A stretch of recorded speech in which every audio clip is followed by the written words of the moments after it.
What is up, YouTube, Facebook, Twitter, Twitch, Apple, Spotify, and everyone tuned in on the Texas Sports Unfiltered app?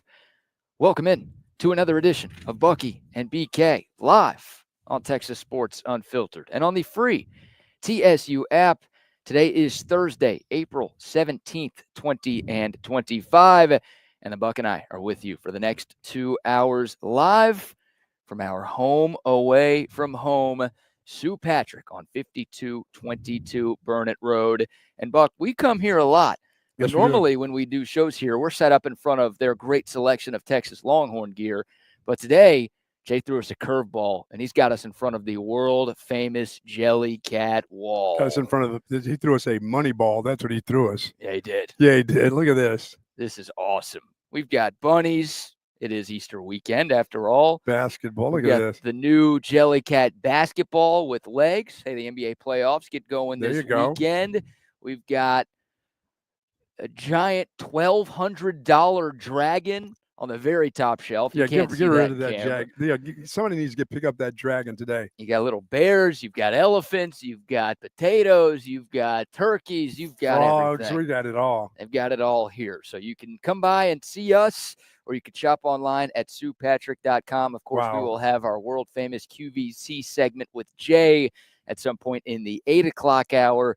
But always love being here at Sue Patrick. Yeah, it's a great day. It's a great day to be here. It's going to be a wonderful day outside. And, rain will be here this weekend, but I don't think so today. I thought it was coming yesterday, but I didn't call for it, so it didn't rain. Yeah. But I'll call for it on Saturday evening, and Sunday we'll get some rain, some much-needed rain. But hopefully get this baseball series in and get this thing started, because there's no game on Sunday anyway. No game on Easter Sunday. Yep, okay, they start their 3-game series with Auburn tonight. Yes, let's get that going. And then they'll play tomorrow night and then Saturday afternoon to wrap things up. So hopefully the weather is okay. Yeah, I think it's going to be just fine. And not only does Jay have a selection of Jellycats, but everything else. I looked in, and there are new shirts, there are jerseys. I see a number 16 jersey. Who's that?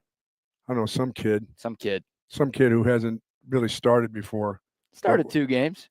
Yeah, he started 2 games, but not really a starter, but now is a starter, a true starter at the university. But got his jersey here along with a number of polos, T-shirts, hats. They got the whole works here.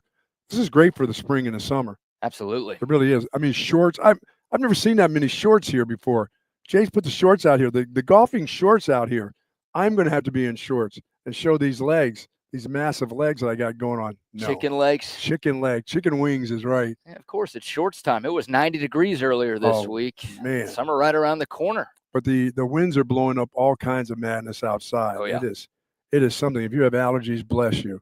As a matter of fact, on this Buck Off and Buck On Thursday, I'll say Buck Off to me for, the ladies that went into space the other day. I didn't give them enough credit. Congratulations to those ladies who took on the challenge or got a free ride or whatever, a free ride, Title IX, just a free ride into space, I believe. So you're calling them freeloaders. I didn't really say the word freeloaders, but congratulations to those ladies for having that opportunity and getting that opportunity, and Gail King and the rest of them, and Katy Perry and, the other 2 young ladies for having an opportunity to go there.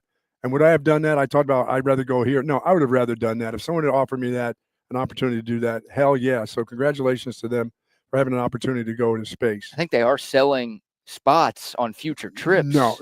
I said if I had that opportunity. I don't have that opportunity cash-wise or that kind of opportunity, but congratulations to them. I mean, that's a once-in-a-lifetime kind of deal, So if you won some sort of sweepstakes, you would go up to space for 4 minutes and then come back down? You just don't want to pay the millions of dollars it would require to get up there? What was it that you said the other day? Just to be in line to get that, you have to have a certain amount? It's $150,000 down payment. And then is that a guarantee that you go, though, or are you just on a list then if you have that? I think you're on a list. No, I don't want to wait that long. I'll do something else with my 150. There's something else that I'd rather do. But congratulations to those women that had an opportunity to go in space. Yes. But not for 150. There's other things that we can do with that. Why the change of heart this morning? I just thought that, I'm a Title IX guy. Sure. I'm about women, I love women. Yeah. And I just thought that on when that happened, the first thing I thought about was, a joke, which should have been congratulations to have the opportunity to do that and then make your jokes, but I joked first and I never gave them the credit that they deserve to get. And I mean, they didn't fly anything, but okay, let me not stop taking away. They had the opportunity to do it. They took it, and congratulations to them. Well, there are conspiracy theories out there that say this whole trip was fake. You know how there are people who believe the moon landing is fake? Well, you don't believe in science. I don't believe in science. But you do believe in the moon landing. I do believe in the moon landing. Okay. Yeah, AI was a thing back then. That's true. Pretty easy to make graphics like that back in the day. No, I believe in the moon landing, and I believe that this was real. But there are some folks on the internet who are saying that this whole trip that Jeff Bezos funded did not happen. Just a stunt? Just a stunt. And now with AI actually existing. Whatever Jeff Bezos is doing, Amazon has showed up yesterday again numerous times. At your house? Yeah, they always do. I don't do anything with them. I have no clue. That's all your wife. That's my wife. She just likes seeing the Amazon driver, huh? Oh, the truck just rolls up and in and out of there. What do you got? How often does this guy need coffee? Yeah, really. What do you want, a meal here too? Is he doing this at every house? And it seems like that way. He stops a lot in the neighborhood. Good morning to soldiers at Fort Cavazos, Texas, the soldiers in the state of Texas, and all those that fight for us each and every day. Thank you so much for the great job that you do. We do appreciate it. And we appreciate you and your families. Do be safe out there. And we appreciate being at St. Patrick's because they got everything here. Yeah. This place is just loaded with stuff for Easter and anytime. Loaded with stuff for Easter. And this will be our final show of the week. It's a Thursday that feels like a Friday. We're going to take Good Friday off and let everyone celebrate the holiday weekend. But awesome. Buck on to everybody tuned in this morning, and an early buck on to Texas Traveler, who says podcasts are all about the personalities, and you guys are kicking ass. We appreciate y'all tuning in each and every day. Thank you. We've got a loaded show. In about 7 minutes, our man Mark Pena from Occupy Left Field will join us to preview this top 10 series between Texas and Auburn at UFCU Dish Falk Field. Normally we talk to Mark on Tuesdays, but we move things back a couple of days just to set the table for another massive 3-game series here in Austin. We talked about our QVC segment with Jay. We've got some Texas football to get into, player availability yesterday. So we'll let you hear from Anthony Hill, Colin Simmons, and Michael Taft, 3 of the stars on a star-studded Texas Longhorn defense. We've got the latest with Nico Iamaleava. He has found himself a home. We'll put a bow on that story, at least for now. We'll talk a little NBA play-in. We'll talk some NFL draft rumors, and maybe the most bizarre story we've ever had on this show. Ever. Uh-oh. Yeah, and that's saying something. That's saying a lot. If you've listened to this show, you know we find the bizarre. They find you. Actually, that's right. They find us. Yeah. And then we regurgitate it to the people. So we've got a lot to get into. Before we dive into the Texas stuff, because again, Mark Pena is going to join us in about 5-6 minutes, so we don't want to get too far into any one topic. I want to open up with this Nico Iamaleava stuff. Okay. Because this has been the biggest story of the college football off season. And according to multiple reports yesterday afternoon, the saga is over. Nico Iamaleava is reportedly headed to UCLA. Knew it. It's in Los Angeles, you know. No, I don't think so. He's headed there. I knew for some odd reason. Remember I were saying UCLA the other day? Yeah. Seems like a nice fit for he and his dad. It seems that way. Yeah, they need a quarterback too. And they want to be relevant again, you know, with their second-year coach, so who let us know that the university was right there in LA. Yes. That was his big statement at Big Ten Media Days. We do appreciate last year. You know, UCLA new to the Big Ten. Maybe some folks didn't know exactly where they were. So Deshaun Foster decided to take matters into his own hands and help us out a little bit. Had a decent year, not a great year. Well, they were 5-7. You're being nice if you're calling that decent. They were terrible last year. So they needed a spark. And the coach needed a spark, and Nico just needed a place to go. And this might have been his best option at this point. Well, they're obviously going to have to pay for him a little bit. Yeah, nothing official on what that number is going to be. That's going to be a number that's going to be kind of kept secret, probably. I was seeing something around $1.75 million. Okay. Which again, he was looking for $4 million at Tennessee. Right. He was slated to make somewhere between $2 to $2.5 million if he stayed at Tennessee. But whatever the final number is, it sounds like he's going to be taking a pay cut. Yeah, and rightfully so. And now it's about getting to be a better quarterback. I mean, he was at a place where he was going to be a better quarterback because that's a better team. Yeah, it was. Did the dad say anything about this is on me? No. I haven't He seen. never came out with that one, huh? I haven't seen any sort of public statement from Nico or from Nick or from anybody. Well, in the that'd family. be. I just think that would be bad business for them not to say something like, we appreciate what Tennessee did. It wasn't on them. It was kind of on me. And I'm not going to let that happen to my son. So I've got a place where he's going to make money. He's going to get better. And let's move on. Well, pride is a hell of a drug, isn't it? Gosh. I always say man. pride is the devil, and that might prevent Nick Iamaleava, the father of Nico, from actually coming out and saying something like that. Did I screw this up kind of? Yeah. And I did see, look, there are all sorts of reports out there. Nothing is official, nothing from the Iamaleava family, nothing from UCLA. But I did see some reports out there that said the Iamaleava family is trying to say that this wasn't about the money.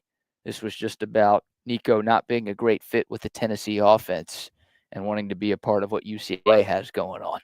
I looked up and the like numbers. You said, they have 5 wins. What do they have? What is it that they have going on? UCLA's offense last year ranked 123rd in the country in points they have per nothing game. going on. So, yeah, they didn't have a whole lot going on this past year. They've got a coach that looks to be in over his head. And, look, I mean, you got to try something. UCLA's got money. They've got some resources. They're trying to get their football program figured out. So this ends up being a pretty good get for them if ultimately this does happen. But for Nico, yeah, this is rough. And then also, you got to think about this, right? We already talked about the kid taking a pay cut. It's an even bigger pay cut when you consider the fact that the state of Tennessee has no state income tax. And California has some of the highest taxes in the country. Boy, that's going to hurt. So he's not going to see all of that reported 1.75 mil or whatever the actual number is. He's not going to get all of that because, Uncle Sam is going to be taking its cut. Yeah, we still pay taxes. We do still pay taxes. All I know is I sent something out the other day. Well, hopefully you did. If you did, you might be in some trouble. Yeah, I did. If you're trying to do it today, that might not be You're good a little for late. you. Yeah, tax day was 2 days ago. Hopefully y'all got that taken care of. But, yeah, not what the Iamaleava family was looking for. And this whole thing, Buck, it feels like we've been talking about this for months. It was 7 days ago, last Thursday, where we had the initial Pete Nako's report saying that Iamaleava was in active contract negotiations with Tennessee. And then it was last Friday where Nico was a no-show at practice. And then it was last Saturday where it came out that he was going to enter the portal and he was no longer with Tennessee. Once again, you only need so much to survive a semester or where you are, or probably 3 or 4 semesters, and then you've got enough money still. You should be just fine. Apparently, sorry about that, Uncle George. You're probably not going to get your cut this year. Could you imagine what $2.5 million would have done for you as a college kid? Oh, my goodness. Like, these college kids, look, they've earned it. Again, this is a multi-billion-dollar industry. Yeah, so I'm glad the kids down. are getting a piece of the pie. But, my God, think about having that type of money back when you were 18 to 22 years old. Yeah, I mean, they just blew a great opportunity. Yeah.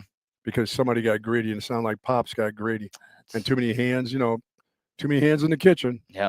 Just too many. But hopefully now everything will settle and, this guy can get his career going in the right direction because he's got a lot of work to do. He does. It's not like he's a great player. He's just got some work to do. He's a young quarterback that hopefully at UCLA, you just hope he can get better. Yeah, the former 5-star, it was his first season as the starter at Tennessee and was pretty good. Again, the Volunteers made it to the college football playoff. He wasn't the biggest reason why, but obviously he did enough to get his team there.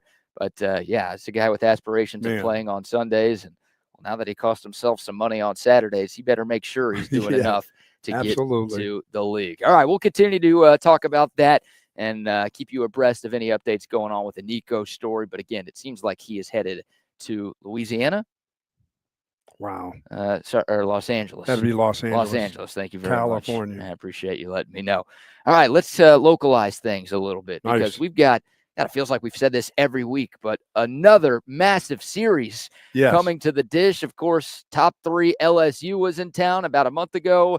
Top 3 Georgia was in town a couple of weeks ago. And now top 10 Auburn will be here for these next 3 days. And joining us to talk all things Texas baseball is our good buddy Mark Pena from Occupy Left Field. And, of course, our weekly chats with Mark are brought to you by our great friends at 34 Wine and Spirits. Mark, thanks as always for the time, my man. How are you today? Doing fantastic. Good morning, gentlemen. Great to talk to y'all again. Always good to talk to you, Mark. Yeah, let's before we kind of preview this weekend, let's go back to last weekend. Texas takes 2 of 3 from Kentucky. Even though they lost a game, they got some help from around the conference and around the country The Longhorns currently in first place in the SEC and obviously the number one team in America as well. But your biggest takeaways from the Longhorns taking 2 of 3 in a very gritty, sometimes ugly and annoying series in Lexington. You nailed it, BK. I think the way to describe that Kentucky team is annoying. It was thrown around scrappy, annoying, whatever the case may be, but that was just a grinded out series for Texas last weekend in Lexington. Weather wasn't great. You got a Kentucky squad who plays an odd style of baseball. You know, they pitch well. They like to crowd the plate and get about 4 hit by batters a game. And that's kind of how they sparked their offense. But Texas found a way to get it done in an ugly series. Wasn't always good from an offensive perspective. Had several stretches, including almost 10 innings Saturday and early Sunday, where the offense wasn't able to put up a run. But Texas found a way to sneak out another SEC series, come home from Lexington, winning 2 of 3. And like you mentioned, first in the SEC and number 1 in the country. So just fired up about that and ready for another top 10 series here in Austin starting tonight. You know, Mark, is this a Kentucky team? Is this the way they play baseball? Have they been playing? Has this been their MO for the last couple of years? I mean, I got it when a couple guys crowd the plate, but everybody's, somebody's going to catch one right in the eyeball here for this team sometime when they get their heads over there, to get their elbows out. And they don't duck quick enough. They would rather take one on the shoulder and go to first base. I mean, that's, they're going to run into a pitching staff that says, you know what, you stand on this plate, I am going to pitch inside. And if I hit enough of you guys, between the eyeballs or hit you in the elbow where you're out for a couple games, you're not going to like this. It's not going to be good for your team. Is that just the way they play the game? That is the reputation that they're getting, Bucky. They get hit a ridiculous amount of times. And like I mentioned earlier, that's kind of how they set the table for their offense. Who the hell wants to get hit like that? They've also got some other fan bases on them. If you remember earlier in the season, they caught some heat game 3 against A&M in College Station, trying to waste some time and hit the travel curfew so that they didn't have to play another inning in game 3 of that series. So they're starting to get that reputation. Texas fans were kind of annoyed with their dugout antics over the weekend. They had guys, kind of dancing on the railing of the dugout. Another player wearing a pink pimp hat inside the dugout the entire weekend. So it was an odd group of folks, but they're, a decent team. They've yet to be swept in SEC play. They've taken some games from top 10 teams and top 10 programs. So they're a formidable opponent, and they're tough to match up against overall. Mark Pena from Occupy Left Field joining us here on Bucky and BK. Yeah, you could sense a little extra emotion from Jalen Flores and the whole team after that unassisted double play to clinch that series win on Sunday. Going back to something you talked about, Mark, like this offense, like you take 2 of 3, you're never going to complain about a series win in this conference, especially when it happens on the road. But it feels like this offense, and this was kind of the case on Tuesday as well, is being carried by the top half of the order. Now, that's a great thing that your big bats are stepping up. You want that to continue, but you feel like for Texas to get to Omaha and really compete for a national championship, they're probably going to need to get a little bit more production from 6 through 9 in the lineup, don't you? You're absolutely correct. And I think we knew a couple weeks ago when you had guys like Max Ballou and Adrian Rodriguez get banged up and drop out of the lineup that you were going to hit a patch where the offense started to struggle. And I think, unfortunately, Brad, that's where we're at right now. So they're really going to need to step out of that funk coming into this Auburn series. If you look back at Kentucky, I was looking at the box scores, and I think we went that entire series without the left fielder or designated hitter slot getting a hit in that series, which is very concerning. And then news came out earlier in the week that Ethan Mendoza, our table setter offensively, is banged up. He's day-to-day with an arm injury. He could potentially miss some time this weekend against Auburn as well. So kind of getting back into that mode of being banged up, being dinged up, and we're going to need to have other guys step up and get the bats going offensively. I think Jaquay Stewart at DH and Kimball Schuessler specifically, just guys they're going to need to lead the way for us moving forward. Mark, do you see anything on these Tuesday games for some younger players that are getting involved on Tuesday that may be able to step in on the weekends and really help this team out while guys are banged up? It's been a tough cycle, to be honest with you, Bucky. On Tuesday, you had Easton Winfield start in left field. He started the game with a nice base hit. We were kind of hoping that would get him going. But then, honestly, he had a pretty big error late in the game. I believe it was in the 7th inning that prevented a 10-run rule from happening on a drop pop fly with 2 outs, and then he was removed from the game immediately after that. So it's been a struggle to kind of earmark and identify that next group of guys that need to step up. But the guys in question there, Easton Winfield, Jaden Duplantis, Jaquay Stewart, they're going to continue to get opportunities, right? And they really need to start taking advantage of that, hitting the ball for a better average and helping the offense get going. Yeah, Mark, I try to avoid asking you the same question every week, so I'm going to word this one differently. April 16th, 2024, Texas loses to UTRGV 17-9. They walk 11 vaqueros. They hit 9 more. The Horns were down 15-1 at that point. April 15th, 2024 was this Tuesday's game. And like you said, Texas was an out away from run ruling UTRGV. They end up winning that game pretty easily. Texas at this time last year was 22-16. Right now they are 30-5 and ranked number 1 in the country. What can you say about the turnaround? It feels unreal that they've made this much change in the span of 365 days, doesn't it? It's insane if you really think about it. And Brad, it really helped. It hit me on Monday, right? That being number 1 in the country is a big deal, right? And it doesn't happen as often as you think it might. It's been several years since Texas has been ranked number 1 in the country. There's a very small set of guys who were on that last team, I believe in 22, that was ranked number 1. I think you have guys like Dre Duplantier. I think Ace Whitehead was a member of that team as well. But not many of the current crew has been in this position. So just speaks to the overall job that the coaching staff has done, the fantastic job that the players have done. But, it's going to be a tough stretch moving forward. Again, with the injuries kind of rearing their head again, it's going to be challenging for the guys, and they're going to have to find a way to win. So we're hoping that Ethan Mendoza is going to be okay, and potentially he'll get some time against Auburn this weekend. But if they're without him, it's going to be a difficult series. Auburn is a very good team. They're coming off of a sweep against LSU. They've won 5 straight games against ranked opponents.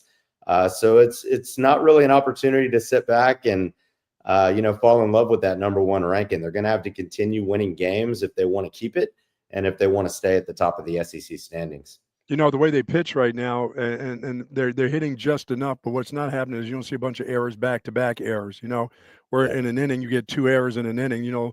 As you said the other day, the drop pop up and maybe not getting the run rule done, but you don't see one of those and then another mistake right after that. They've kind of curbed all that stuff. Last year, a couple of times you'd hit a batter, then you'd hit another batter. You don't see the back-to-back mistakes this team is making. They seem to overcome a misfortune every inning. If they get an inning where a guy makes a mistake, you don't see 2 of those mistakes. It's just over with. They just move right along, which is a sign of, once again, a very confident team. The coaching staff have this group very confident in what they're doing and their technique and everything else.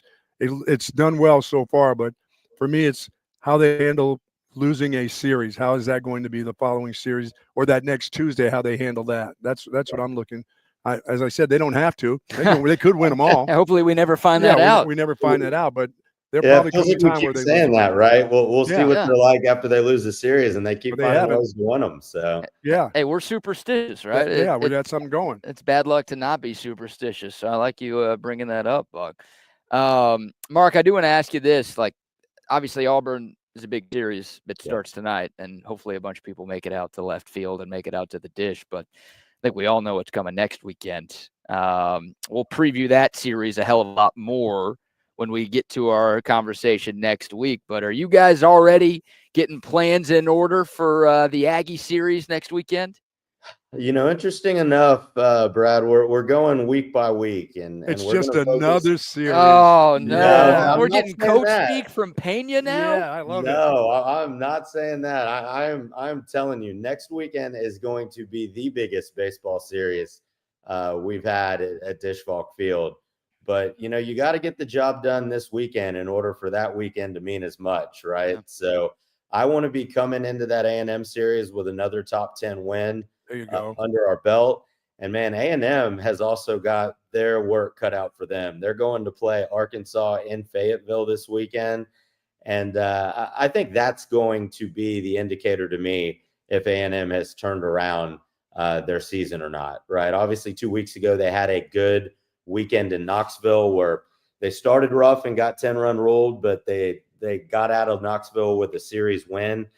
This past weekend against South Carolina, they're not playing a good team there, right? South Carolina's 2-13 in the SEC, not a very good team. So I'm interested to see how Texas can lock in against Auburn, and I want to see what A&M looks like against Arkansas. But man, you're right, guys. Next weekend is going to be an absolute war. I think that is going to have a super regional feel, probably larger than any type of super regional atmosphere that we've had in Austin, and it's going to be incredible. There we go. Oh, you weren't at the game on Tuesday, Mark? What's going on?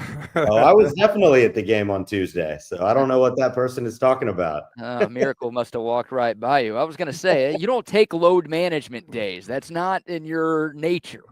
We were absolutely there on Tuesday. I had a great time. It was actually a pretty good crowd for a Tuesday night game, and you can tell as the weather starts to turn and get better that more and more people are making it out to the stadium.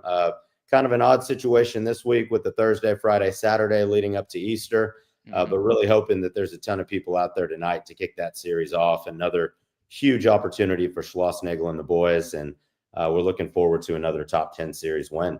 No doubt about it. Yeah, they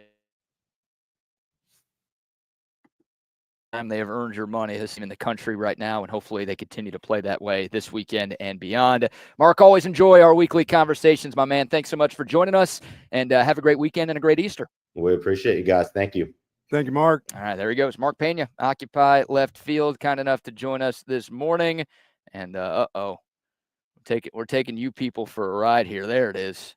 We're back. Wait, there it is. They're the cats, the Jellycats in the background. Hold on. Nah, that's the one we're looking for there. Cool. All right, we're back. Thanks to Mark. And this team has been fun to watch. It's a Thursday, Friday, Saturday series this weekend. They did adjust some game times yesterday. So Good. Make sure you double check the Texas Sports website or check the Texas Baseball Twitter account to make sure you're getting to the ballpark at the right time. Aware of the weather possibilities. But man, I mean, it's another top 10 team. It's life in the SEC. The good news is most of the hardest series that Texas has had to play this season have been here in Austin. But you've got another top 10 foe coming to town. Auburn, a great hitting team. They've been playing some great ball as of late. They just swept LSU a week ago. So this will be another tough task for the Longhorns. And Ethan Mendoza dealing with that shoulder injury. He's the leadoff hitter. He's been maybe the most in this season. Day to day is not ideal. So the Longhorns might be even more shorthanded, meaning they're going to need a few more guys to step things up. Yeah, that's why I was thinking, talking to Mark, I was thinking maybe these guys on Tuesday, some guys are stepping up. Boy, they're going to need a lot of guys to step up. They have a few injuries that are crucial, but great opportunities. Great opportunities. I mean, guys are that, down the long haul. This is a long haul. This is a kind of a journey for them. What did Herb Brooks once say before the miracle on ice against the Soviets? Great moments are born from great opportunities. Great opportunities. That's what Texas has in front of them. Yeah, this is a great opportunity for some guys that are borderline. We want to see what you got. These Tuesdays, they do mean something. I don't know if it means quite as much as that not semifinal game in the Olympics. But, no, it still means something to some of these guys.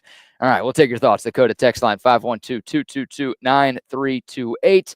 Of course, the YouTube, Facebook, Twitter, and Twitch live chats are rocking and rolling as well. We've got the latest from the transfer portal. But, Buck, of course, our weekly conversations with Mark are brought to you by our friends at 34 Wine and Spirits. Located at 4601 Southwest Parkway for all your alcohol needs. And big weekend coming up with Easter. You're having family over. Head on by the store over there at 4601 Southwest Parkway. Or if you're having a massive party, you're having a company party here coming up soon, Call on them. They are a wholesale liquor distributor. They can get all the booze you want. They can get you cases of beer. They can get you all kinds of cases of wine and all kinds of liquor delivered to your property. They get that done. They do that in Travis, in the Travis County area. They're about to move and expand, as a matter of fact, into other counties. They're doing so well right now, which is a good thing. Which is a good thing for those dudes. They've worked really, really hard to get it done, and they can get it done for you. It's located, once again, 4601 Southwest Parkway. It's 34 Wine and Spirits. Talked to my son this morning, and Ricky Williams is coming into town, and he also let me know that Ricky's daughter, who was on a cruise with me, which seems like just a couple years ago, is finishing out her freshman year at Cal Berkeley. I'm like, what? Ricky's daughter? Ricky's daughter? Already in college? Well, once again, Ricky's a grandfather. He has a daughter that has a kid in Boston. You're right. So it's not like he's just a dad, and he's got a 3-year-old. How old is that guy? I'm going to take a guess, okay? I'm going to take a guess and say you're going to look it up. I'm going to say he's 44. 44 is your guess. 47, the final answer. No wonder I'm 70. And Ricky will turn 48 next month. So, yeah, not too far off. Dude's a grandpa, a pa, and now his daughter that I was on a cruise with when she was just a little, and it seemed like a couple years ago, is finishing her first year at Cal Berkeley. The guy was making some things happen is what you're saying. The dude was busy. Not just on the field. That dude's always busy. He's always busy. Yeah, he's always busy, but he's in town this weekend to watch his son play a little football, play a little baseball and stuff. So that's very interesting. Ricky was a pretty good baseball player. Yeah. For the Phillies. Minor leaguer? For the Phillies. He was collecting. He was an NIL before NIL. Oh, getting that professional money? He was money? getting professional money. He was never on scholarship at Texas. How about that? He wasn't allowed to be. No. The Phillies paid for his BMW and his scholarship. That's insane. At the time. And not only was Ricky Williams not getting NIL money, because obviously that didn't exist back then, he wasn't even on scholarship at the University of Texas. No, they didn't pay for any of his scholarship. They got that dude for free? Got him for free. Are you kidding me? Yes. Better value than the Louisiana Purchase. Not really. He had to pay. Hey, they had to pay me to go see him. They did have to go pay They you. paid some cash. Yeah. Believe me. You didn't get enough of that money, honestly. That's numerous cash. That's cash awesome. only. Shout out to Ricky and shout out 34 Wine and Spirits. Absolutely. It's clean, too. I love a liquor store that's actually clean. Some of those places look like they haven't been swept or mopped in years. This is not, you can check cash checks there. No, it's not one of those places. You can bathe on that floor. They do a good job. Yeah, they're expanding. They're doing some things. They're gonna have some new things coming up probably in the fall, which we'll be talking about shortly. So for sure. I'm excited for those guys. You don't have to wait until the fall to get that Altstadt beer. No, because it's there. Believe me, they got truckloads coming in there. Yes, they do. Go buy 34 Wine and Spirits. You've been pushing that hard. They've been selling a lot of that at that 34 Wine and Spirits. I know they sell it all over the place in the state, but that place in particular is like becoming a hub for Altstadt beer. Oh, absolutely. Altstadt, the best beer that you can find. And it's a marriage of two great things, right? Altstadt beer and 34 Wine and Spirits, two companies that we love, a bunch of people that we love. And you're going to love Altstadt beer too. If you haven't tried it yet, you're missing out. Stop drinking all of the beer that you've been drinking in the past. You deserve better. You go through a lot in this life. So reward your taste buds with the greatness that is Altstadt beer. And how about this? If you're looking for a place to go to celebrate Easter, they've got a special brunch menu this Sunday with classic Benedicts, crab cake Benedicts, chicken and waffles, and so much more. They've got mimosas. They've got the Altstadt beer. They've got live music. If you want to be a part of that, head over to their website, altstadtbeer.com, and check that out this Sunday from 10 a.m. to 3 p.m. Of course, the brewery will be open. It's out in Fredericksburg this weekend as well. Yep, out there in Fredericksburg, right in the heart of the beautiful Central Texas Hill Country. You get those beautiful Hill Country views when you make your way out there. But if you're sticking around Austin, or if you're in Dallas or Houston or San Antonio, make sure you accompany your good times with Altstadt beer. No impurities, no regrets. Tell me if the blue bonnets, for those that are listening to us and hit us on the text line, are you seeing some blue bonnets out there? I know we've had a little bit of rain, but I know this rain is coming this weekend, and the blue bonnets will be popping in the wildflowers. But if anybody's got a spot where I need to take a little drive out to and really check them out, I know generally on 281, I see a lot of blue bonnets. I've been that direction. I didn't see as many, so I'm wondering if one more good rain will get this thing going.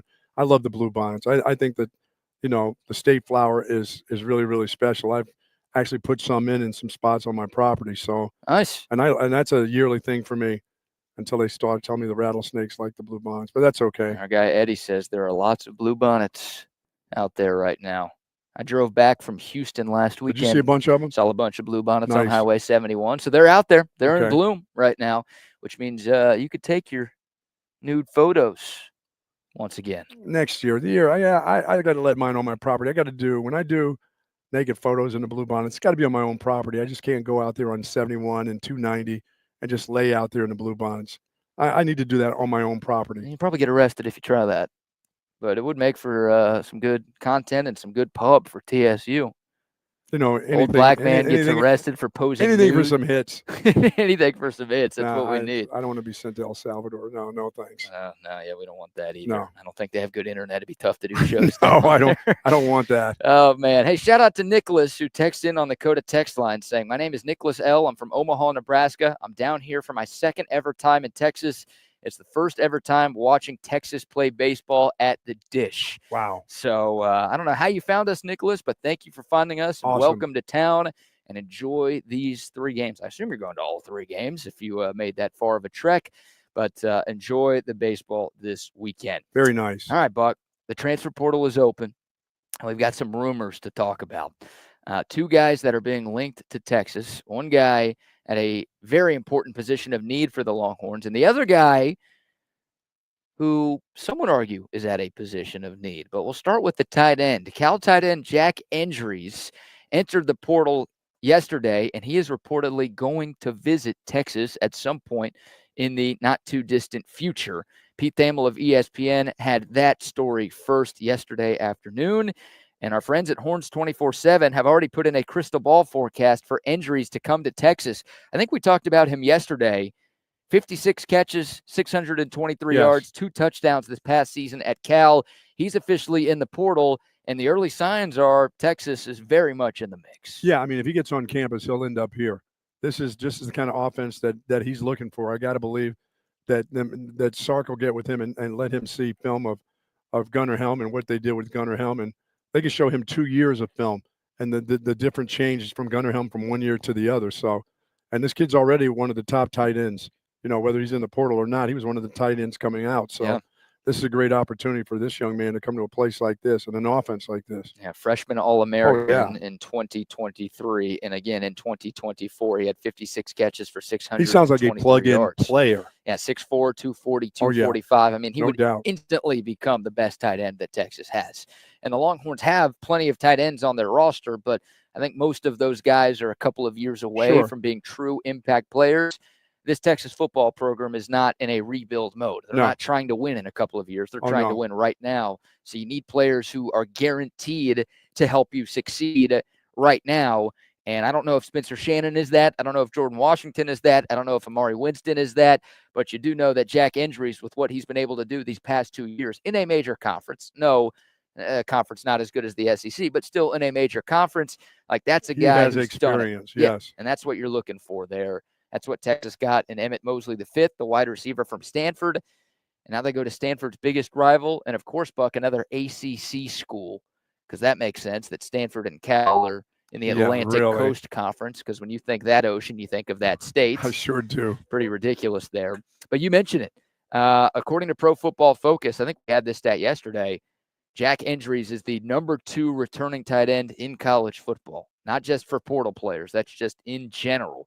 So this guy, again, he's got the size, he's got the stats, he's got the skill, he's got the soft hands, and you're looking for that reliable target over the middle of the field. Texas has the need. Yeah. And that's one thing I couldn't figure out, and a lot of this obviously falls on Sark, and some of this probably falls on Quinn Ewers, and I think there's blame to be shared, but it never made sense that Texas's red zone offense was as bad as it was when you had Jatavion Sanders and Gunnar Helm at tight end the last 3 years. Well, for Sanders, I just don't think that he was. They didn't use him, and he was banged up a lot. Sure. And he came under the heading of I'll play, but when I'm banged up, I'm not quite there. Just like the wide receiver, I'm banged up. I'm not at 100%. I'm not going to play great at 80%. Gunnar Helm at 80% is pretty damn good. That guy, he had to be banged. He played an awful lot of football over the last 2 years. But last year in particular, that guy was always there. He seemed to always be there. So it's just, I don't understand why their red zone was that bad. That guy was the guy that you could have found ways to get the ball to. I just don't think they thought they would be better. I think they thought they would really be better in the run game, which they found out they really weren't. I think that was the bigger issue. They were still searching in the run game late into the season. How can we run the ball better down here when it should have been, this is our bread and butter. Here's what we're going to. We're going to be good at this. They just never were. No, you're right. And that's 2 years in a row. And it's pretty amazing, too, considering all the running back talent that Texas has had. This should have been an offseason where these coaches, when spring comes, should have been taking trips to other places all around the country. Yeah. NFL teams, other college teams, to find out how they could get better. And I'm saying that it's not like Sark probably hasn't done that. These guys have probably taken trips or going to take trips. Sure. If their spring ends before some other spring ends, they're going to take off and go. They're going to go to NFL camps. They're going to talk to NFL coaches about, scoring zone. What can we do better?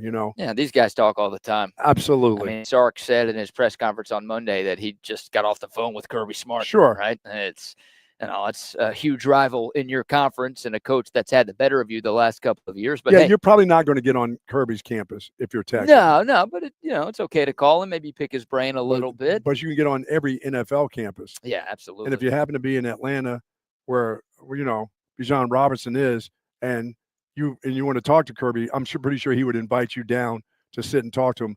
But he's not going to let you see any film. He's not going to give you that much. No, hell no. You can get a hell of a lot more from somebody else. Yeah, you can get it from Mississippi State. Yep. Yeah, but you're not going to get it from Georgia. No, probably not. Yeah, No. Steve Sarkisian's going to speak at the Touchdown Club event in Houston here in a couple of weeks. There's always a bunch of coaches at Absolutely. that. Sark's pretty open about his relationships with coaches across college football and the NFL. So, yeah, let's, steal plays, steal strategies, steal schemes, do something. Whatever you have to do to find a way to make your red zone offense a lot better in 2025, because it's been 2 years in a row that the Longhorn season has ended with red zone failure. They've got to find a way to be much better inside the 20 and really just inside the 5, because that has been a huge issue. I'd like to think that Jack Andrews is going to solve some of those problems, but again, I can't guarantee that because the Longhorns have had impact tight ends the last 3 years, and we've still talked about the red zone woes. But still, good to give your young quarterback another proven weapon. And all of a sudden, the last 3 days, nothing's official yet. I shouldn't say that Jack Andrews is here. He's just coming to visit. You've got a crystal ball projection coming to Texas, but Oklahoma's reportedly in the mix. Alabama's in the mix. Miami's going to try. Indiana's going to try.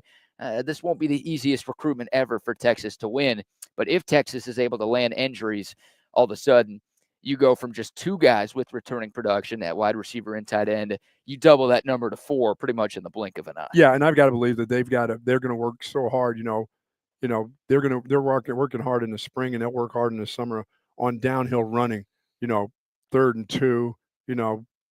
1st and 2. Things like that. They're going to work it so they can turn around and hand it off to one of these talented running backs with an offensive line that the homegrown kids that they don't go out and get, that they bring them right here. They get them in high school, and they've worked with them for a couple of years. They can get you 2 yards, 2.5 yards, 3 yards downhill in the scoring zone and keep the chains moving, and then find some other things to do.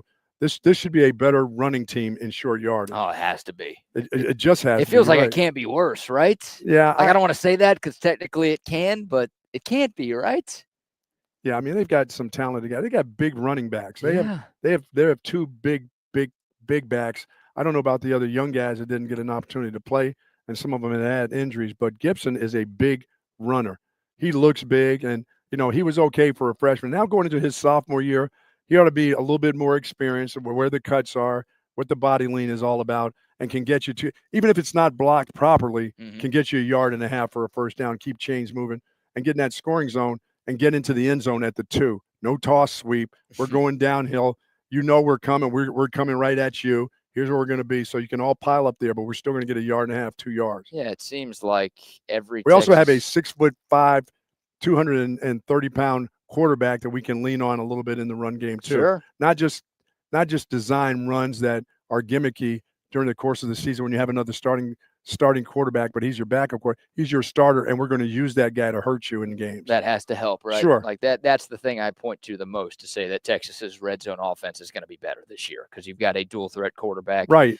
Quinn Ewers, Texas would run zone reads a lot last year, but you know what it was going to be. It was going to be a handoff. I mean, like 98 times out of 100, Quinn was giving the ball up. Right.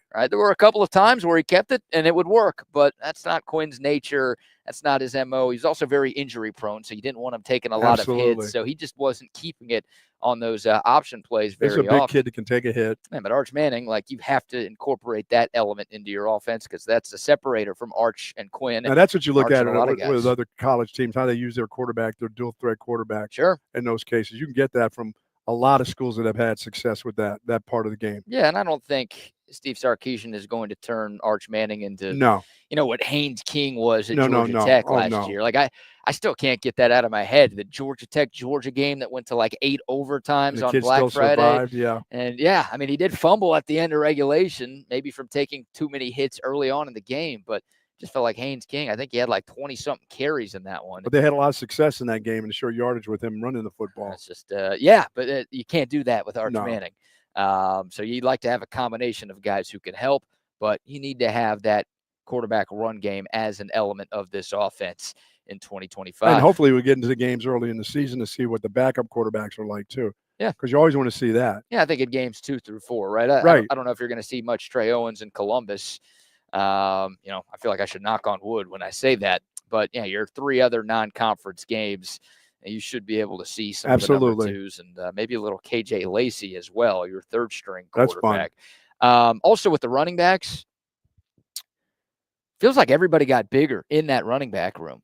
Like we heard CJ Baxter a couple of weeks ago say he's close to like 225, 230 right now. Maybe some of that has to do with the fact that he hasn't been able to practice very much, still rehabbing. But it seems like he's put on a few LBs. Trey Wisner talked about putting on a few LBs. Jarrett Gibson apparently has gotten 5 to 10 pounds, stronger this offseason. So it feels like some of those guys who you thought were big last year got even bigger. They were already big anyway. They got bigger. Yes. And now you get CJ Baxter, who's the biggest tailback that you have, him back on the field. That should help make things his easier. Knee is healthy, and he's a 225, 227, 230 thumper, and has kept pretty much his speed, which once again, you can only see when they get to the games because that's the only time you're really going to see it. Yeah. But those coaches get to see it every day, and they'll let you know if he's as quick as he was as a freshman. Some people come, as I said, some people come off those knee injuries different, takes them some time, and some guys may come right back just like nothing ever happened. I always think about when they tell you everything will be as good as new. I never buy that. Nothing as good as the old parts. Come on. No. You got your knee replaced? Dude, nothing at my age is as good. When you take something out and put something in, it's not the same. Now you got a bad knee, huh? Yeah, you just got, They gave you an older guy's knee? They gave me new parts, but the sum of the parts that's in there, it's not the same. That's some old stuff that makes it move. But with a young guy like that, some guys do come off of those knee injuries. They don't miss anything. You got to put WD-40 on that knee from time to time. No, I'm just glad it maneuvers when I have to get in and out of the car or up out of the bed. That's fine with me. That gets you on the golf course too. Yeah, I mean that's important. But for that guy, he's going to have to make those solid, hard cuts. Yeah. And that's what you'll notice on him is the cut just a little bit slower. I mean, is he as quick as ever? Because we found out as a freshman that guy had real live speed. I mean, he ran away from guys. So he did. We'll see if at 225, close to 230, if he's going to be that way, or is that some of that weight is the weight he'll have to lose as time goes on as he gets stronger. Yeah, the red area. But Gibson is the guy that he was round shouldered. He was a big round shouldered looking dude. He was only going to get bigger. He wasn't going to lose weight. He was only going to gain weight into his, going to his sophomore year with the weight room, with the food and everything else. Some guys are just naturally going to get bigger. He was one of those guys, body type, that I thought was just going to get bigger. He was built more like a fullback. A fullback looking dude. Fat? No, he's not fat. You keep calling him round shouldered. He's a big dude. He's only like 205 pounds. Yeah, but he had the shoulders, and you saw how, what were they calling him anyway? What was his nickname? Baby Rhino. Yeah, you don't get that name if your shoulders aren't round. They never called you or me the Baby Rhino. No, that never happened. No. We're about 50 pounds shy of being. Yeah, and as long as he carries the weight fine, I think he can. But we've never seen him burst and take off from anybody. We just haven't seen him in that situation. Yeah. We've seen Trey Wisner do that. I've seen Trey Wisner where I think that his speed will come into play this year, and he'll be the breakaway guy that you're looking for. Yeah, I'm fascinated to see how these running backs are used because I think the Longhorns have the deepest running back room in America when healthy. We'll see how healthy C.J. Baxter is. We'll see how healthy Christian Clark is coming off that torn Achilles. And those are the guys we don't know about, whether he has an Achilles injury or not. Right. We don't know about him anyway. No, hadn't played at Texas, right? He got hurt in fall camp of his freshman season. So we'll wait and see what he can do. Obviously, you have a couple of early enrollees as well. But the foursome that you might have with Trey Wisner, C.J. Baxter, Jarrett Gibson, and Christian Clark, that could be a pretty special group right there. And again, I don't know if anybody else in college football has that type of talent and that type of depth in their running that's some back great room. competition right there. Absolutely. And it will continue over the last few weeks of spring ball. And obviously, when we get to fall camp, it will be a big storyline. I still believe Trey Wisner will be your starting running back. I do too. I think until proven otherwise, he's your number one guy. Obviously, we'll see what happens, and we'll see how C.J. Baxter looks. But I'd be pretty surprised if Trey Wisner isn't the first guy on the field against Ohio State, and I'd be pretty surprised if he doesn't lead the team in carries against Ohio State. I think he's earned that with what 1,000-yard rusher, 1,100-yard rusher, yes. Yeah, 1,000-yard rusher from last season. That's not the only bit of transfer portal news. Once again, Jack Injuries, the Cal tight end. I know we've just been talking about running backs, but we got there from talking about Jack Injuries reportedly visiting Austin sometime soon. How about this from our buddy Joe Cook over at Inside Texas? He has logged a crystal ball prediction for Texas to land Texas State kicker Mason Shipley. A kicker, Buck. What do you mean they've landed him? You mean is he coming? They're not giving him a scholarship, are they? I don't know. He's not coming as of 7:52 on April 17th, but Joe Cook has put a prediction that at some point Mason Shipley will be committing and signing with Texas.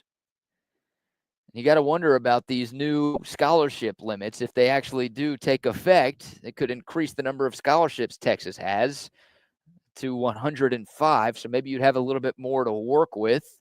So you wouldn't feel as bad giving up another scholarship to a kicker. So you've got two kickers, a punter, and possibly another kicker. That's 4. Might be more than that. I mean, there may be someone else that's They might have 2 punters. 2 punters on scholarship. I think Michael Kern was on scholarship. I could be wrong. Yes, well, but obviously they'll tell you how important that position is, which it is. Yeah, well, that's the thing. We played the sound yesterday from Steve Sarkisian talking about special teams. He raved about the punters. Yes, He's like, we've got 2 punters that are booming the ball right now. And he spoke very highly of the other special teamers. He's like, we got a ton of athletes at a few different positions who are going to help us. We talked about how they have to be better at that. Yep. Yes. But Steve Sarkisian in his cut talked about looking for more of a rhythm in the kicking game. Again, raved about the punters, raved about the other special teamers, but was a little hesitant to heap a bunch of praise on the kickers. Maybe that was a sign that he's not real happy with the kicking game right now. Wow. So we'll see. Shipley entered the portal as a grad transfer last week. 31 for 35 on field goals in his career. First team All Sun Belt 2 years ago. Set a school record with 15 made field goals that season. This past year, he hit a 60-yarder at NRG Stadium in a game against Sam Houston. Not too bad. Yeah, I mean, if he was a consistent kicker, I'd go ahead and scholar. Oh, man. That's a lot of kicking. That's a lot of kickers on scholarship. Well, I do wonder if Texas does bring Mason Shipley in. Well, it's not even about scholarship. I mean, he's a grad transfer. It's not like he needs 2 more years from you paying for his education. Well, I wonder if Mason Shipley comes in, will Bert Auburn or Will Stone go out? Well, somebody's going to go. Somebody's going to go out. Not all those guys are going to hang around kicking at practice. No, I mean, Will Stone's been the kickoff specialist the last few years. And he's done a great job knocking the ball out of the end zone. Yeah, it seems like he's content at that because he hasn't transferred yet. I think that dude could be a starting kicker at a smaller school if he really wanted to. So maybe he sticks around. I would think more Bert Auburn. Does Bert Auburn leave if Texas brings somebody in to even compete with them? Says, hey, we're having a competition in the summer and in the fall. Does Bert Auburn say, yeah, I'm not going to be a part of that just in case I lose? Unless that guy just wants a degree from Texas and says, no, I'm going to stay in this battle here. I want my degree to come from the University of Texas. He should take a bunch of classes this summer then, and then Yes. if that's the case, if Texas is going to bring somebody in, then Yeah, go ahead and graduate as quick as you can. yeah, get your degree from UT. He's probably close enough at this point. Just expedite You just don't see that. a lot of kickers just moving around. They just don't, they'll go somewhere and just kick and make field goals and hope that somebody in the NFL sees them. But they have to be consistent. Doesn't matter where you are.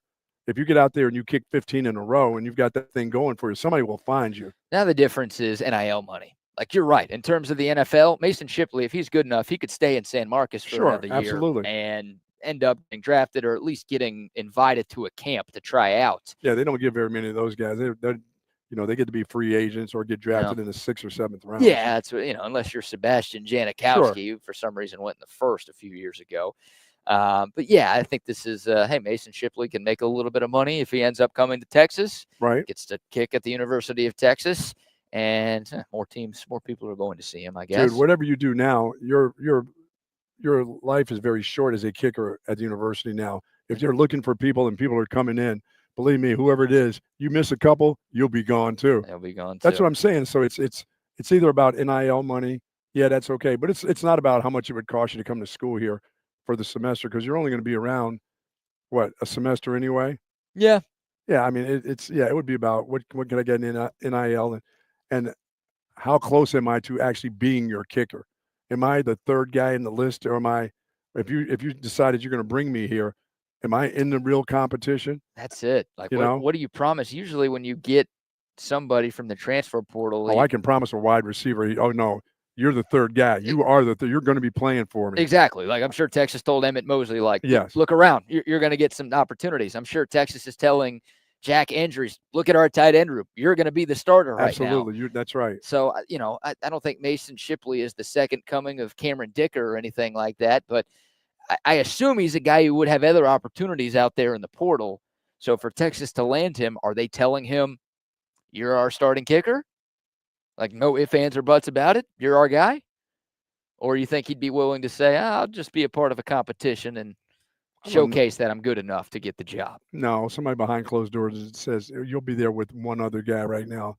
It's not going to be a three-way battle for our kicking position. It's you, and they'll tell him who the other person is. I find this interesting. I'm a little surprised. I know Patrick and Matt in the afternoons have been talking a lot about Texas needing to go get a portal kicker.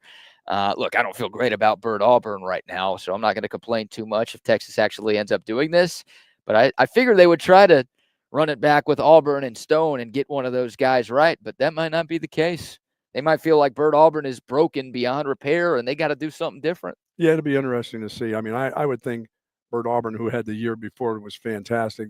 That struggle last year would bounce right back and be able to kick the third year round. I would just think it's either you can do it or you're no good. Let me ask you this, Buck. Texas at Ohio State on August 30th. Tie football game, 2 seconds to go. I'd rather have Bert Auburn kick it. Yes.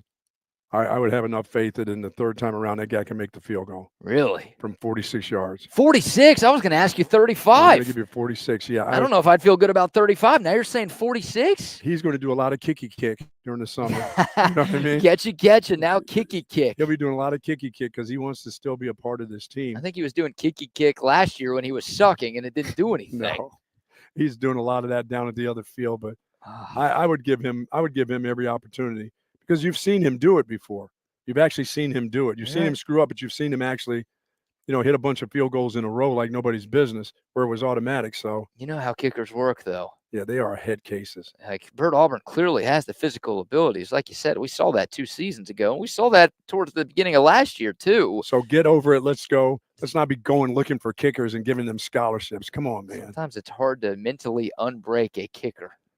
It's what's mentally hard to do is give a kicker down the road a scholarship. Come on, it's Texas State. You're the biggest Texas State fan I know. That's why I want him staying down there. Now, he's already leaving. He's hit the portal, so he's going somewhere else. So he's not going to be able to help your Bobcats anymore.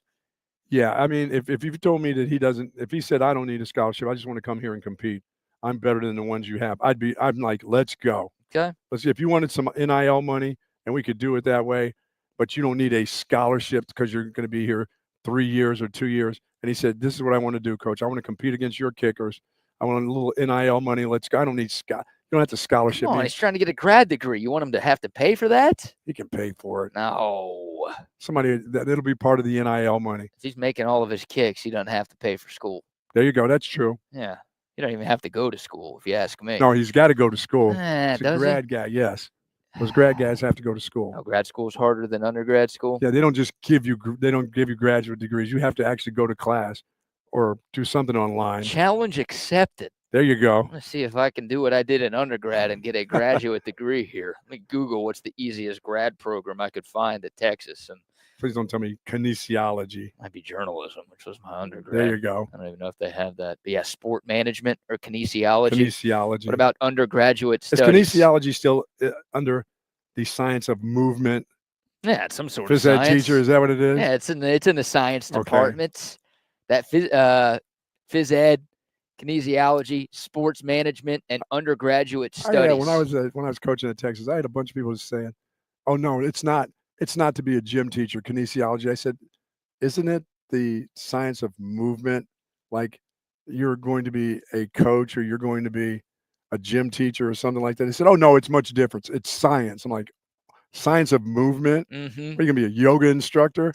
So Pilates. Is that what it still comes under? It doesn't come under science of movement. Maybe they've changed that. I think so. We've changed so many different things. Maybe that it is a true science. I don't know. I always love when they showed those majors, though, of these college athletes who are definitely going pro. I never seen that until I got to Texas.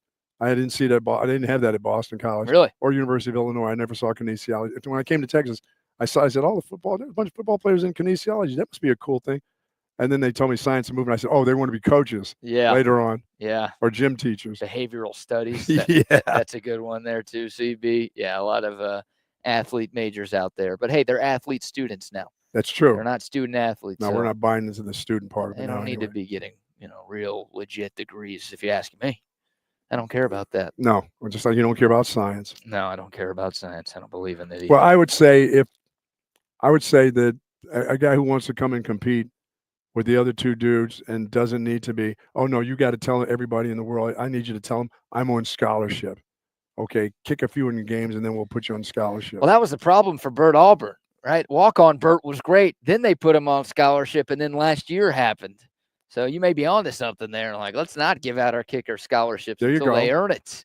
I don't know if that works in the transfer portal, but if you can maybe start doing that. Well, you got to have a consistent guy. Whether it does, well, if he's consistent and he can make his kicks when it matters, scholarship or not, if you have to give it to him, you have to give it to him. Cost you too much last year. Yes, it did. You can't have that happen again this year.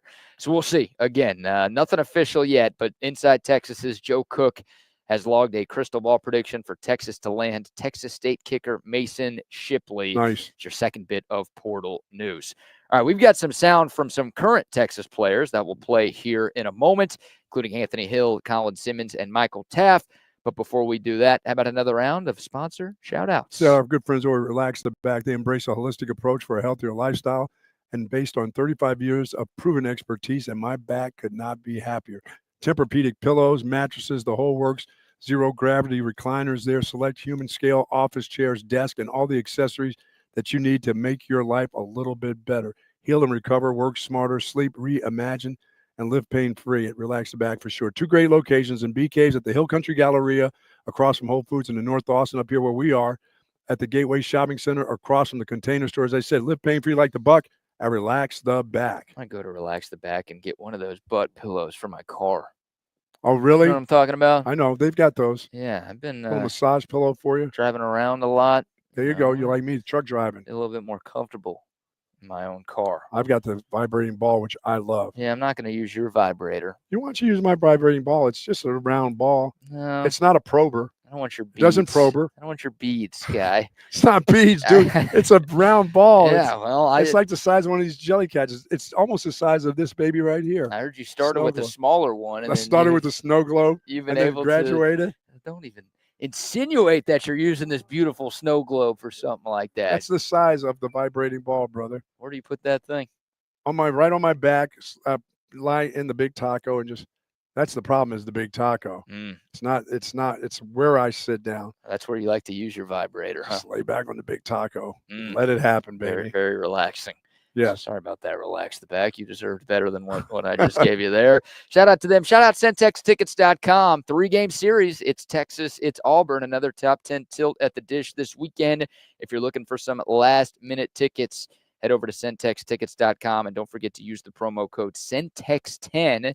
You're going to get 10% off of your ticket purchase. And it's not just for Texas baseball. It's for Texas softball. It's for Major League Baseball. It's for the NBA playoffs. For Andre Buccelli coming in July. Andrea Bocelli. It's for comedy shows and other concerts and anything you need. Oh, by the way, Texas softball playing a top 10 series. LSU is in town. Nice. Be careful. It might be sticky on Comal Street. Look out, y'all. In between McCombs Field and the Dish with all those floor pissers of LSU. Wow. Come here. But if you want tickets to see Texas softball this weekend, Centex Tickets has you covered.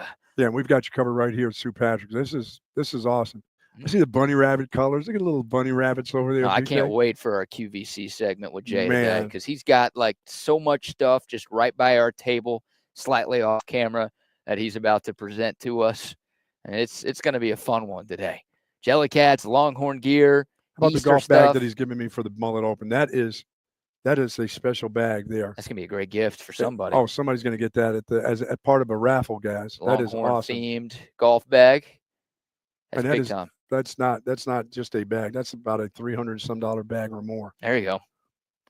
Who needs that? I just need a thing I can put some arrows in, Come on. a couple clubs and go. But that is beautiful. That is great. That is awesome by them. And that is a legit raffle that is not rigged. Yes. No. Never is. I never said that. I'm saying it's legit. I'm saying it's clean. There's nothing to see here. We're all good. Yeah, shout out to St. Patrick. Also, some love to our friends at McCall Custom Homes. The new father, Mike McCall, he's back to listening every day on He's got TSU. a group playing in the Mullet Open. He's got a group playing in the Mullet Open, and he's got a group that can help you upgrade your home. New bathroom, new kitchen, new life to your outdoor space. Maybe you've got a growing family like Mike, and you need to add on to your home. McCall Custom Homes can do that for you because they've been doing that for Central Texans for 40 years. Local company, started in Austin. They've stayed in Austin, so they know what it takes to turn your Austin area home into something truly, truly special. Check out their website, McCallCustomHomesATX.com.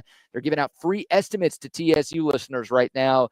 So get in on that. Get some ideas for your home, and then you can decide if an upgrade is right for you. McCallCustomHomesATX.com. You know, BK, ever since we went over to Southside Barbecue, yeah, I've had barbecue one other time since then, and man, do I like brisket now. I have not been a big brisket fan, but man, brisket and some pinto beans, wow. Southside was so good. That was, I mean, that I'm still thinking about the potato salad, the coleslaw, and the brisket I had there, and the sausage. That was so delicious. I had brisket 5 days in a row last week. Come on. I'm not even kidding you, dude. Oh, did you get meat sweats? I had the meat sweats. I know I gained a few pounds. And, like, for some, that sounds like the greatest thing ever. But 5 days in a row is a lot. Because, we had Southside last Thursday for breakfast, by the way. Yeah, that was a week ago, huh? And then had some leftovers on Friday. And then Passover Seder, the Jewish holiday that I was in Houston celebrating last weekend, the meal was brisket. Wow. And then Sunday, I went to another Seder at a friend's house, and the meal was brisket. And then Monday, I had some more leftover brisket from the Seder, so I ate some of that. 5 days in a row of all brisket. My goodness. Not too shabby. But also, I was No fishes and loaves, just brisket? No, my people don't do the fish thing on Friday. Wow. Yeah, sorry about that. It's my last one coming up on Friday. I know loaves of bread because we can't eat bread right now. Oh, my goodness. I don't know if that's the brisket loaves. is okay, huh? Yeah, meat's good. Wow. We're in on the meat. We're in on the wine. Yeah, I have now, because I can tell that when I'm eating that brisket now, I feel like that's the protein that I need to actually not be 152 pounds, but maybe get to 160. And it sounds like I need more pinto. I've heard more beans, more potato salad, brisket, some sausage. The chicken is fine. So I'm into finding good places. But I do like chicken. And one thing they had at Southside, that chicken was delicious too. I might go there tomorrow because I'm going to the Texas Stars game with our man Tom McKay. Of course, it's right across the highway from the HEB Center. That place is still new. A week later, it should be clean and new. I might go get me some more Q. Man. It's been like 2 days since I've had brisket. That's got to change. Yeah, I've got to. I mean, I'm now, in the Dripping Springs area. I've got to find a brisket place that has. So if you people are listening in that area, where do I go? I know I can head down to to see the guys down there at Hayes City Store and grab myself a burger or whatever. But I need to go ahead. I do. I want to get to 160. Okay. What are you at right now? I'm, without doing anything, and I'm not 3 meal a day. Sorry about that. As my wife gets ready is probably listening and yelling. No wonder you can't do it. You don't eat breakfast. You don't have lunch. You don't eat lunch. You don't eat anything till like 3 o'clock, and you think you can gain weight, and then you call it a day at around 3:30 or 4 o'clock. I need 3 meals. I got things to do this morning. I'll stop off and have something, but yeah, I've got to try it. But I've got to find a place that's in the Dripping Spring area where I can put on some poundage. And I love my friends at Hat Creek Burger. Love them. Did that yesterday. Had a double yesterday. There you go. And that was right. That double lettuce, cheese. Hey, I asked for no pickles. I got no pickles on there. Thank you very much. Big time. Love Hat Creek Burger. So that'll help you gain some weight. Just keep going to Hat Creek. Burger. I can't do. They got chicken sandwich. They got the nuggies. They do have the nuggies. They have the fries. Yeah. They did have a shake too on the side. A strawberry shake. They've got a bunch of different flavors of shakes. Yes, they do. Mix it up. Keep that going. Banana pudding shake. Yeah, you could get to 160 pretty easily. Oh, no. Most people try to lose weight. It's harder to lose weight than it is to gain weight, especially with all the great food we've got in this city.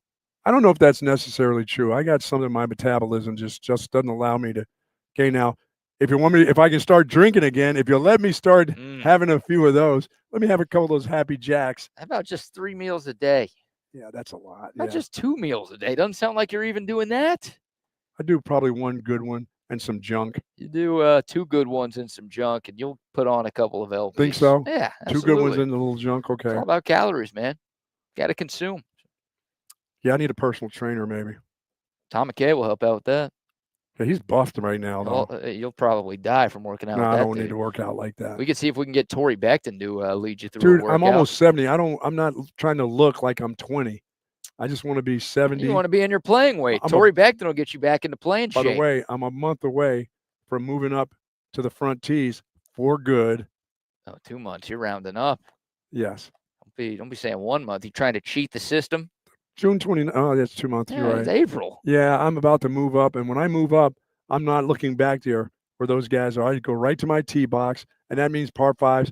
Does that mean I still get the stroke? I think that still means I still get the strokes depending on what golf course I play at. I think so. Good. That's fine. How about our girl Linda saying Whataburger's got a great fish sandwich right now? We aren't doing a show tomorrow for Good Friday, so we need your fish recommendations for the final one. Fish Friday of 2025. Culver's is so good, though. Yeah, Whataburger. I do like to see the. What about one for lunch, one for dinner? Could be. I do like to see the olds who are in love going to Culver's. You do like to see some poundage going on. Not pounding. Pounding in the bathroom. I'm just using your word. No. Now I'm scared to ever go in a bathroom at that place. No, man, they do a good job. Those sounds aren't toilet sounds. Good coleslaw, too. Oh, man. But thank you to Southside, man. They've got me now into the brisket move. All right. We're all over the place, having some fun on a Thursday. Goodness. Let's let you hear from some Texas football players. Buck, I'll give you the option, my friend. We've got sound from Anthony Hill, Colin Simmons, and Michael Taff. Where do you want to go first? I want to hear Michael Taff. I want to hear the guy who's leading on the defense now. All right. Michael Taff probably gave the longest answers of the 3. We will start with a personal one from Michael Taff. Hey, Mike, what are you working on going into your final year of college football? Assistant tackling. This might get a laugh out of some of y'all, but I tend to tackle high at times. So I'm trying to work on lower pad level, tackling lower, striking, the hips instead of maybe the helmet sometimes. So, consistent tackling for 1. 2, just mastering your craft. I always try to preach on get really, really good at what you're good at and try to stay really good at that, and then bring up all the weaknesses so you don't really have any weaknesses in your game. So not only am I trying to up my weaknesses, but like the things that I'm really good at, I still harp on those all the time because you can't lose the things that you're good at ever.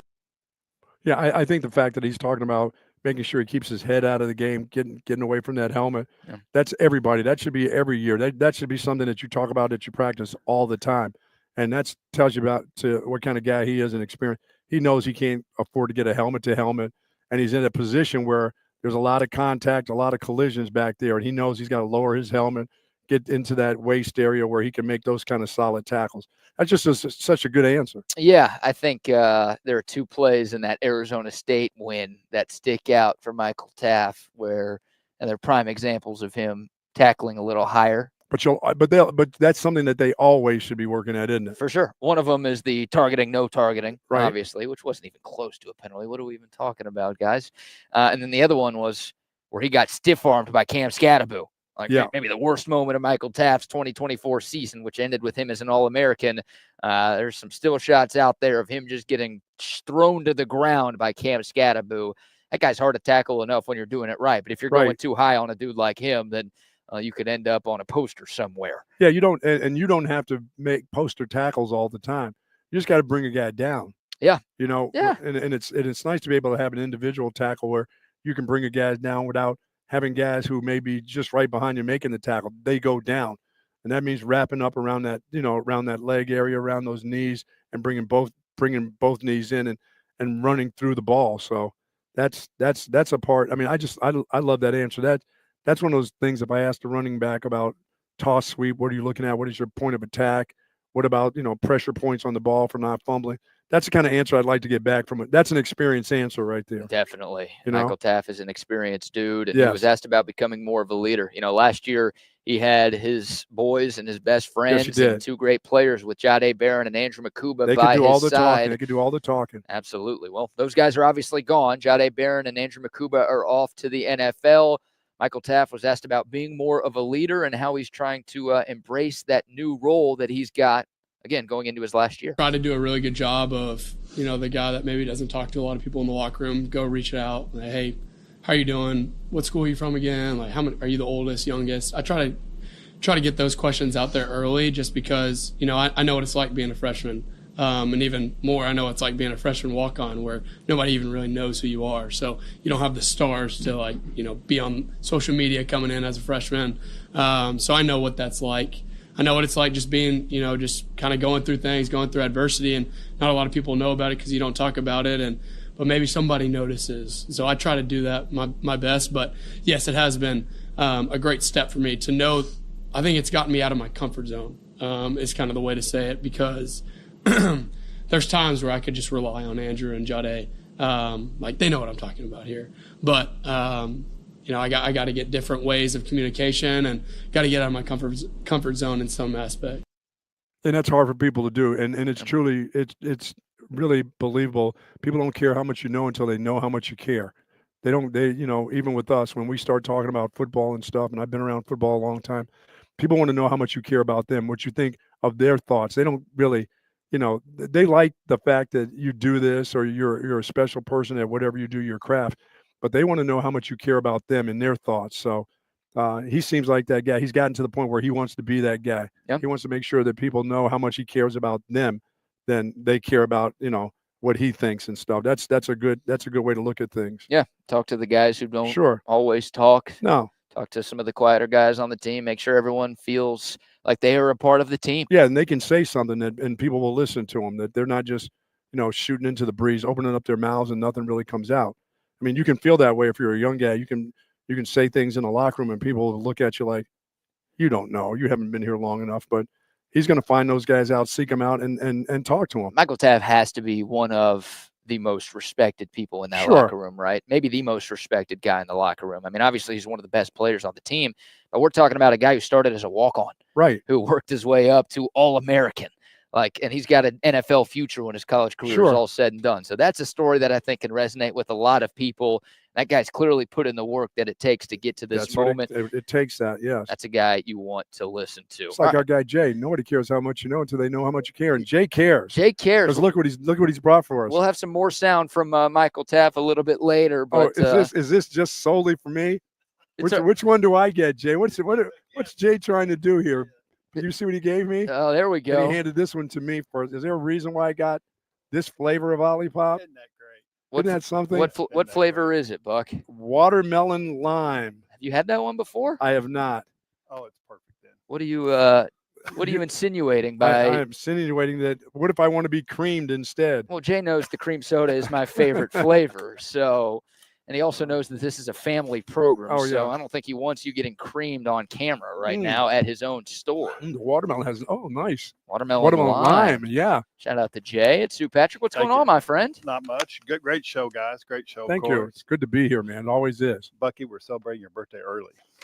Uh-oh. 2 months early. 2 months early. Another Wow. gift for the buck. I'm pretty sure this was going to make the cut.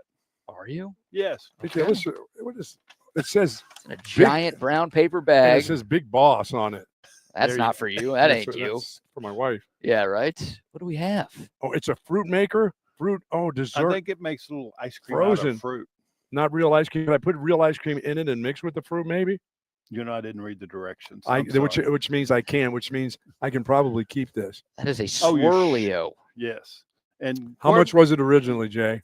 Now this was $59 at Bed Bath and Beyond. And of course, I don't shop They at Bed went- Bath and Beyond. Didn't they go out of business? They did. Okay. So it was originally $40 down the street. Wow. And then of course It made its way to your thrift shop. it made its way to my thrift shop in half price. Wow. Yeah. That's big time. Yes. It's a lot of money. $20. How about that? Yeah. Over $20. What is that? A frozen fruit dessert maker. Enjoy healthy homemade desserts made from 100% fruits. This can and help your me gain. favorite This will help me toppings. gain weight because I'll be bringing. I go to the farmers market every Saturday, Jay, Yes. You know, with my friends. Bucky, I have several criteria for what your present is always. One, it has to be in the original box. And two, it has to be unopened. There's This no is tape on open- this. This is open, but all the stuff's wrapped in plastic on the inside. Okay. So whoever got this for their wedding present 25 years ago didn't even open it. Wow.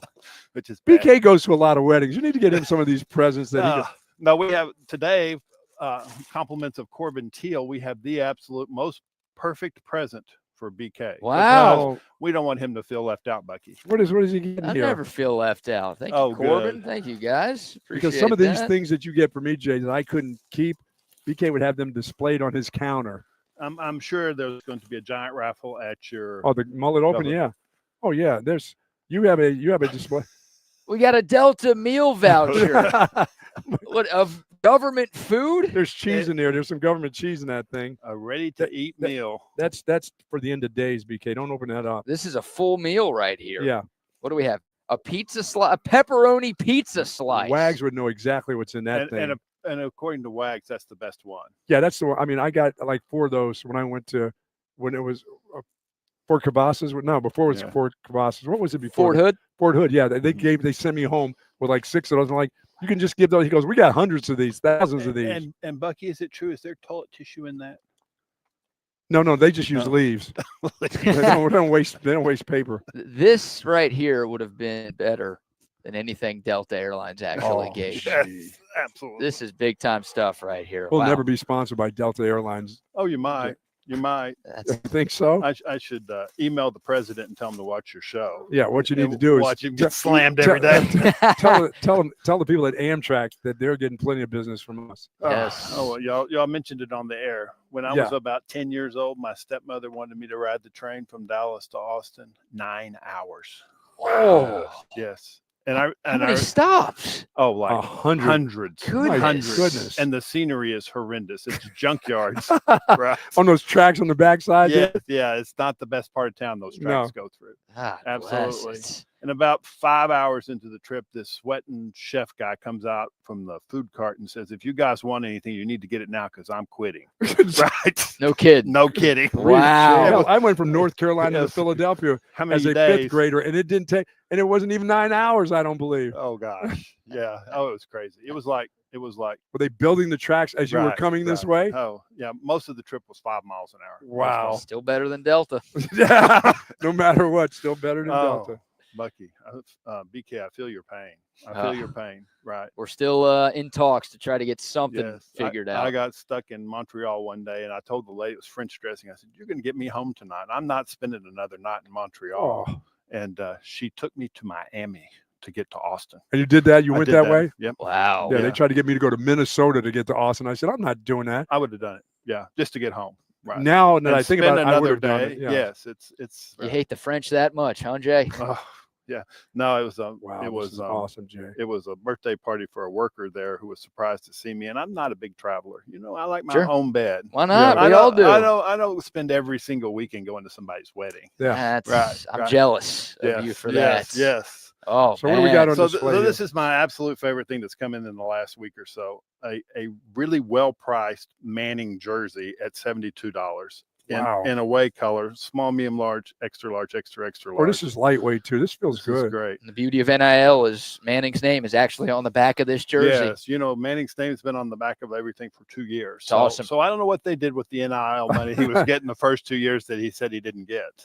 That's a great question. But I love this, and it's funny. It's really a guy jersey, unisex guy jersey. But I will end up selling the majority of those to ladies. There we go. Yeah. Great thing to wear to a game, Yes. to a tailgate, whatever. Look at all the different jerseys. Look at this. Yeah, And these are in shirt made. a little t-shirt. Champions. Very nice t-shirt. Yeah, a little champion t-shirt. Home and away. For champions. nice. Small through two. And 2X. they wear well. They too. call these jerseys. jerseys. Jersey. The shirt jersey. So you've got the home burnt orange and the road icy whites. And Yes. very washable, and they come back really, really well. BK. So let's hope Manning does incredible, because Yes. there is a major amount of hype about all this. Oh my goodness. And can you imagine if the guy wins a Heisman? How great that'll be for business. Yes. Yeah. Don't tell your friend Quaid that all I care about is money. We're money guys. Yeah, we're all money We're guys. money guys for sure.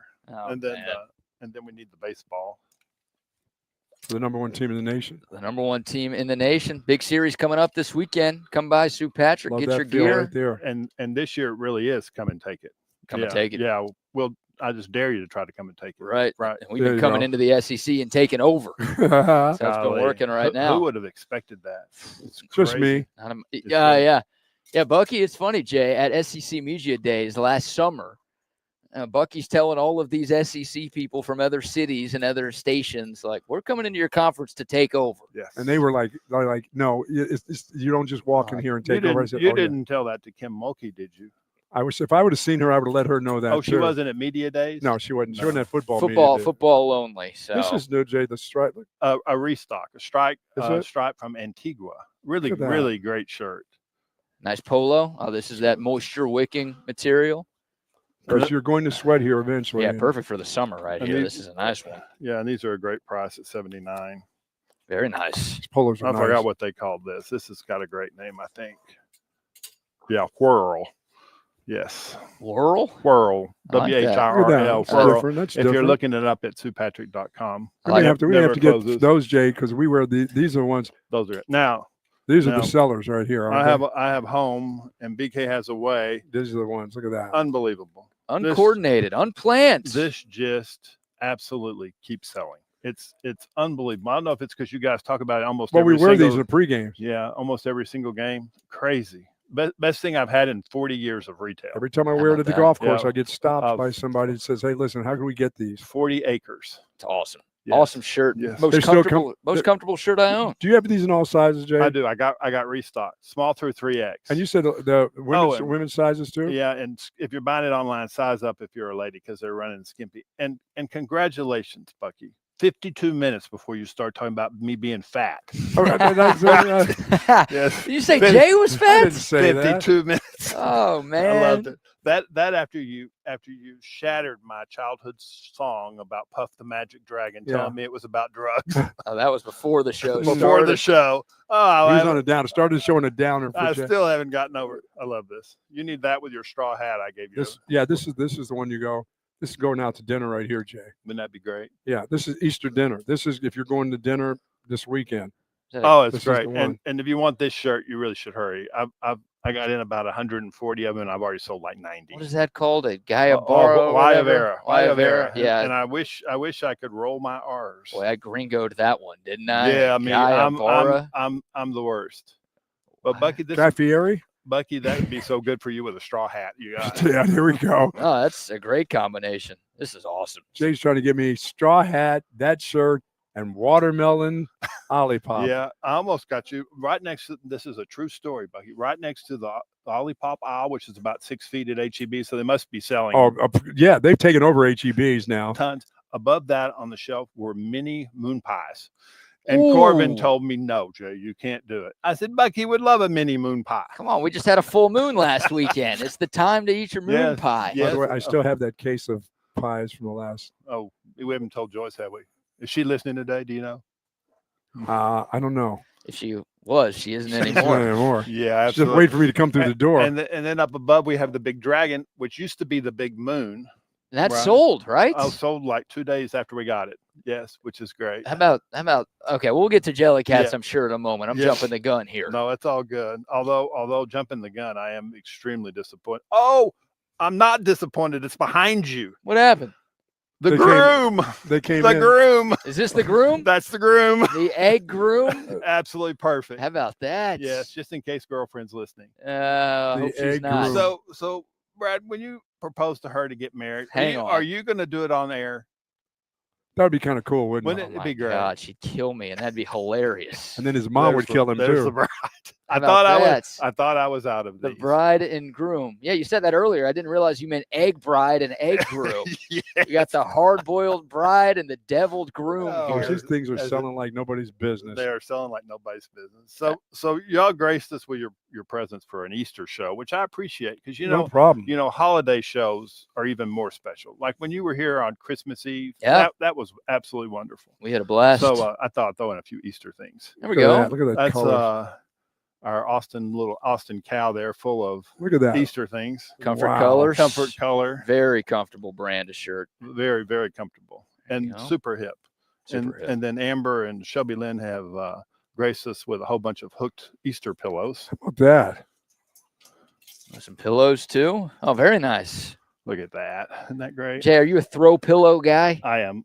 Well, I shouldn't say This will that. be on my bed. It's- I have about 40 pillows on my bed, so I shouldn't say that. You are a throw pillow pillow guy. Yeah. guy, yeah. How And about that? and I have a life-size Jellycat Jake Oh, you do? on my bed. Look at this little baby right here, BK. It's a little I'll have to get that, and after I get done talking, I'll go get it and show it to you. There you go. Smaller Easter pillow. Very nice. This Little is what you do pot. when you show up to grandma's house. You bring this for grandma for Easter. You know, these pillows used to be old lady. I'm not making this up. Old lady city. Only old ladies bought them. Now you know Yeah. who's buying them? 20-year-olds. Really? Yes. The throw pillow. They're starting to throw pillow thing already. It's sort That's- of like That's unacceptable. it's sort of like the trucker hat used to be for old men, and now it's for 19-year-olds. You're right. Yep. You Everyone's mean at their rocking the apartments trucker now? hat. They rocking that at their apartments? The throw pillows. Yeah. It's bad, dude. Okay. I You can't you talk stand it. about this all the time. There Yes, we go. indeed. These There are you all go. signed with the book plate. Make Your Bed, number 100% Absolutely. bestseller of all time for me. I'm almost done with this one. And what's great is graduation's coming, and what a great Yes. present to give somebody. I would say yes. Admiral McRaven. Yes, indeed. That fourth book is coming soon. Yeah, and right? it's called I've read both of these two. Conquering Crisis. Conquering Crisis. I So like I've read that. these yes. these two. I'm still working on this one, BK. Yeah, and those are hard to read, Bucky. They're big, they're small words and thousands of pages. You know what I do? I 125 pages, And 14-point big font. right. Easy to read let me here. tell you. You know when I read these? When I'm flying on Delta. Oh yeah. That's Or what I when get you're to- waiting for your Delta or flight. or You I'm could finish all 4 of these books waiting on one Delta flight. Yeah, and I don't. Almost done Did with I the ever hero tell code. you what Delta stands for? Ooh. No, Yeah. we'll find out. Don't ever later. leave the airport alive. Yeah, Ah, right, that's right. great. Right, That is well right. done there, sir. Yes, and then he did a children's book too. Admiral Admiral McRaven? McRaven? did? Yes, How about that? Make Yeah. your bed with Skipper the Seal. yes. Buck, even you can read I that. think I may be And able I'm- to do this in a and- day. And I'm thinking there's not too many guns in there for the little kids. You got some pictures in there, too. These are great pictures. It really is a cute book. Great illustrations. And he signed that one on a Great for my special book grandson. plate. It's good I for like about that. a 3 or 4 year old. That'd be perfect. That'd Yeah. be perfect. That's awesome. That is awesome. And then I can't wait till his next book Hold this that one comes up. out. some stuff to fill Easter baskets with. A little Happy Thoughts journal. Snoopy. Snoopy. We've been selling tons of Snoopy. A little Snoopy's still going, huh? Snoopy it's amazing. About every 8 years, it takes on a new life. Really? Right. We're at that stretch. There's Joe Cool Snoopy Oh yeah. as a lunchbox. You know I you know what But I these did. would be so great in an Oh, Easter yeah. basket. Oh, my gosh. Absolutely. A little journal, a lunchbox. Yeah, this is great. Snoopy with the shades. And the Oh boy. sweater here. Jellycat. bow I know y'all tie. talked about Jellycat a bunch, but Bucky, Never enough, Jay. Never enough, Jay. For next sure. time you're flying, this is the perfect Jellycat Oh, to take. Oh, to get that middle seat. How about Even- that? A little Oh. lucky unicorn. There's your emotional support pet right there. Absolutely. Look at that guy. What do we have? Do we have a name for this unicorn here? Oh, I'm sure. Let's see. We've got Big Bashful Unicorn. We're going to call it Eunice. And Bartholomew Bear. Oh, yeah. Mini version. Mini version. We sold the life-size one that joined your show last time. Did you? Yes. What about that big unicorn? What do we have up there? The dragon. How much is that dragon? That dragon is $1,200. Yes. And we got in 200 pesos? Cents. and Pesos. we got in a dragon that's the next size down. That's like 120. We haven't put out yet. It's a little bit bigger than the unicorn. Okay. If you didn't want to spend that, Oh, Someone's boy. going to buy that, though. someone's going to buy that. It won't make it a week. Wow. Right, which is crazy. You sold the giant moon and you sold the giant bear. And the hope is that if they buy it, they live close by. Right. Yeah. Yeah. When I mailed Bartholomew Bear $200 in UPS expense. Really? No Yeah, way. it's a box the size of this table. You're mailing a human being, I Yes, guess. yes. This bear is just perfect size right Isn't here. that great? This is great. You show up at Easter that for with your grandkids, they're gonna love you Oh, for that. man. I forgot what we call this. It's a squid, isn't it? It's Odell the octopus. Odell Beckham Odell Jr. Becker, look at this thing. Look at that. Isn't that great? That's a That's new kinda- one. That's a good one right there too. But Jellycat, it just makes you smile. And Yeah. all the people that buy it they're all They're happy. happy. They're Are they? happy. Yeah. And I think this is a great rearview mirror item. Little Yeah. marshmallows. See, I gotta get rid of my rainbow and put in this in now. Oh, you have a rainbow, Bucky? Yeah, come on. Look Oh, how sweet. at that. Look at this. BK. What do we got? These are like Marshmallows? Two. Are they D- attached together? D's. No, No. not D's nuts. Look at D's the- mellows. No, we have Marshmallows? we have these nuts as peanuts, but we only got in 12, and for some reason They were gone. which I don't know why. Peanuts, it's like 10 minutes and they're gone. Oh, of course. Yes. People like these. Yeah, I'm not really sure why. Ginger. What about the ginger? That- Is ginger still around? I have a few gingers. Okay. Yes. Now that's perfect for Easter, Easter yeah. with his little bunny ears. Put these guys on the table Your here. Yes. little egg. Nice. Egg turned. A lot bunny. of egg. The egg groom, the egg bride. And then I saved Wow. the best for last for BK. There you go. What do we have? A diamond ring. Diamond ring. Yes. This is to be the gray one that. And I don't know, do they call that an engagement ring, Bucky? Yeah. Oh yeah. Let's see Okay. on the label. Amusables diamond ring. Yeah. Look at that, It's BK. That's fabulous. good because she can throw that across the room and slap you in the head with it. Yeah, So 33. like the roses I get. $33. I don't know if I'm spending that much On on a ring. Yeah, I don't know if I'm doing all that. This is great. The little face at the bottom. I'm at the top. And then, of course, what we're the most known for, our world famous snow globe. The best thing. Shake it and the bats come out. Musical bass plays deep in the I heart love of it. Texas. I don't know which if is anyone's great. going to be able to hear this in our audience, but we'll play it for ourselves. It's Yeah, man. it's really great. And, Yeah. And I got a new company. I don't know what Mr. Trump's going to do to the price of that, but I do have another one in works, and we're thinking about adding the Google building, the one that looks like a sailboat. Yep. And if any of your listeners want to chime in and say what building they'd like me to add, I would love the input. Oh really? Yes. What about Cool. Bucky's house somewhere? Yeah, I asked the guy a long time. They don't ago, go out to dripping. They don't go yeah, that far. if I should put my store in there, and he said no. Hmm. But it could be like Bucky's. They have that beaver everywhere. Okay, serious question. Bucky does love the beaver. That's well documented. Yes. I know this is downtown, but what about DKR in there? Well, see, you have to be really, really careful, Okay. right? Oh. License purposes. Yes. So that if an average person looks at that, they say this is the city of Austin. Sure. Yes. If you have a tower and DKR and the Irwin Center and all those kind of things, and the average person looks at that and they say, this is the University of Texas campus. Yeah. And they're gonna have and to pay then- for that. And then Craig Westermeyer, my dear sweet Yeah. friend, wants 16%. Wow. Oh, of course Right. he does. Yeah. He's and- got a Surprised it's only tariff on you. 16 these days. Yeah, it's 16 for that, and if you do a Manning jersey, it's like 20%, 22%. How about that? Yes, and then if you do a Manning jersey, a UT Manning jersey, and you add SEC to it, add another 5%. Everybody. Wow. Yeah. Okay. Yeah, Everyone's it's- getting their piece. But- everybody's but getting that thing is them going to sell like mad. That jersey is not going to be around very long. I promise. I'm not just tooting my own horn. At $72, that is a great jersey. Yes, it is. price. Yeah, it is. It Most is. of them. Over them. $100 and some dollars. Yeah, 150 120, bucks. 130, 150. Yeah. That's a great price. The jerseys are great too. I'm telling you. Yeah, Love it's that all, look. it's all good. Well, I'll let you guys finish. Thank It's, you, Jay. It's always good. The Jay- Jellycat wall, man. You know what know. I'm sitting here for? I'm sitting here for that washing detergent. That's what my wife Oh, said. you're Make right. Sure, Yes, make sure I bring the. Tyler Diva Wash. Tyler Yeah. Campbell. Yeah, I Yes, need to bring yes, that. which I I need to bring that routinely back. get. I'll be receiving Tyler Kendall, and I type in and Tyler Campbell. Campbell, and I'll type in Tyler Campbell because I have a couple of his books, so he's a vendor for me. There we go. And it's like they should change the name of this, Right. and get him to endorse it. Yes, I'm going to put Which this would be along with the What are fruit maker. What are the chances, Bucky? That's a 50-50 right there. 50-50. If I talk about me gaining weight, that could go easily 80-20. Yeah, and in favor. Bucky, I love your listeners and their chats. All you have to do is mention that you don't have a grill or you can't grill inside, and 50 people will say, well, you shouldn't have given away that great present Jay and Corbin gave you. Yeah, I did grill. I have been grilling outside. Yes, grilled cheese sandwiches. And my neighbors have looked over the fence like, is he burning? No, he's not burning. He's just making hamburgers. So I love your listeners are great. They really are. They always take up for me, Bucky, and I appreciate that. Well, this one I'm going to try to get this one to stay. Although we're coming close to golf time. Oh, this could be the. Oh, we didn't talk about that. Oh, there we go. Speaking of golf, y'all, Yes. look at that. This is not just any bag. This is a very expensive golf bag. This is not a carry bag. This is a tournament size bag right here. You can get all your club umbrellas. You can get your all your wear, your stuff. If it's range, you get your rain gear inside keys, that. Balls, wallet, keys, everything. Pockets for all that stuff. It's fabulous. And but you can this can be second prize. The first prize is going to be a giant TV.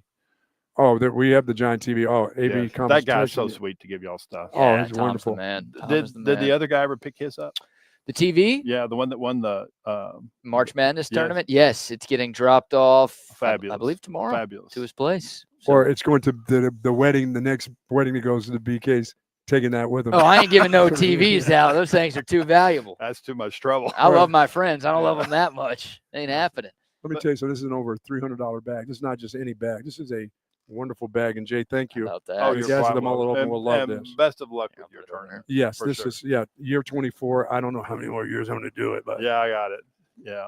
All right, guys. And thank you for the watermelon OLIPOP. Yes, Sorry, yes. watermelon lime. There it is. I should have made it perfect and got you a moon pie. Absolutely. Icing on the cake. Thank you, guys. You're the Thank you, man, Jay. Jay. There he goes. The great Jay Willems over here at Sue Patrick, 5222 Burnett What Road. time are we opening up today? 9:30, right? 9:30, huh? 9:30. Awesome. So come by, get your Longhorn gear. Of course, you can do all of your shopping online at SuePatrick.com. For sure. How about free shipping on orders over $49? There we go.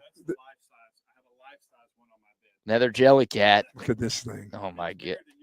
There's a life. Jay says he has a life-size Jellycat Jack cat on his bed at home.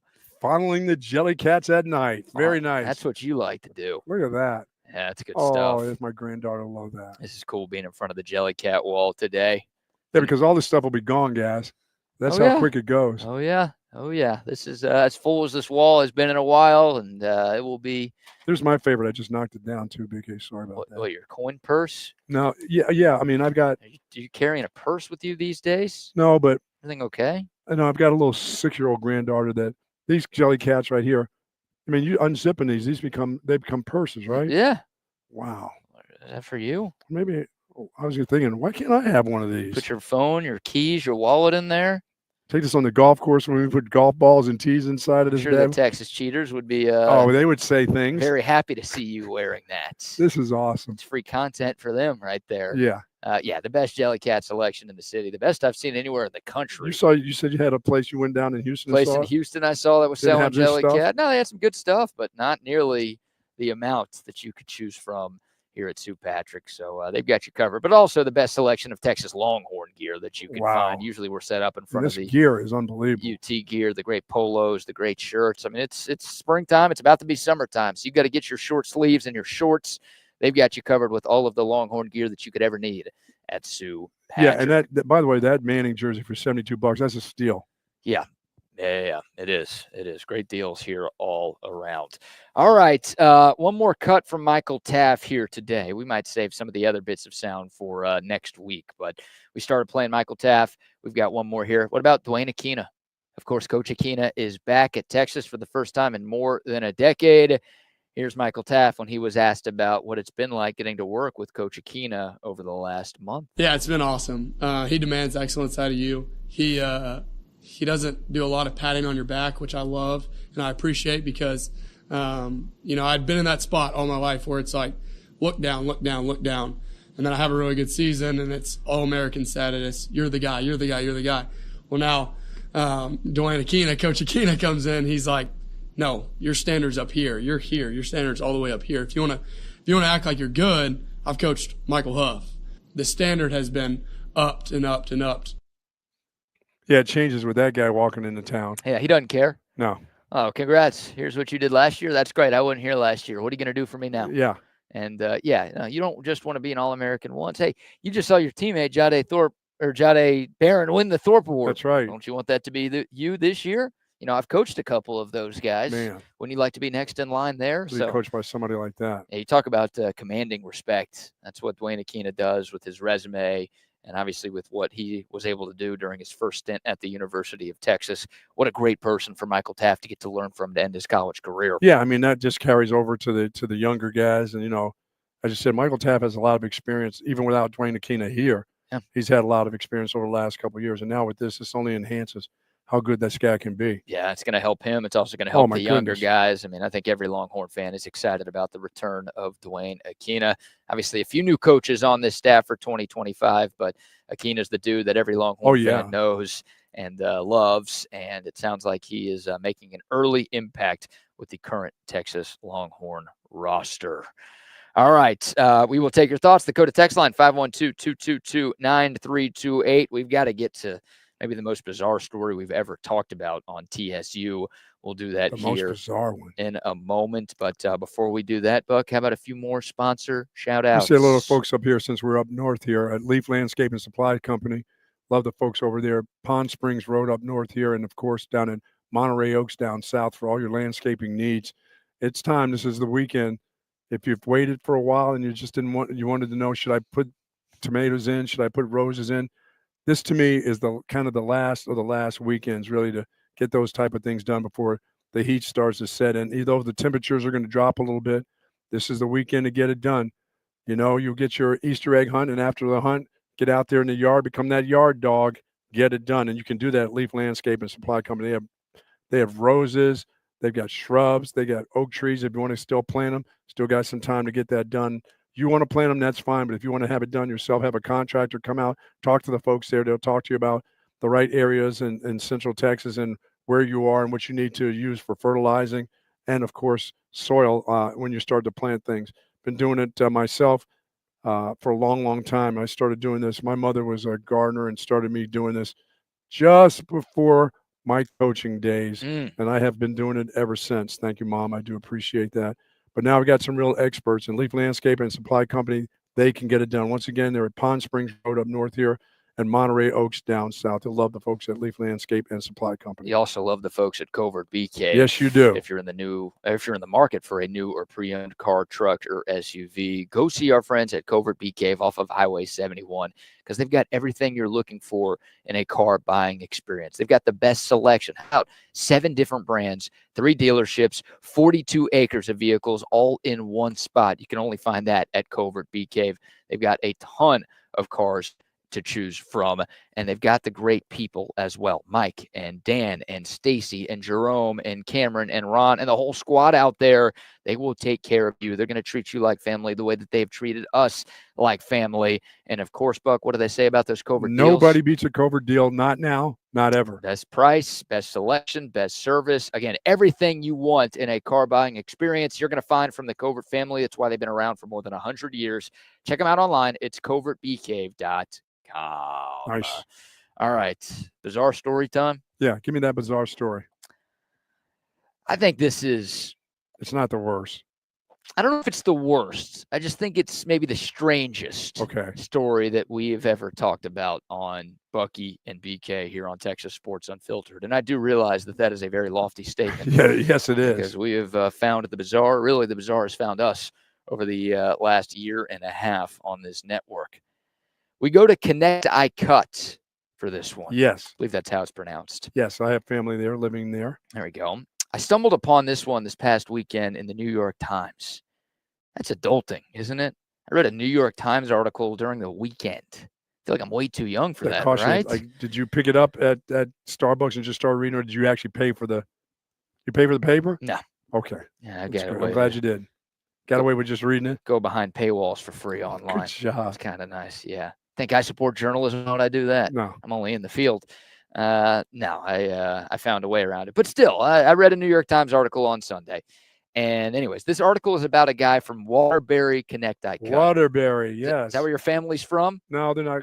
I had a player from Waterbury, one from Waterbury, Danbury. Okay. Connecticut. Yeah, I know where that is. It's like a small middle-class town in Connecticut. Yes. This guy is 32 years old.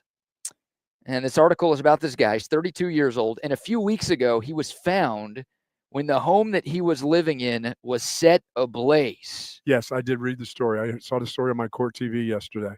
Okay. It's amazing. So the house is burning. Yes. Firefighters respond, and they find this guy inside. Again, he's 32 years old.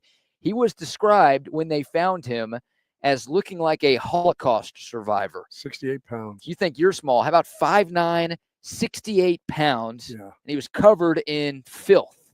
That probably from the fire.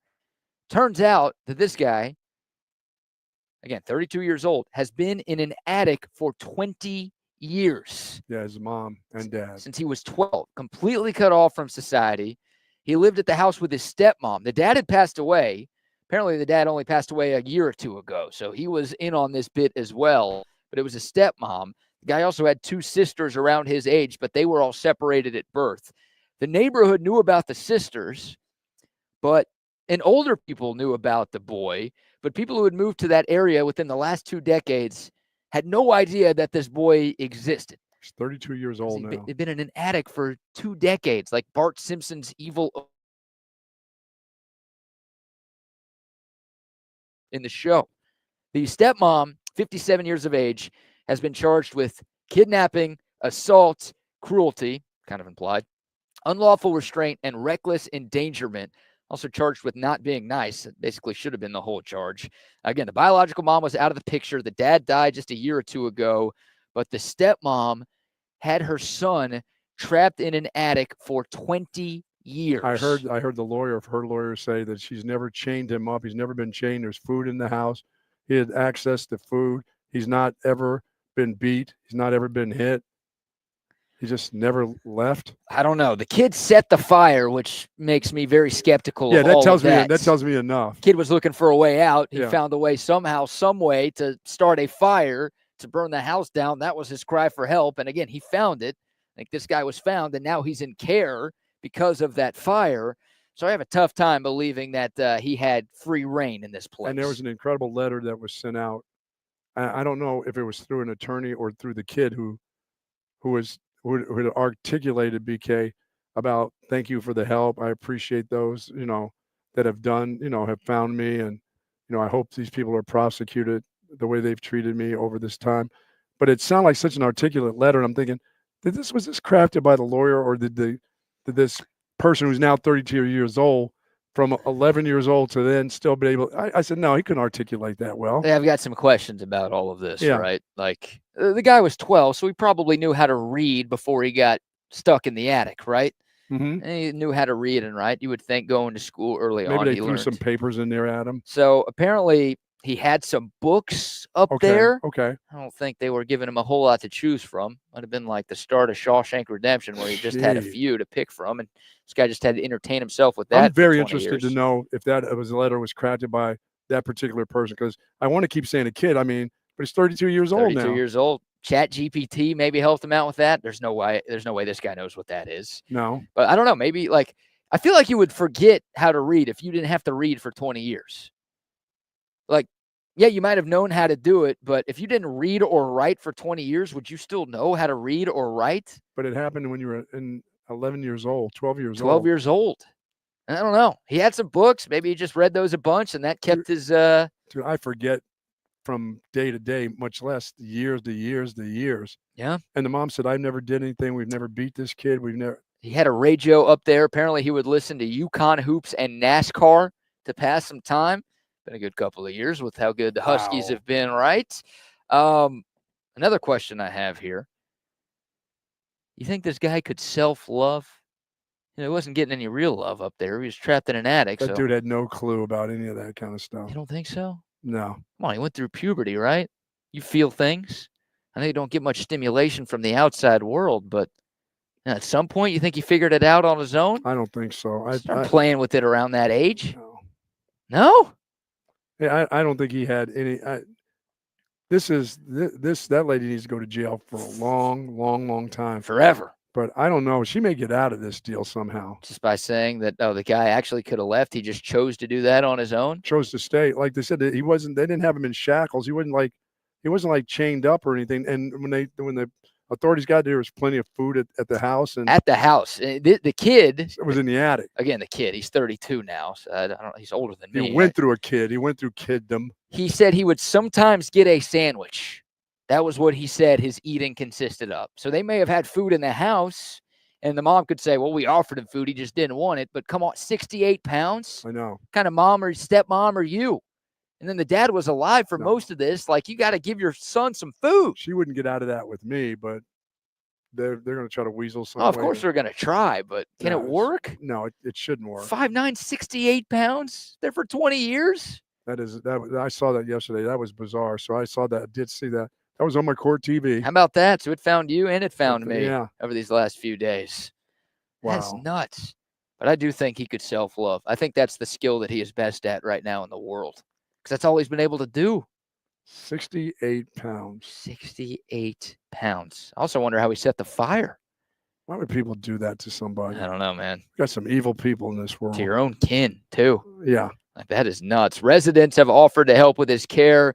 Some say they plan to come out to demonstrate their support for him when the stepmother has her day in court. Oh, yeah, they'll be there. So local folks, I mean, this might be, nothing will ever be OJ or anything like that, but this might become like a nationally televised event here. You can catch it all on court TV. What channel is that?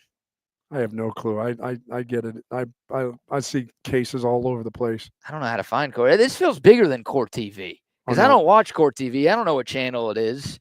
This feels like something that's got to be on network television. Well, when you get on court TV, there's some people that do some horrific things to other people. Worse than this?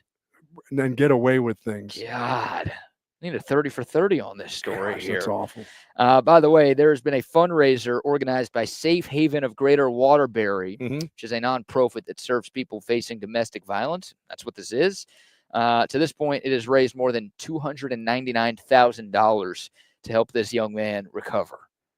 So clearly the community is on this guy's side and saying, the stepmom is in the wrong here.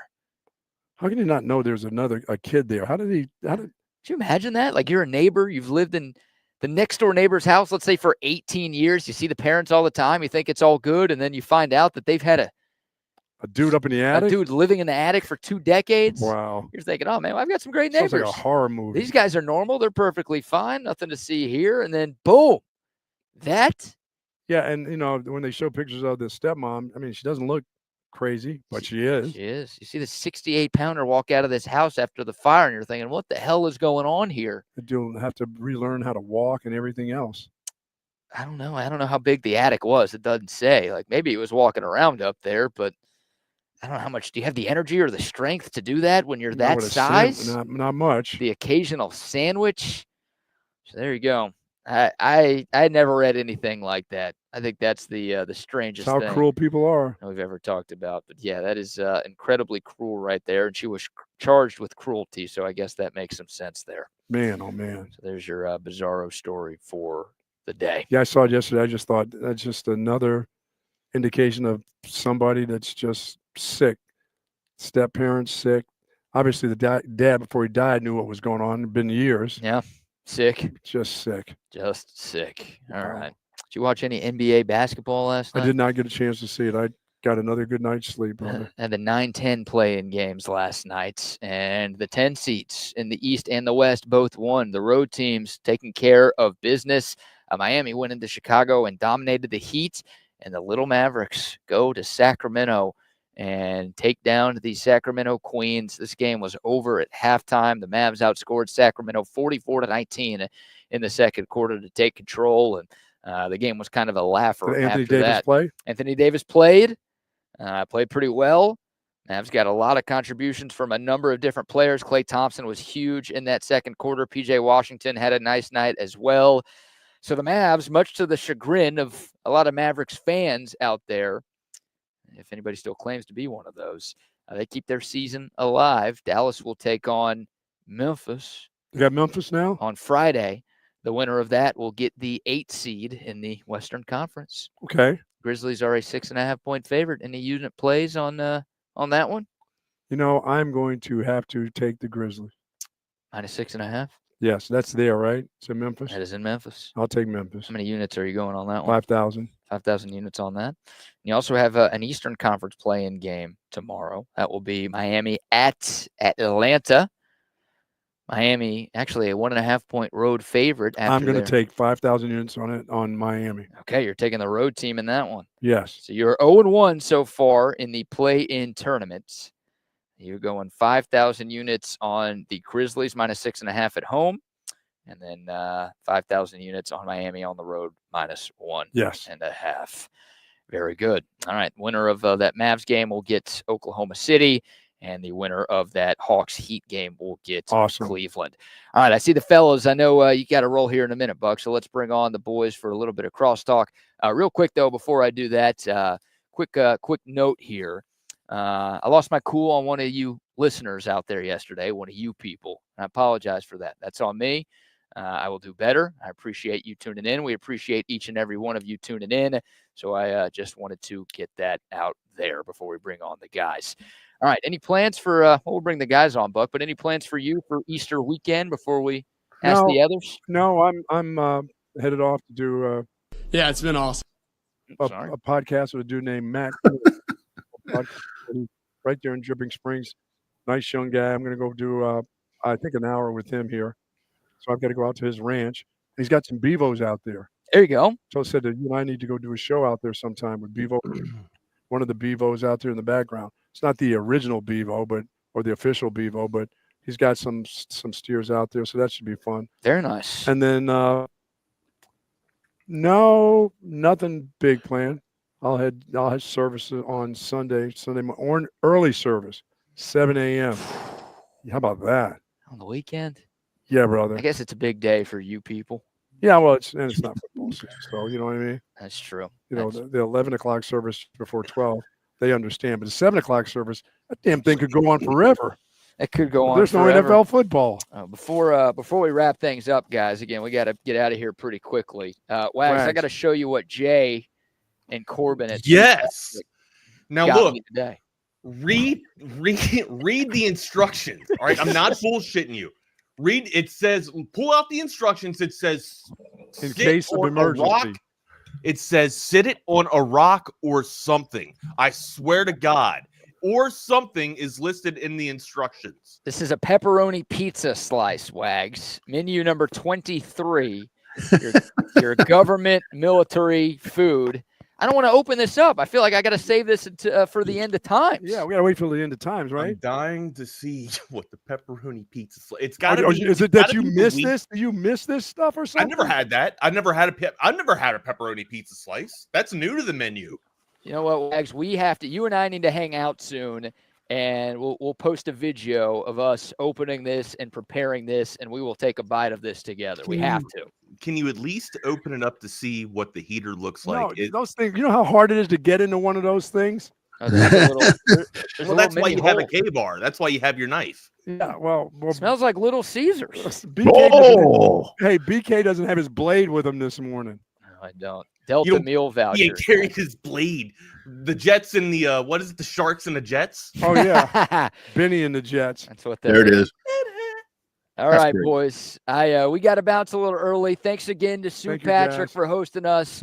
I'll see the two of you tomorrow at the Texas Stars game. So look out! Hey, does Jay have any more of them? What, government food? Yeah, I'm sure Jay brought 40 of these things. You and I are eating this one together, so have no fear. Please Wags. do this so we can see you guys eat this. Does Jay just have? I'll do it. I'll do it on camera. Does Jay just have Sue Patrick, or does Jay have another retail spot? Is it just Sue Patrick? I don't know. Maybe he has another one he hadn't told us about. Yeah, he also has a government food spot. Yeah. Apparently that is opening up here soon. All right. All right, boys, I got to go. All right, guys. Have a good show. Later, boys. See y'all. There they go, and here we are. Welcome to Chaos Theory, everybody, on this wonderful Thursday, April 17th, 2025. Hopefully, everybody watched some Mavericks game last night. Oh, Here they come, baby. Here they come. Here they come. Here they come. Here they come. The Mavericks. They're gonna When it's good, it's good. They're going to silence all the critics and then beat the Lakers in the Western Conference Final. Seriously, Double R. When it's good, right? Like, AD looked good last night. He did. Clay was fantastic. We'll break this down in a little bit. I don't know how long it's going to last for, but man, it was fun to watch last night, right? Like, even if it's one night only. A one-night stand. Right. Ain't nothing wrong with a good one-night stand every now and Even then. if it's a one-night stand, it was still nice to see. So, well, I'll tell you one thing. The fan base needed a little bit of excitement, if you know, because you had the press conference the other day with no reporters that Nico had. That was just kind of just another saga in the shit show. And I mean, those fans, because the Dallas fans are passionate, and obviously they're pissed off right now. So the fact that something happened that was good for a change, because you think about this. If you're a Mavericks fan, I mean, you were in the NBA Finals. You're a year ago. You're in purgatory right now. If you're a Mavs fan, this is like you blinked and you're like, what just hit me? What happened? Like, what is this? It's like that episode of Lost. You wake up on the beach. You're like, boom. Yeah. What's going on here? Yeah, I mean, I am glad for the DFW sports fans that the Rangers are in a good spot right now. But see, here's the thing, though, right? Like, I did this. We all did this. We all threw shit at Nico after and of course, rightfully so, right? Like you traded a generational talent away. Okay. But this is what the vision might have looked like. Okay. Now look, and this was without your facilitator. Mm-hmm. Seriously, this was without your top facilitator. Yep. This isn't the ceiling. And again, this is Sacramento. All right. Sacramento's had some surgery done this season too. And this is, let's keep it completely honest. This is a playing game. All right. It should be bottom of the barrel of the conference. Yeah. But nonetheless, it's still the Western Conference. God, this is a crazy hypothetical. If Kai is there, I might, and if Kai is there and the big three are there, all right, Gafford, AD, and Lively, everybody's all back. I might have Dallas as deadly or as strong as Minnesota or the Warriors, man. I'm serious. Like, I know that, I don't think that's too far off. I really don't. I'm telling you, as this was going on last night, because we had just had this conversation yesterday about how dangerous the Warriors are and the Clippers at this point with those two guys, with the Clippers at full speed. I mean, yeah, imagine if you get a healthy Dallas and what's already a cloudy West. Everything's got to come together. Everything's got to align, right? Like every one of these stars has to align for this Mavs operation to work. But I think, and the window is it's just absolutely small. It's ridiculously small. All right. Like this window of opportunity with this Mavs thing here. Okay. Because I don't know how long AD is going to be able to stay upright. Nobody knows how long AD is going to be able to stay upright. All right. Or without him breaking. But if all the pieces are clean and untarnished for one season going into this, maybe this turns out that the Mavs could be contenders, because like you just said, they were playing in the NBA championship, but they had a huge piece of that part removed. So and this is that short sprint we talked about yesterday, because that marathon part is over. So now you've got that very small window of amount of time, month and a half, very small. But and the thing is with Dallas, obviously a lot of the focus is, with the trade and the way the trade was done and what you didn't get back in value and so forth for Luka. But I mean, you go back and you look at it, it's just been a snowball here for Dallas, because you mentioned Gafford and these guys, they all go down. AD plays a half, and then he's out. Not even, I don't even think he made it a half, right? Yeah. So all of that happens, and you look at the success last year of Dallas. on that run that they made. And it was Gafford and these other pieces that really stepped that defense up. So yeah, conceivably, if you get all that back together, and like you mentioned, what we saw last night was without I could be prisoner. Double R, I could be completely prisoner of the moment right here, right? Like I don't think you are. Seeing Clay doing what he did, and then having AD, like if AD can come out and give you 30, if AD can come out and give you a triple double, or not a triple double, but a double double, then I think the Mavs are in a good place. I do. Yeah. I mean, I think they are. But I mean, first order of business, take care of Memphis. Yeah, you know, but it's like we just mentioned at the top of the show. And by the way, welcome everybody. Code to text line 512-222-9328.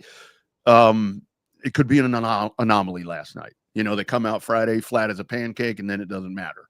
But at least there's some optimism in what you saw last night, because that did look really, really good last night. It looked damn good last night. Yep, I think there's some. As Jake chimes in, stop gaslighting. I'm not gaslighting, man. I would not bullshit you. I wouldn't. I think you guys have a shot. I really do. But we'll break it down a little bit more. What else you want to get into, partner? Clay last night, dude. What's that? I'm just saying, Clay was. Oh yeah. Like it was over by halftime. It was done. Yeah, all done. Wags. 2,700, over 2,700 players into the portal yesterday. Yeah. And this story kind of floated under the radar with the Nico thing, because, you know, the UCLA and wanting more money. But Fran Brown from Syracuse. So you had Syracuse receiver Trevor Pena, who was doing the same thing, needed more money. He'd been paid, needed more money. And I love, obviously, this wasn't at the big magnitude of the Nico situation at Tennessee, because obviously Syracuse not a playoff team and not quite in the SEC and those different things. But man, I love what Fran Brown did. Well, hold on, sir. No, they weren't. Syracuse wouldn't even have made it if they beat Miami, right? Like, didn't Miami drop to Syracuse? Yeah. Mm-hmm. Am I correct? Yeah, you're right. Yeah, okay. You're right. So this dude wants more money. And Fran Brown, man, I love the quotes from him. And it's like, he said, Fran Brown felt as though they had already done enough from a payment standpoint to satisfy the receiver's current market rate. You don't need any more, is what he says right there. And he says it in a very nice way, you know, in a very flattering way. Your market rate is not good enough. You're only worth what the market will pay you, and you've been paid enough. And then when he goes up to him, when they have that conversation, Fran Brown says, I just said, yo, you got to go. Bye. See ya. Get out of here. Oh man, this is just outrageous, man. I heard no, that's what you tagged me on earlier this morning. UCLA now is the move for Nico, huh? Looks like it. It looks like that's what's going to happen. And of course, now you have all the damage control that we always talk about in these situations, Wags, where the family is like, well, you know, we just didn't feel that the Tennessee offense suited him, you know, to the best of his ability or whatever. It's like, come on, man. Maybe he didn't suit the Tennessee team. Yeah. Maybe he wasn't suited for the Tennessee offense. Maybe you're just greedy, Nico's dad. Maybe you think that your son is worth more in his market value. I saw this too. I see people. You see the comments in the chat channel here about Corso? Is that legit? I saw mumbles of it, but I haven't speculated on ESPN. I haven't seen anything on ESPN about Corso retiring. Yeah, I don't see it up there yet. I did see flashes on social media. I'm trying to figure out if it's real on college football's website for ESPN. Yeah, the only thing I see on ESPN right now is future presidential candidate Stephen A. Smith to end 4-decade run with Game Day. It just, like, after I just refreshed it, popped up 8 minutes ago. I think Nick Saban has made that transition much easier. When Nick Saban comes in, I mean, that's going to be your coach on the panel right there. I think Mac Brown would have maybe made that happen a little bit sooner, but I do agree with some of the comments right there. Lee, he's a staple, right? He's an institution. He's an icon, but I don't want to watch somebody that we've loved for years, right, look lost on camera. All right, like, and especially like if we view him as part of our family, right? If we as that old uncle, or you know what I mean, or just somebody that's an endearing figure. I don't want to see anybody lose their shit on camera. I don't want to see anybody that's struggling with their mental health or with their health in general. I don't want to see that. And honestly, we shouldn't be selfish to make him want to come out and keep doing this. Like, we should allow him to live his life and have fun and live out these God, sounds morbid, but the remaining years of life, and just enjoy it, man. And maybe that's maybe his passion was being on camera and talking ball. I'm sure Herbie's gonna miss him. I'm sure he's gonna miss the moments with Herbie, but I think 4 decades gave us a lot of great material, a lot of great content, and a lot of great memories for 4 decades. Lee Corso. So take a bow, Lee. And that show has definitely taken, the direction there, as Nick Saban being as good as he's been on camera. I think he's nominated for a Sports Emmy as new broadcaster. Or it's hard for me to turn the TV off when Saban's talking. I just want to listen to that guy. It's hard for me to do anything else when Saban's talking. And Saban's a great replacement. Now it's polar ends of the spectrum, right? Now I think that's why you have a little bit of Pat McAfee on too, to kind of, ease the tension or somewhat. But I mean, hell, what was that? Who was the comedian that came on? Shane. I can't remember the dude's last name, but they he made a comment to Saban, and Saban did not like the comment. He didn't wear it well either. You could see it on Saban's face, and I think the dude was a Notre Dame. I can't remember the guy's last name. But he's in a commercial with God, I can't even remember this guy's name either. Anyways, but Saban's a fantastic replacement for Corso. That little splash with McAfee too. Yeah, I think it's a really good added recipe, man. It's gonna work. It's good chemistry. And I did see, it's funny how all this kind of falls. Thank you very much. How all this kind of falls in place, because I think that Fox Big Noon Kickoff had made a play for Chris Fowler to try to get him off of Game Day, but Fowler, obviously the ESPN Game Day, if you're going to watch one of those shows, that's the one to watch. And that Pat McAfee, I haven't always been the biggest fan of Pat McAfee, but I'm not a big fan of his show, but I am a fan of him on Game Day. He is entertainment. He is entertaining as hell. He's also you can hear, he is East. He's so East. He's not East Coast, but I can hear the Pennsylvania, West Virginia accent in him. Where he probably says yens and shit like that too. So I don't know. It's just it's a memory of home. It's just a reminder of home when I hear Pat McAfee talk. I got to tell you, one of the most touching moments this year on that program was, and now that Corso's stepping away, is it's no secret Kirk Herbstreit has kind of been the one that's helped Lee Corso a lot. Yeah, for sure, right? But if you go back and you watch when they did the tribute to Herbie's dog, when Herbie's dog passed, if you go back and you look, Herbie's falling apart, as much the love that he had for that pet. If you look at Lee Corso there in whatever state that he's in, at an elder age, kind of reaches over and grabs his hand. And it's kind of, he was there for him in that moment. I remember when Kirk Herbstreit broke down and had a moment on camera where during, the COVID moments and where we were all losing our shit, with the riots and everything. Herbstreit broke down on camera and had a reaction moment and lost his shit. And Lee stepped in and said, "It's okay," but came right away. He's almost been like I said, man, he's Uncle Lee, bro. Or he's your granddad that you never had. He is, and it really is where you don't. I mean, these icons.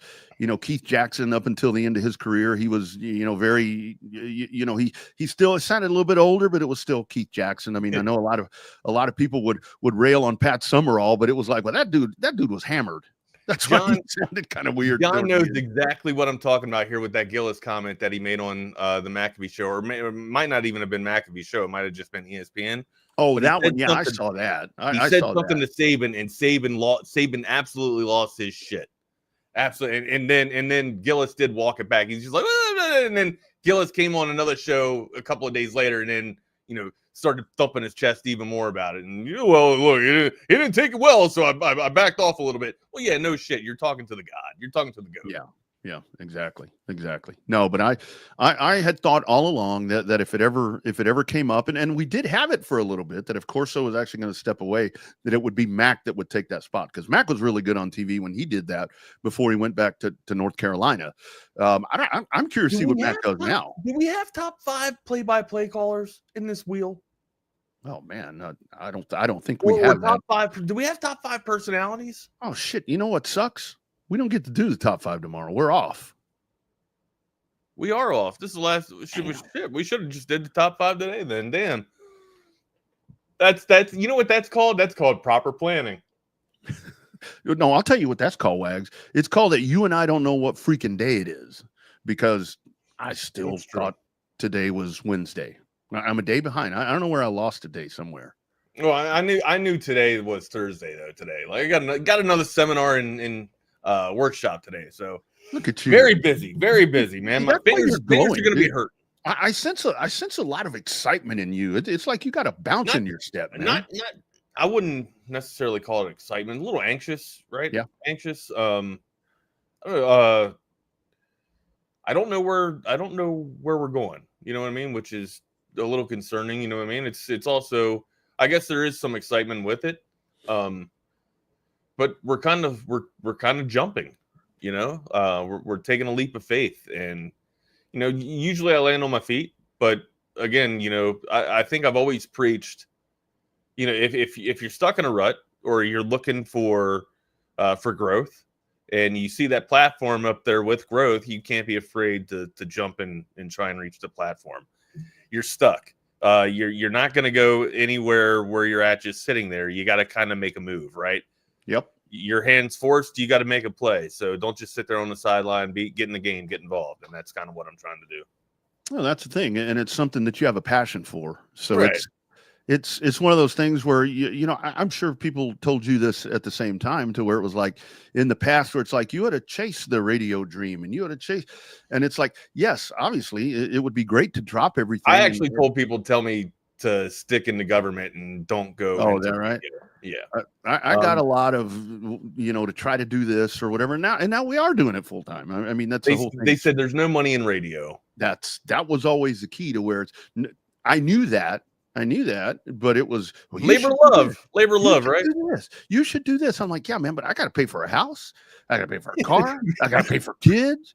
I mean, you know, that don't work out. But you know, now we got it. Labor love, absolutely. With that transfer portal that opened up and is full bore right now, I'm really excited. I saw some reports. I was checking 24/7 Sports, and I heard the guys talking this morning also that possibly one need there that this Texas offense is going to need with its brand new shining star quarterback, Jack Indries, the tight end from Cal. Still a couple seasons left, I think. They're from redshirt status. Maybe interested. Nice little target for him, right? But oh man, wouldn't that be great? Work inside out for Nico. Yeah. To Texas for Peyton. Or I thought you said he was going. I thought you said he was going to UCLA. No, to Texas. I didn't see that. Yeah, possibly to Texas, and I think because the tight end has been, I think, maybe a little bit of an underrated spot the last couple of years. You think about the two dudes, Sanders and Gunnar Helm. I don't know if tight end's underrated, right? Because Helm, I think Helm was our leading receiver, and then I mean, outside of the X factor, I would say that Sanders was the actual X factor in that offense. So, and who knows how Arch is going to utilize the offense too, right? Quinn, it seemed like the tight end was a prominent part of the offense, or at least in his progression. So I don't know, maybe I was envisioning an outside in look with Arch, but you know, with this new advent to the roster here, chances could be that we could be going inside out again. But if I'm Arch Manning, I'm pretty sure that Ryan Wingo is my favorite target. Yeah. Well, and now Emmett Mosley is in the fold, from Stanford. So he is committing here. I guess I did on Monday. So you have that, but I think with the tight end, imagine how much more you can utilize the tight end. Where, and I'm not saying that you need to be running Arch Manning a whole bunch, because obviously you want to keep him upright and healthy. But imagine when you have like Quinn, maybe not the most mobile guy in the world, but when you have a mobile quarterback and you have a tight end that can dominate, my goodness, that's hold an edge. You can keep an edge. Man, that's just another weapon, and hopefully that works out. You can script off of that, right? Like Absolutely. you hold the edge. You can do a power option, and I'm with you. I don't really want to see Arch run the ball that much, but also like I want to utilize. I would like to see Sarkisian utilize Arch, right? He's 230. There's a chance he could probably put on some extra solid weight too, and not lose that much mobility, right? You've seen him be able to pull away from some defenders, and he's got some wheels. You've seen the athleticism.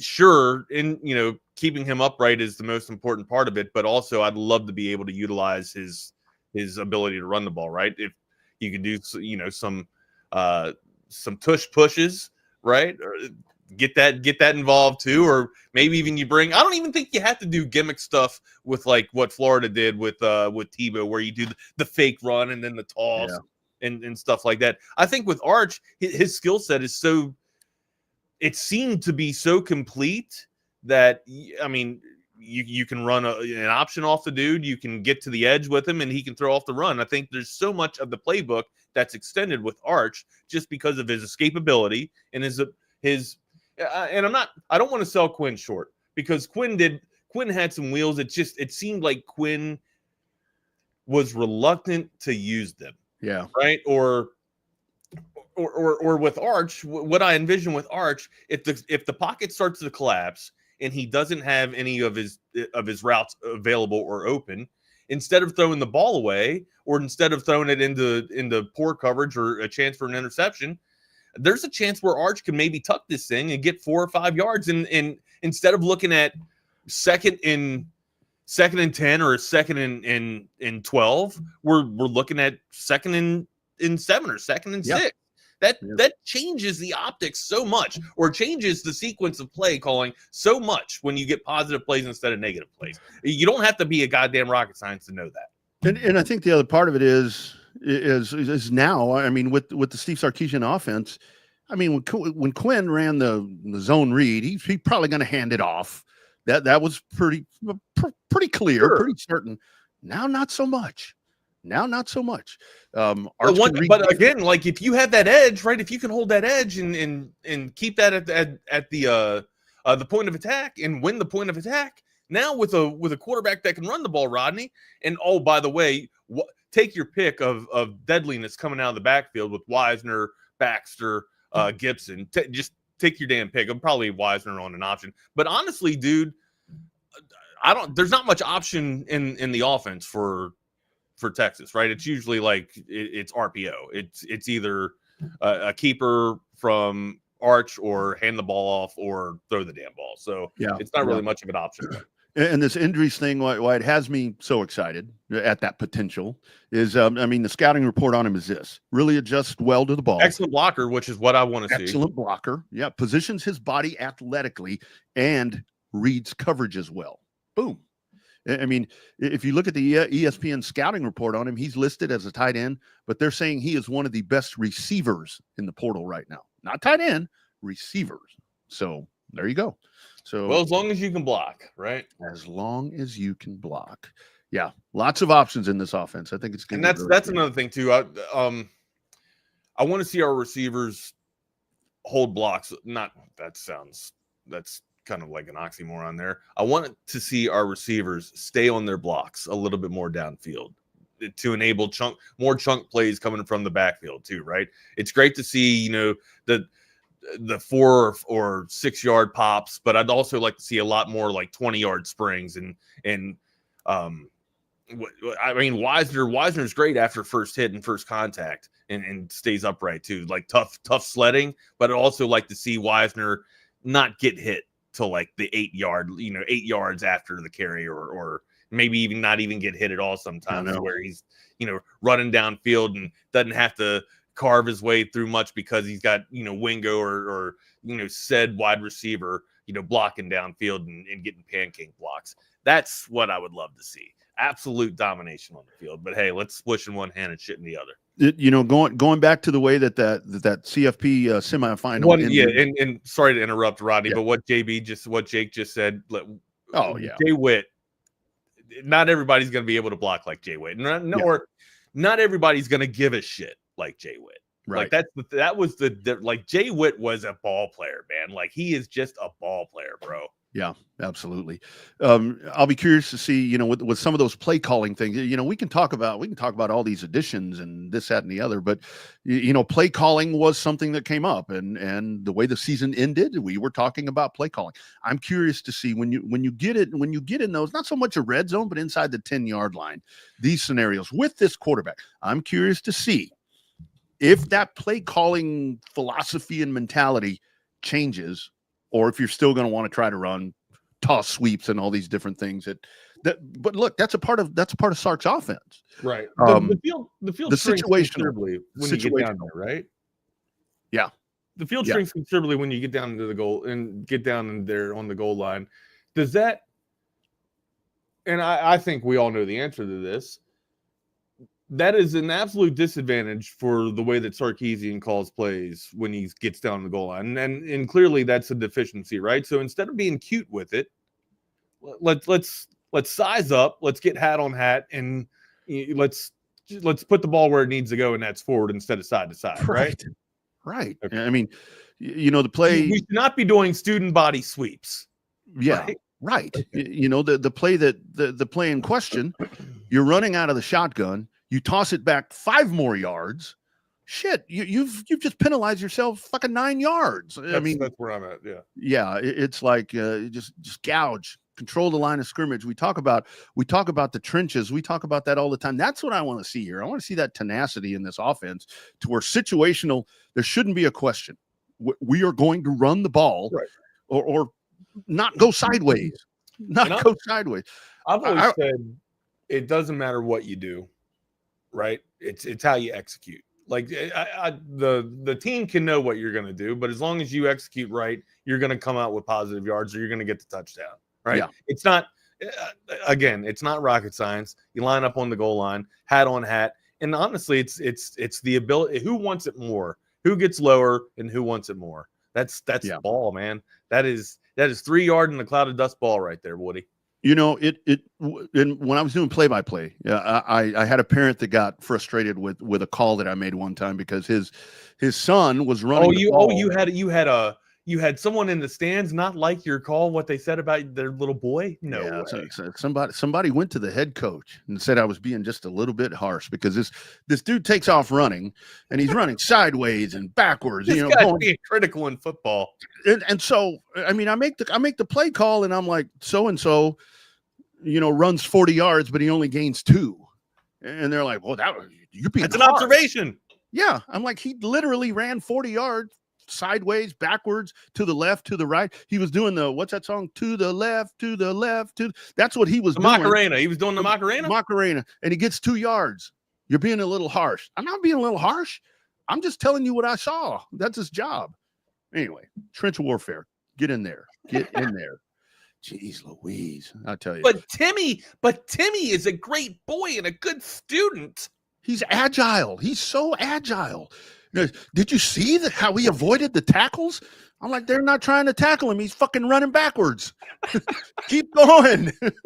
Keep going. If I'm the defender, I'm just like staying in pursuit. I'm not going to tackle him. He's running backwards. I have something. I have something in my throat this morning, man. Oh, man. Maybe it's that piece of bacon. Man, I got a real man. I don't know what happened this morning, man. I thought I was doing the app, but if you're gonna offer to do the app, brother, I'm gonna let you take it. Well, I wondered. Made me some nice eggs and breakfast and sat up there with the dogs, brother. Well, I know because there was a lot of back and forth right there on who was going to do what, and I like overslept this morning, and I woke up and it was like 10 till 7, which is late for me, and I come running in here and I log in and I see you there.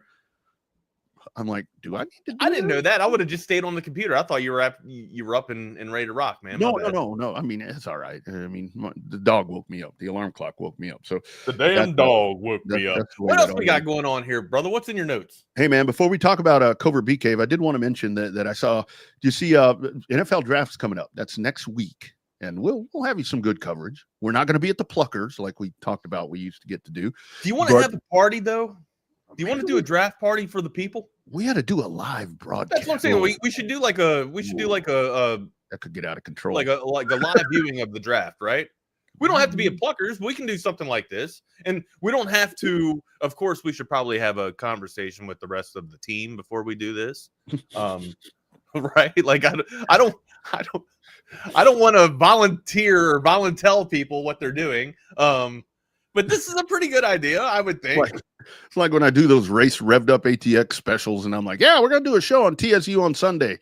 And I tell everybody, I post it everywhere. And then it's like, oh, I probably ought to ask the boss, you know? Yeah. Patrick, you can come over. You can come over to my house. The hardest we got a nice little studio in the dogs. You can come on over, watch the draft with us. Jake, you can come too. Hell, man, everybody can come. Just I'll probably get kicked out of my house, though. That's just the hardest part of like doing, I think, of like doing a draft in this setup the way we're doing it is to synchronize our TVs, because it's like I don't think you can show the TV. No, not show the TVs, but that way, you know, if I see something, I'm like, oh my God, and you still haven't seen it, and you're like, what are you talking about? I don't know what you're talking about. In case no, but that's just it. Like if you do kind of like the live viewing, right? Yeah. We can have. Like I can have the TVs on in the background here and kind of do like just like kind of a scroll, like have, and I also have 2 cameras, so I can. Me too. Yeah, me too. Okay, yeah. So yeah, and so I'm sure we can do like 2 different shots or whatever. We can do like a group shot and. Yeah, that'd be hard. Would you people be interested in that? I think they would. Somewhere the program director shaking his head saying, these 2. We could do some guesses, right? We could, if you guess the right draft or if you guess the right pick there. Well, see, that's kind of bogus, because you can get information on the internet faster than some people can, right? And if you know anything about cheating and you know anything about Chad Hastings, you know that Chad Hastings he would get the answers off of the internet before they would be put on the screen. Mm-hmm. And he would tell people, hey, write this guy's name down. And his store would usually win all the time. Yep. And that's what would happen. So damn Chad Hastings. Love Chad, but Waxahachie. Come on, man. I'm calling some bullshit on this now that I'm raising the bullshit flag up. Okay. Now that I know, now that I'm privy to what was going on, I want my Pluckers Twinkies back. That's what it is. or my fried Twinkies, damn it. That's what I'm talking about. I want my chance. What's up, Mike? We see you, brother. So that draft, Travis Hunter is like, I'm playing both ways. That's all there is to it. Travis, it's going to change in the NFL for you, buddy. And you can't just say, I want my 7th place trophy or else. Yeah. Yeah, that's I think I'll retire. The game is bigger than you, amigo. I'll retire. All right, but if this, say an individual is able to do that, right? Like, and again, I think it's against his best interest, because you're not just going up against a kid that's playing, that's taking some classes at an institution, right? Like his job is to run routes and catch balls on you. Like that's his job. That's what he's getting paid millions to do. Dude, either accept the fact that you're going to be a Hall of Fame lockdown defensive back, or be a mediocre wide receiver. Take your pick. Because if you do both, it's actually going to pay a detriment to you, I think, because it's going to take away from your, not your skill set, but your ability to, I think, maybe keep up, or you will have to just be in that much better shape than everyone else if that's the type of standard that you're trying to live up to, because it's just unattainable to me.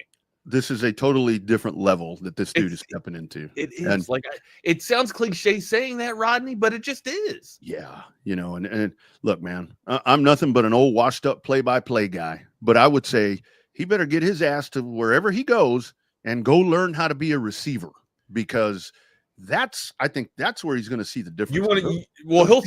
He'll see more money on the offensive side of the ball. That's clear, right? Or at least that's what I think would happen.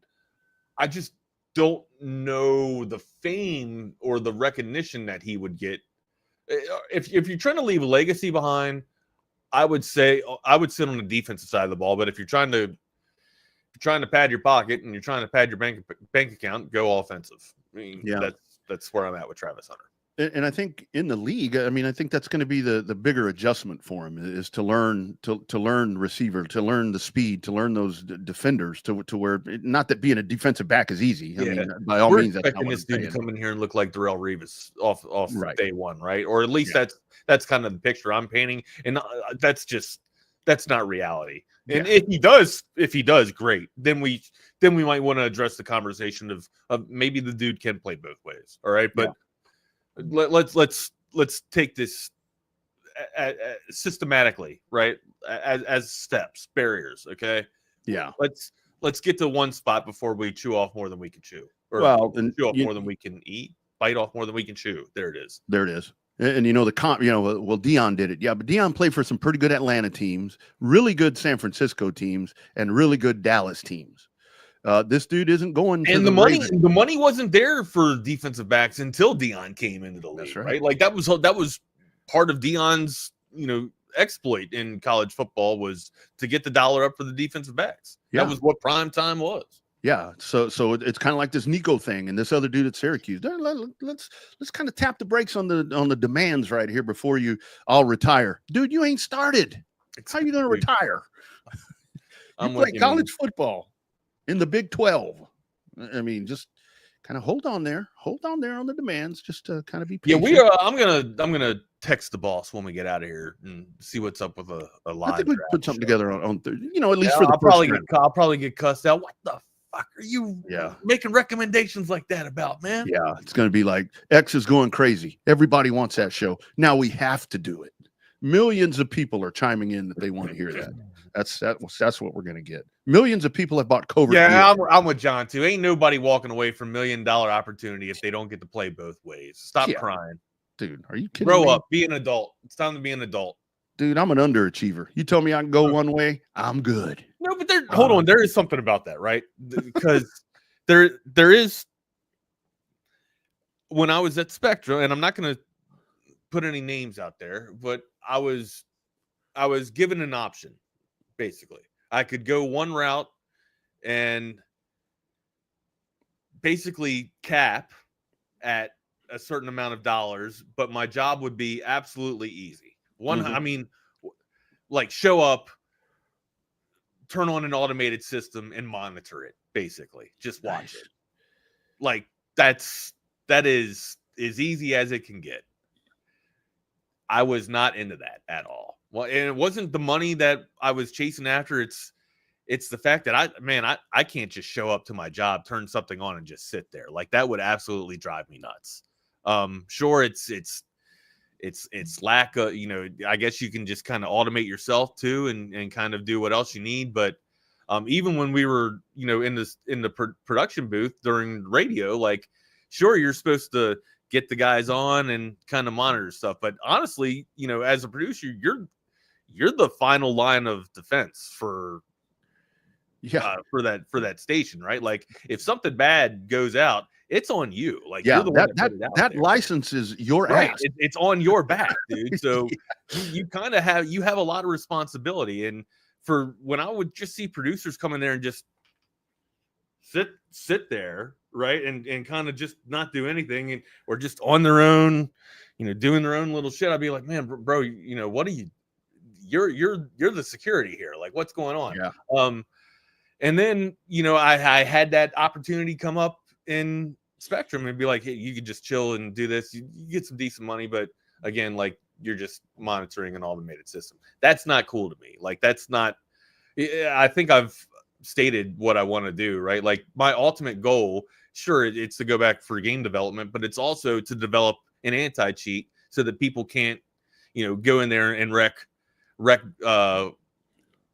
matches and stuff like that, or have cheaters actually, take down what people are trying to create for people to have fun in their game sanctuary. It sounds stupid, it sounds petty, and it sounds childish, but that's something that I want to work on and create, making, something a digital world better for something else for everybody, man. And it's going to take a lot of work to do that. It's going to be hard work to do that, but it's something that I want to strive to do. I don't just want to sit in a room and watch something on an automated system. Yeah, That's just no, that's not attractive to me. So yeah, I get what you're saying. There's I guess there's a caveat and there's a counterpoint to both ends. That's a long way around that. But if you're Travis, I can understand you wanting to get the most and wanting to be the best of both worlds, but this is the professional level, man. Yeah, this is. I mean, step into the role first, because it's. I'm like you, Wags. Right, I mean, embrace it, dude, and just take it.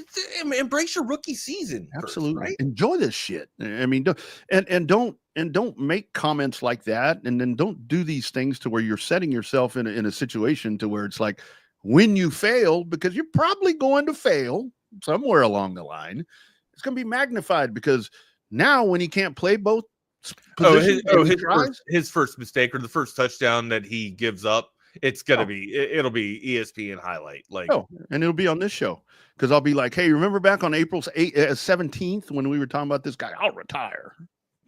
Come on, man, you just got burned. He's not gonna retire if he gives up a touchdown. You just say he's gonna retire. He's not gonna play if he's not allowed to do both ways. Yeah.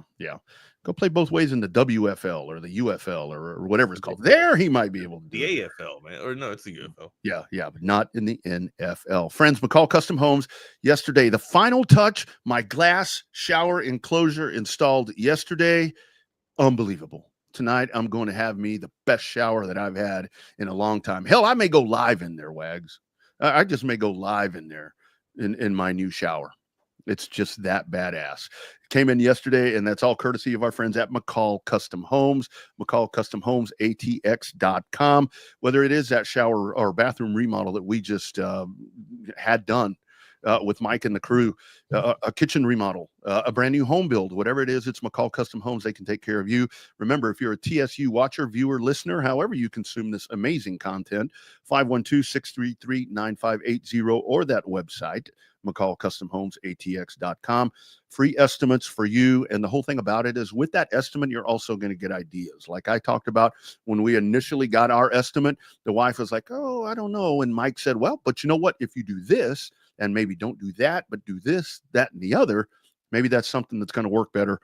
And now that it's all put together, it is tremendous. McCall Custom Homes, for over 40 years, they've been doing it in Central Texas. They started in Central Texas, and they have stayed in Central Texas. Check them out today. It is McCall Custom Homes. Tell them you heard about them right here on Texas Sports Unfiltered and Covert BK. It's really a family experience. You know, I walked in the showroom today, and everybody greeted me by name. How you doing? What's going on? How's everything going? From a price standpoint, from a customer service perspective, just conversation when you come in, it feels no pressure. I want to buy cars here. The family buying car experience, one of the best that you will ever have. Come and experience it for yourself. Covert, born and raised. There it is. Born and raised in Austin. Thank you, Dan. Appreciate that. covertbcave.com. Check them out. Hey, Wags, what are you and I doing tomorrow? Who we going to be with tomorrow night? Out on the town? Oh, you're muted. You're muted, my man. Am I still muted? You hit the cough button. I did. I hit that Craig Way button. That got notorious for the cough button, brother. Now we're going out with the man, the myth, the legend, Tom McKay. We are going up to the HEB Center, or I think that's what it's called still, right? The HEB Center? Yeah, HEB Center, and we're going to watch some Texas Stars hockey up there with our boy Brad. Maybe we'll have the conversation about the live viewing for the draft. You need to tell him to take that pizza tomorrow. I bet we can find a microwave. Dude, no. Within minutes of consuming that thing, we need to be near a bathroom that I'm comfortable with. That bad? It's, bro. There sometimes we wouldn't drink water, right, on purpose after the MREs just so we could get. And this is absolutely disgusting. I am sorry to share this with you all, but we would call them no wipes, right? Like you'd be so dehydrated. And again, like those things are packed with calories, right? And honestly, they would give you this shake. I've never seen the pizza, so I'm very intrigued to see what this pizza is. I'm guessing what it could be, but they would give you the shake, and the shake had like 500 calories, or maybe it was like 800 calories. Honestly, the shake was. But Holy shit! But yeah, and That's but a as heart soon as attack in a cup. the shake was what was in a bag. You would drink it out of a bag. But after you'd make the dairy shake, right? And again, we didn't have milk, so it was water based. But it's literally like is soon minutes, Rodney, minutes. It almost like you had caught dysentery just after consuming that dairy shake. Now, again, like these things are meant to clog you up, right? It's high caloric stuff, and they're meant to kind of make it to where you're not defecating and shitting in the field all the time, right? So yeah, we would call them, if you drink minimal water, you'd call them no wipes, and maybe swipe one time with the toilet paper, or the 5 layers that they would give you. And that's another thing too. You'd have to go around to everybody that has their MRE. Hey man, did you use your shit paper yet? Do you use your shit paper? Can I use your shit paper? It's just life in the field, man. That's kind of weird, because I know myself, because I've got my system. I'm very regular. I mean, I'm very too regular. Oh yeah. Yeah, you got some good flow going. I can. I mean, if I think have about we it, changed the name back to Shit Talk or Talking Shit? Is that what the show's called? Talking Shit again? I think we've gone down that path here. But if I sit here and think about it hard enough, I can go take a shit. I can make myself take a shit if I sit here and think about it hard enough. That's actually a talent. I know, and a bad liver. That's how you do it. But a bad liver. I would think I wouldn't want to be constipated. I don't force things. When things want to come out, they come out. I don't strain. I don't push. I don't do anything down there. I would think that I would, being constipated in the field might be a little bit more uncomfortable. I would think, because I mean, you're not when it comes. That's what I'm saying. Like when it comes out, when it's time to come out, it comes out. Right. Right. But usually that's why you bring baby wipes anyways, man, so you can keep stuff clean down there. And oh, dude, I carry baby wipes with me on the road, man. You reminded me of some moments that I don't want to think about. Yeah. Stephen Delgado asks, speaking of Colorado, did we talk about the retiring of those the Shador and Travis Hunter? The jersey numbers? Yeah, Sanders getting retired at Colorado. That's hilarious. Also, Jake chimes in. Just saw that Lee Corso's retiring too. Did we speak on it? Yeah, we spoke about Lee Corso's retirement in the beginning of the show. Make sure you guys go back, like the video when you go back to watch the replay of this too. What else we got to get down there? I see some stuff on the slate. What else you want to get off to? Massive series at UFC Dish Falk Field starting tonight, because the Tigers are hot, buddy. They are hot. They're playing some good baseball right now. They are coming off a sweep of LSU, I believe. So they're rolling into town against the number 1 team in the country. And man, I don't know much about the Tigers though. I don't. I guess I'll find out a lot more about them tonight in this 3-game series here that we got with them. Yeah. So we'll get a good look tonight. We've had, I mean, the other night against Rio Grande Valley, I mean, you had guys with multiple hits and RBIs. I mean, it's just the nice thing about looking at this Texas at the box scores is that you see crooked numbers all over the place, where so many guys are contributing here, and pitching just continues to. Funny what happens when you have a dedicated pitching coach, right? Funny how those things work out well. But yeah, this is a massive series.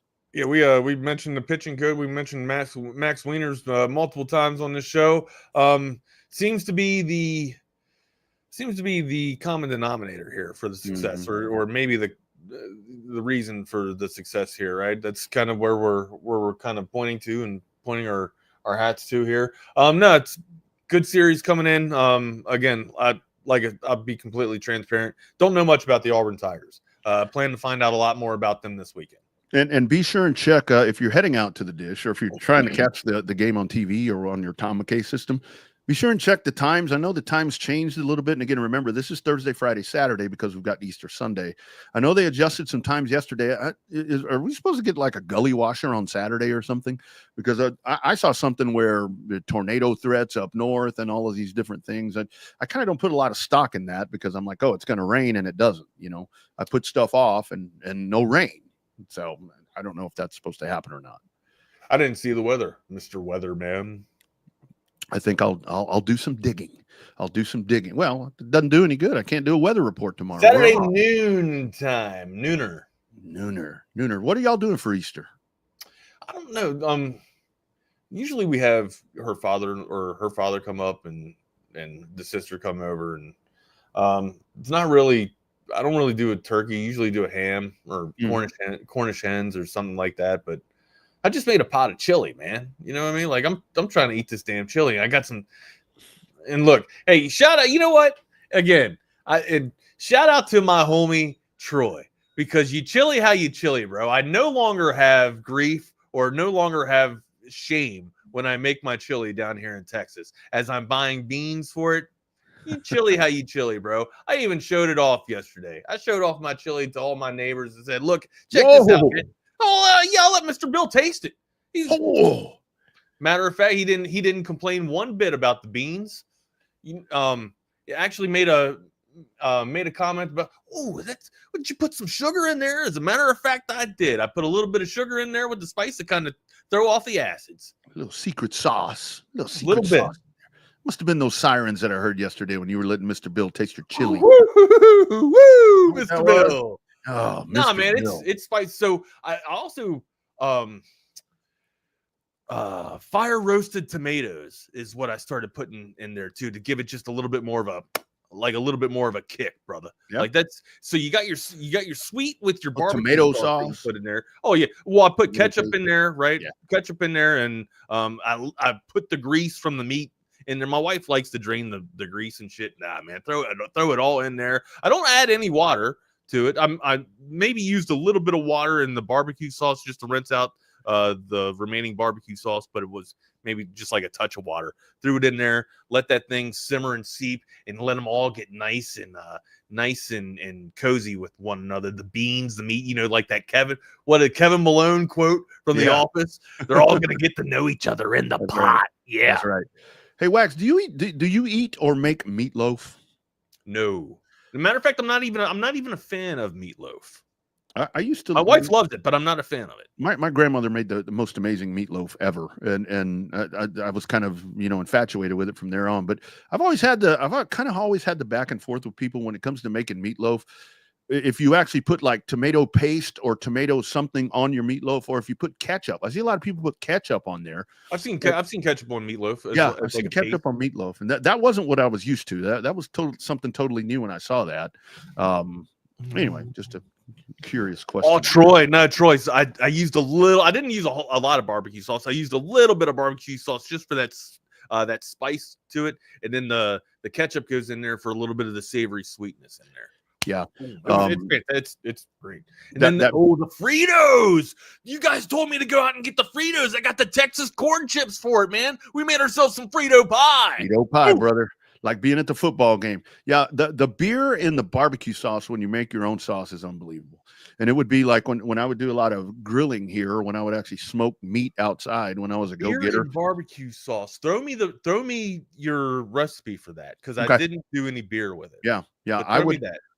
And it was funny because I'd make my thing of sauce, and then the wife would come by and she's like, "Damn, there are 8 beers in that sauce." I'm like, "No, there's like half of one beer in that sauce." The other, writing Funyuns down too, amigo. The other is for my gullet. The other's for my gullet. Hey, before we get out of here, Wags, we go down a lot of roads on the show, and it seems like you and I aren't afraid to talk about these topics. A little law and order right here is our man Isaiah Bond has filed a lawsuit. What we got? What are we working with? Isaiah Bond filing a lawsuit in the United States District Court in Frisco about false statements made regarding him in that. You remember he turned himself in, sure, which is obviously going to affect his. You would think would affect his draft status or whatever with the timing of it. I like that he did this. Right. If you're turning yourself in, though, if you're turning yourself in, though, and you're filing a false accusations report, I would say that we need to give this gentleman his day in court, right? Absolutely. Okay. Absolutely. And I like the fact that you need to give anybody their day in court, honestly. That's right. And I like that he's done this already, to where it's not, okay, we're a month later and boom, here comes this. For one thing, for him, because he's about to have a payday. Right, exactly. Well, he wants to get ahead of this thing, get acquitted, if he can, and show that the league, show the league that this was a gotcha, they or whatever this is, and just acquit his name and show that he's ready to play ball. Yeah. And just great. I mean, when you're going to hire somebody to represent you, whether it be an agent, whether it be a whatever, it's going to be, I mean, Bond's agent, Damian Butler, he sent an email to all 32 teams with the first page of the lawsuit. Like, here is what we are doing. So that when you, what's it called? When you retain somebody, that's the production you want. I mean, that's the job you want right there, because that's in the best interest of that young man. We don't know. I hope everything works out for him. I hope, if something, I hope justice is served. If something did go down, it's a shitty situation, bad optics. And I hope the right justice comes to everybody. So yeah, that's kind of a cop out thing to say, but I mean, that's where I'm at in today's world, man. Nobody's above the law. Nobody. That's exactly right. That's exactly right. And the whole thing about it is these young athletes. I mean, even the women, because Mr. President, nobody. Yeah, like one of the WNBA ladies. That I think there's been some questions there about some of a sexual abuse case or two. She didn't get drafted the other night, and it was a lot of really. I didn't even see that. See, you got your pulse throbbing on a lot of stuff, amigo. No pun intended there. It's the wide. It's more than just the Haley Van Lith dress that you're looking at there, I guess. Oh yeah, that's you can't help but notice that. Everybody kept sending me pictures of it. I'm not sure she's pretty, attractive. Yeah, sure she doesn't do anything for me. She looks like a ball player. What do you want me to say? She's pretty ball. She's a pretty ball player. What do you want me to say? Pretty woman. Yeah. She's a pretty woman. I mean, there you go. Lexi Hull, Cameron Brink, those girls are absolutely stunning and beautiful. But yeah, I mean, Caitlin Clark, she's a talented basketball player. She's attractive. Ball player, right? Yeah. She's not attractive to me. She looks like my little cousin. You know what I mean? She's right. Looks like my little cousin that's trying to beat me in 101. You know what I mean? That's not attractive. I know. So yeah, it's a whole different thing, So I don't know, but yeah. So that factors in. But what do you want me to say? She's pretty. She's fine.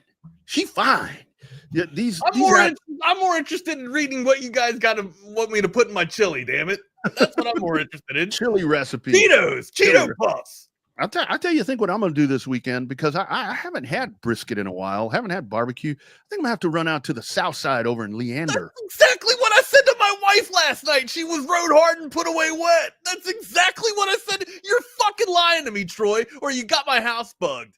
Well, oh my God. She has been in a lot of close to my wife. My grandma used to say that she looks like she's been rode hard and put away wet.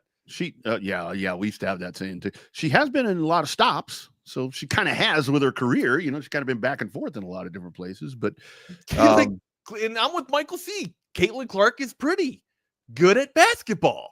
She's just there. You are, guys. And she handled her fame well, because I saw she was somewhere at a basketball game, and then all the kids are going crazy. This girl goes over there and she signed autograph and just sat there and signed autograph. Caitlin Clark. Oh, she's a superstar, bro. Yeah, like Caitlin Clark. She's fantastic. The WNBA is going to be fantastic. There's a lot of talented youth in the WNBA, man. It really is. Watching women's hoops, you should be. And the whole thing about it, I mean, we talk about the sorrows of Dallas sports franchises, Paige Becker's going to play for Dallas. How about that? We didn't give that a lot of hype, huh? There you go. Welcome to Big D. Welcome to Dallas, Paige. Yeah, I guess I should use those words a little bit better. Yeah, don't throw that big D around too much. My bad. Welcome to the Big D. My bad. What else we got? What else we got here, man? I don't know, man. We're off the rails. Jake says he sleeps. He's not watching the WNBA because he's got to get some rest in. I will tell you. Oh yeah, Skylar Diggins, 100%. Oh yeah. I used to watch Slam, or not Slam. I used to get Slam magazine just for some of the WNBA stars. As a matter of fact, that would be on the cover of Slam. So yeah, well, I think now, I guess lifetime Longhorn. I think Shea Holly is a very attractive basketball player, very, very attractive woman, I think, Shay Holly, so. Is this going to be a category added to it's probably already on the wheel, as a matter the of top 5 WNBA? Top 5 best looking WNBA. Oh, maybe so. Troopers. Maybe so. Wags, I was telling you that I got to play in a golf tournament in a couple of weeks. You know what I did yesterday? Yeah, how's that? Are you going out? You hitting? Not yet. But yesterday I sat down and watched. Show up to the golf course and hit a couple of things on the damn range and be like, I'm good to go. Like, you got to get out. You got to play at least a round or two, man. Well, I sat yesterday for an hour and a half and watched, because I'm a left-handed golfer. So I did not know that. I did not know. I sat and watched some Phil Mickelson swing tips. I sat and watched that yesterday. Hitting bombs. You just hitting bombs like Phil? Man. Well, we'll find out, because showing up today from the great Amazon, I bought one of them little things, that's got the 3, looks like a devil's pitchfork.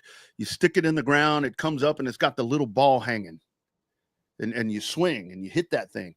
It's showing up today on Amazon. I'm like, where is my thing? Is that I tell myself every time, right? At every swing, hit and spit. Somebody will find your ball for you. Like most of the time when I screw my shot up, or swing up, it's because I'm rushing my swing and I want to see where my ball is going. Yeah, I don't keep my head down. Somebody will find your ball, okay? Or somebody that's in your group will watch your ball. Swing, go through your full swing, spit on the fucking tee, right? That you're hitting the ball off of, and then look up and find your ball. Or be like, hey, you guys see where it went? Don't rush it. Just don't be in a rush. It's a slow game. Let the day happen. Let the day happen and let the club do the work. That's the whole thing, to where I've always had the problem that I don't keep my head down. As I rotate around, my head comes up, and either I'm going to hit the top of the ball or I'm going to hit the ground. Right? Is what happens.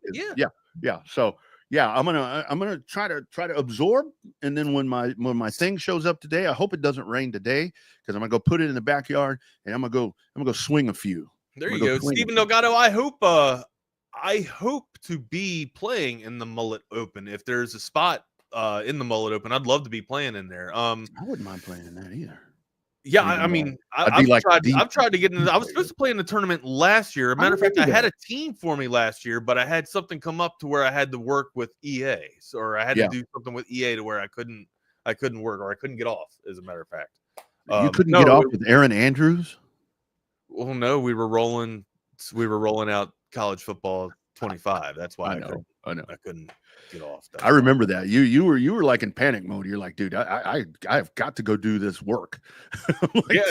Yeah. Like I was behind. I was 2 days behind. Yeah. So no, that's awesome. Yeah, I'd like to play in that. But, yeah, I would like to get out there and participate in the Mullet Open. But yes, Steven, I will be out there. I'm sure we'll probably be doing a show out there. I would think so. Okay, so damn, we're gonna get out there early now. We have to go in the dark now, because we're an hour earlier. No, it's the same time. I mean, no, we were 10. Catch up. We were 10 last year. Rodney. No, we went on at 10 last year, but I think we did part of the morning. Oh no, you're right. My bad. I think we did the morning with BK, because Bucky was off being the mayor, as he does at that event. being the mayor out there at what the hell is that place called? The Hyatt? The Lost Pines. Lost Pines, Hyatt Lost Pines. Yeah. I remember he kept walking up to me. Have you gotten a taco? I'm like, yeah, do I make sure you eat. Make sure you eat. Yeah. Everybody going on out there, make sure you like the video today. If you haven't done so, like the video. Yeah. I'm like, Bucky, do I look famished? And like the video and throw me all of your recommendations on Twitter or Facebook for chili additions. For what stuff to put in your chili. That's right. And if you're going to be at the Texas Stars game tomorrow at HEB Center in Cedar Park, we'll see you there. Drop us a note, because we'll be there with our man BK and the great Tom McKay of Audiovisual Consultation. Speaking of great guys, Jordan, what's up, amigo? I'm good. Gummy worms and chili. Jake, you're fucking with me. Jake, you're messing with me here. Gummy worms and chili. I don't know if I can do that, buddy. Jordan, you ever had gummy worms and chili? Hell no. Is that a Texas thing? Is that an exclusive Texas thing? I don't know nothing about that.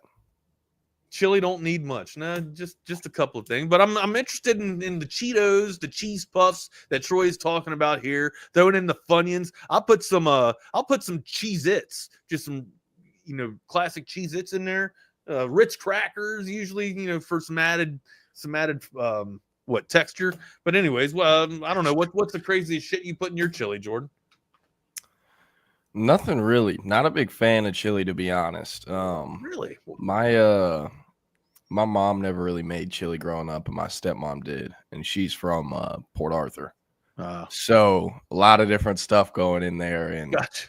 Okay. goes out hot or comes in hot, goes out hot. So burn you twice. Yeah, never really. I got you. So.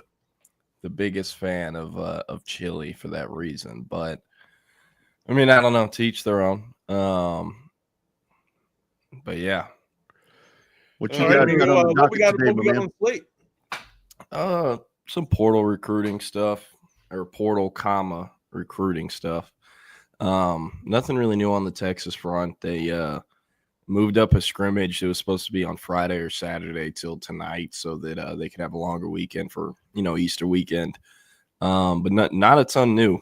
Expecting Texas to get a few players out of the portal, but some still need to go in there. So kind of waiting on that. One thing that's interesting is in the agents that I've spoke with in like the last 24 hours, it seems that there's a fair amount of schools who, so whenever you go to the compliance office to submit your name into the transfer portal, you do not have to go to any coaches or anyone in the program before you do that. You don't have to get permission or let them know, give a courtesy or anything. That's kind of you don't have to. Man. Yeah. You can literally at any point just walk over to the compliance office, submit the papers, and if it's a buttoned up compliance office, they'll call the football team to double check. And if not, sometimes coaches don't find out until they're in the portal. And with the NCAA, thing is, whenever you go to compliance and submit that paperwork, they don't have to put it in right away. They have up to 48 hours to put that paperwork in the system.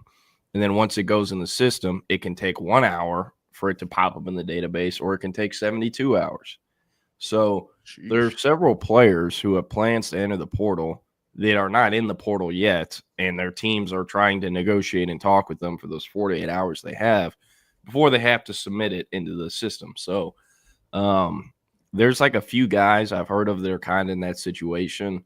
Some schools think they'll be able to negotiate them back during that 48-hour window, but a few others, they can't even get the guy on the phone, and they're still doing the 48-hour stuff. So, damn. I mean, college football, it's crazy. The portal's crazy. Pandora's box has been wide open now, huh? Yeah. Oh yeah.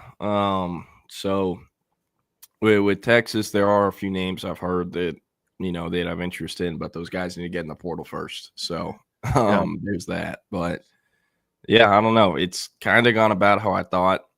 Worse than the winter window, but better than most spring windows as of late, because it was a worse winter window.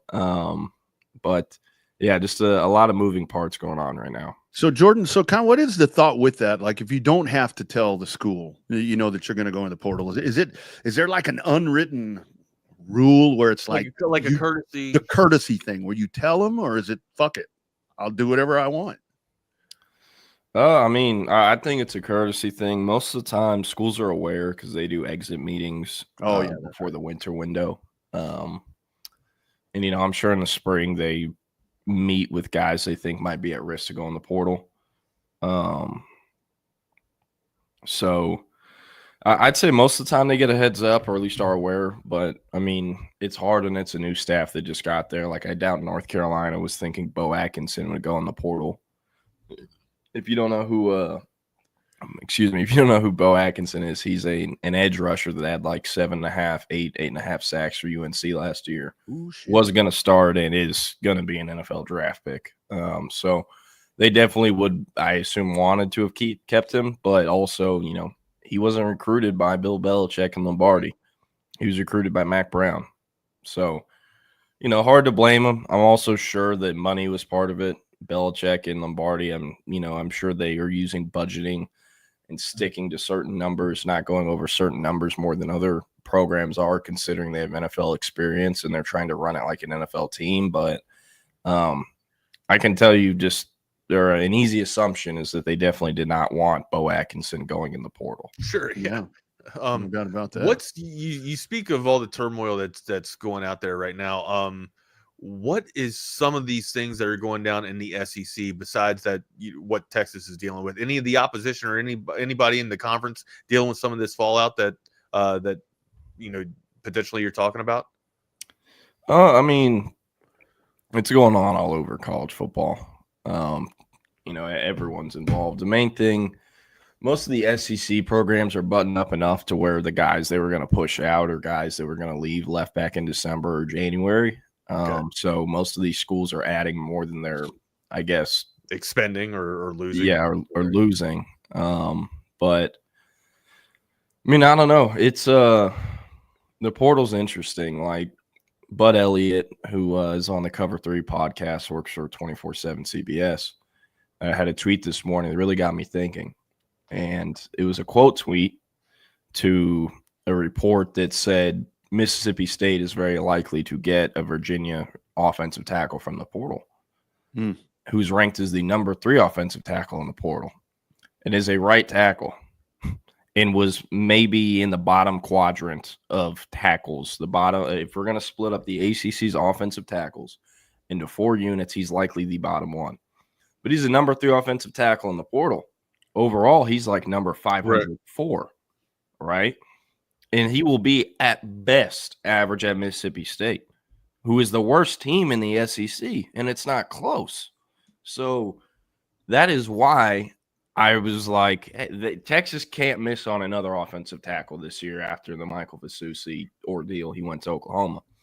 You have to pay the money to the high school tackles because getting them out the portal, it is a shit show. And there's not many good options. And the ones that are cost a hell of a lot more than they would have out of high school. So, just super fluid stuff with the portal and everything. And I mean, it's all over the place. I don't know what's going on with Will. I sent him a text. I'm gonna give him a call real quick if y'all are cool. Oh yeah, go ahead. We pop off camera, Rodney, and I do got to go to a workshop here in about 15 minutes, man. Yeah, I got to. Right, yeah, I'll call him real quick. I'll be back. All right. Yeah, there he goes. All right. Welcome to the Texas, or excuse me, the Lone Star Playbook. This is the Lone Star Playbook, but this playbook we draw in the dirt. It's not like a playbook, like a real playbook. We make shit up on the go. Yeah, we do. We give you the plays that you're going to be talking about. It's not our playbook; it's your playbook here on the Lone Star Playbook. The actual host is back. We go out to kick the ball, and we look like Charlie Brown. That's our playbook. That's what we do. Yeah. Oh, yeah. What do y'all got going on later today? On this I have a coding course that I'm doing. A coding course? Yeah. So learning to be a full stack developer. Nice. No, it's not. It's a lot of numbers, and I'm just having nightmares of numbers and digits and components and actors, and it's really not fun. Wags, I have a question. Sure. So, know you're involved with the video game world. You know, obviously helped to see it be 25. Launched it, baby. There you go. Needed Katy to ask. Perry. Do you have any industry sources or anything you know about GTA 6? 10 years from now. That's not sourced information, is it? You're just riffing. 10 years from now. No, I don't. I don't. All I know is I don't know what you guys are on console, right? Mm-hmm. Yeah. Okay. It'll probably get passed down the console last, I would think. Or no, it'll probably just go solely console first, honestly. But again, like the graphics card on this, you'll probably have to wait for the PlayStation 7 to be released or the Xbox 700 to be released, because the chip or the processor that's going to have to house this thing is going to be massive. I'm sure it's probably going to be a 7000 series for a GPU to kind of house this thing and run this thing on a regular PC. The performance things are going to probably crash computers. It's going to be a while before GTA 6 comes out. I'm not playing it's the legitimately online playable. I'm not playing the online mode till like 6 months. Right. Yeah. It's going to be a long time, man. Yeah. It'll look great, but I don't know how long it'll be sustainable for. Yeah. No, I don't know. I remember when GTA 5 first dropped, and my mom was the mom that didn't allow us to watch SpongeBob growing up, right? Oh. She didn't even let us get an Xbox. Hey, but at Dad's house, we got that Xbox. Oh, right. Yeah. Oh. Yeah. And Always at cool Dad's parent, house, man. once I got to a certain age, yeah, you can go buy GTA 5. Who cares? Man, when that first came out and they were telling me no, I was going to friends' houses, getting on story mode, be like, what? There's a strip club in this thing? Middle school Jordan's like, this is the best game ever. Have the car shake, right? And then all of a sudden your stamina goes up. It's like, what's going on here, man? Oh, yeah. Hey, middle school Jordan's over here like, damn, I see why mom didn't want me to get this shit. Like, damn. So funny story. Like I walked in and my kid's probably like 12 and father of the year moment right here. My kid's playing GTA 5 and my wife's just like, should he be playing that? Katie, he's probably seen way more shit on Instagram or done way more stuff on Instagram or Snapchat than he's gonna learn on Xbox 360 here. Okay, so we're okay. Yeah, or it's like, babe, like he's been playing Call of Duty for 3 years now. Good. Like, trust me, everything you're worried about him being exposed to, he's been exposed. It's already been exposed. He's already been exposed. His language is worse than mine, and I'm a and he's exposing. Right? And he's exposing probably by now. So right, yeah. Well, guys, I got to go to the UPS store. Boy, that sounds exciting, right? Compared to Wags. Yeah, I actually got to do some work, but I'm sure Rodney does too. Rodney's got to work too, but I got to. We'll figure it out. We'll figure it out. Y'all have a great show. Have a great Easter, guys. Remember, no shows tomorrow. Happy Easter. We are right. Like the video. Happy Easter. Take care, guys. Yeah, you too. See you guys. That's baseball. See ya. All right, Jordan. Thanks for holding it down for the first few minutes here. Really appreciate it. But we said that we would have some transfer news when we left the show yesterday, and no commitments so far, but we do have, a couple things developing right here. Really 2 players of note so far that have been connected to Texas. Which one would you like to take first here? I'm gonna roll Jack Andrews. I know more about him than I do Shipley, and I'll give Shipley to you. But Jack Andrews, currently unranked in the transfer portal rankings by 24/7 Sports, or at least he was as of last night. Was Cal's leading receiver in not only yards but receptions. Only had 2 touchdowns last year, but is a true tight end that can actually block. And I'm not trying to put down Max Clare because he didn't go to Texas. Max Clare is going to play in the NFL. And is worth every penny that Ohio State paid him out of the portal from Purdue, and Texas did try to make a run at him. But in terms of what Texas needs this year and what they need maybe even next year, you need a true tight end on the field who can do what Gunnar Helm could do by himself with no other tight ends on the field, and that's blocking and pass catching and actually knowing your spot on the field and the ins and outs of the offense. Sorry? Sorry, Hakeem Williams. I didn't see that. Hakeem Williams in the portal. Yeah, we'll look into him. Hasn't he busted kind of as a former 5-star or whatnot? I am going to look at that. So keep talking about Jack Andrews, and with Andrews, kind of a fascinating story. Came out of Danville, California. Was originally a walk-on, did not play a single snap his freshman year in what would have been 2022. 2023 ends up earning a starting role and finished, according to PFF, as the leader amongst all tight ends in the country in snaps. So he played more snaps than any other tight end in America. Had a pretty productive year. I believe had around like 400, 500 yards this past season, upped it to around 600, 700. And, the ACC, I think, is by far and away the worst Power 4 conference of the 4 conferences. But, man, you look at what the transfer portal is, especially the April one, this is as good as it gets for Texas. And, say what you want about how things are done in the transfer portal. Whenever a player goes in the portal and a visit gets reported within an hour of that player going in the portal, it usually means that player is ending up at the school. So I know that's an easy assumption. Horns 24/7 has also gathered intel. Hank South has gone ahead and put in a crystal ball prediction in favor of Jack Endries ending up at Texas. So that is the expectation. Could come today, maybe tomorrow, but sometime soon is the expectation. Schools like Indiana and I believe it was Oklahoma were also reported as, expected contenders because Endries, he did not enter the portal until yesterday, but it posted about a week before it opened. He had plans to go into it. So that basically means he's been getting tampered with for at least a week before he went in the portal.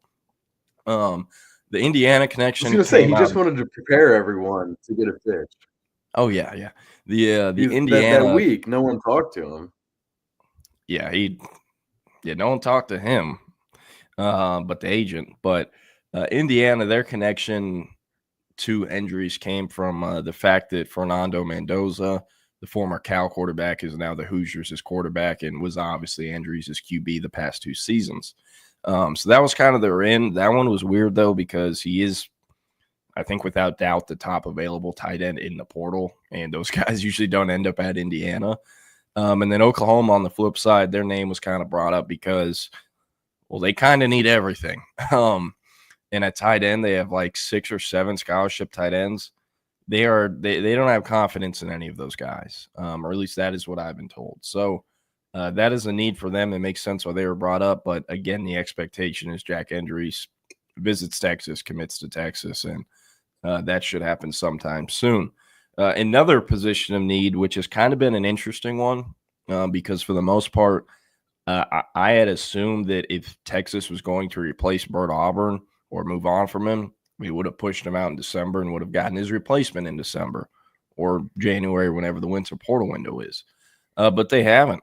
However, the new development, Texas State transfer kicker Mason Shipley, who is originally from Liberty Hill, powerhouse Austin area program, getting linked to Texas. What can you tell us about Mason Shipley, the former Texas State Bobcat? I can tell you that Mason Shipley was the best kicker in the All Sun Belt in 2023. He's no young buck. He signed with Oklahoma State in 2020, so he's about 23, 24 here. 1 year of eligibility remaining. Has been the full-time kicker for Texas State for the last 3 seasons, and going on his 4th year. And 60-yarders, 60-yard career long in both the 24. He had one of those in 24, one of those in 23. Go ahead and put this up here. Would he be the starting kicker? I would assume that if he is going to be offered a scholarship and Texas moves to 3 scholarship kickers, then they would hope that a guy that they get is starting, especially because I think you're going to have to pay Shipley. It's not a ton, obviously, but you do have to pay kickers, at some point. Hey, and I think with what Bert Auburn did, you fucking better pay that kicker. Yeah, because that's like, when in terms of value, like a better kicker for Texas is pretty high up there. I mean, it's, I would say, behind quarterback, receiver, tight end, and maybe edge. That's like the biggest impact that a transfer is going to have on this year's team. Not that a quarterback would. I'm just saying in terms of a normal year, and where Texas kind of stands. They need a consistent kicker. Shipley's been that, and like you mentioned, he's from it's close to home. Not that Texas State isn't, but Austin's very close to home, and I think a little battle between right now. I mean, we haven't gotten much of a feeling on if Will Stone or Bert Auburn is leading that battle right now. In the back of my mind, I've kind of thought that if it was one of those two, then it would be Will Stone, because that's how we saw it last. I mean, Will Stone was the starting kicker in the Cotton Bowl. And Bert, was about to graduate. I've got one of my roommates is in a couple classes with him. He's working real hard in class. He's working real hard on the weekends too. Outside of practice. But Bert Auburn had a great 2023 season. He did a lot of great things for Texas. he started out great in the 24 season too. And then he missed 9 field goals in like the last 4 or 5 games, including 2 that probably should have lost Texas, a chance to go to the semifinals. He has like the most mixed bag game I've ever seen from a kicker in the SEC championship, where he just drills 4 and then misses 2. Still like one refreshing the PTSD. I've tried to block out these moments. Yeah, I mean that game, the SEC championship game, obviously hurts more because it ended up being a loss. But that was not a great game kicking from him. And I know like 4 for 6, you can't hope for a guy to make 6 field goals when he has to attempt them. But that was a game where you couldn't really have any mistakes, especially when Carson Beck went down and you had an opportunity. Rob, you asked if Bird is on the team. Yes, he is on the team. He has a year of eligibility remaining. He will, I would imagine, will be with the team in 25, if even if he's not the starter. It's going to be interesting because, like I said, there's not a lot of teams that have 3 scholarship kickers. I bet we count on 2 hands. How many teams have that? So Texas in an interesting situation here. I think if they told Bert Auburn, hey, you're not going to be the guy, it's going to be between Shipley and Will Stone, then he would pretty happily, move to the side, take his degree, and enter the workforce. And there's nothing wrong with that. Yeah.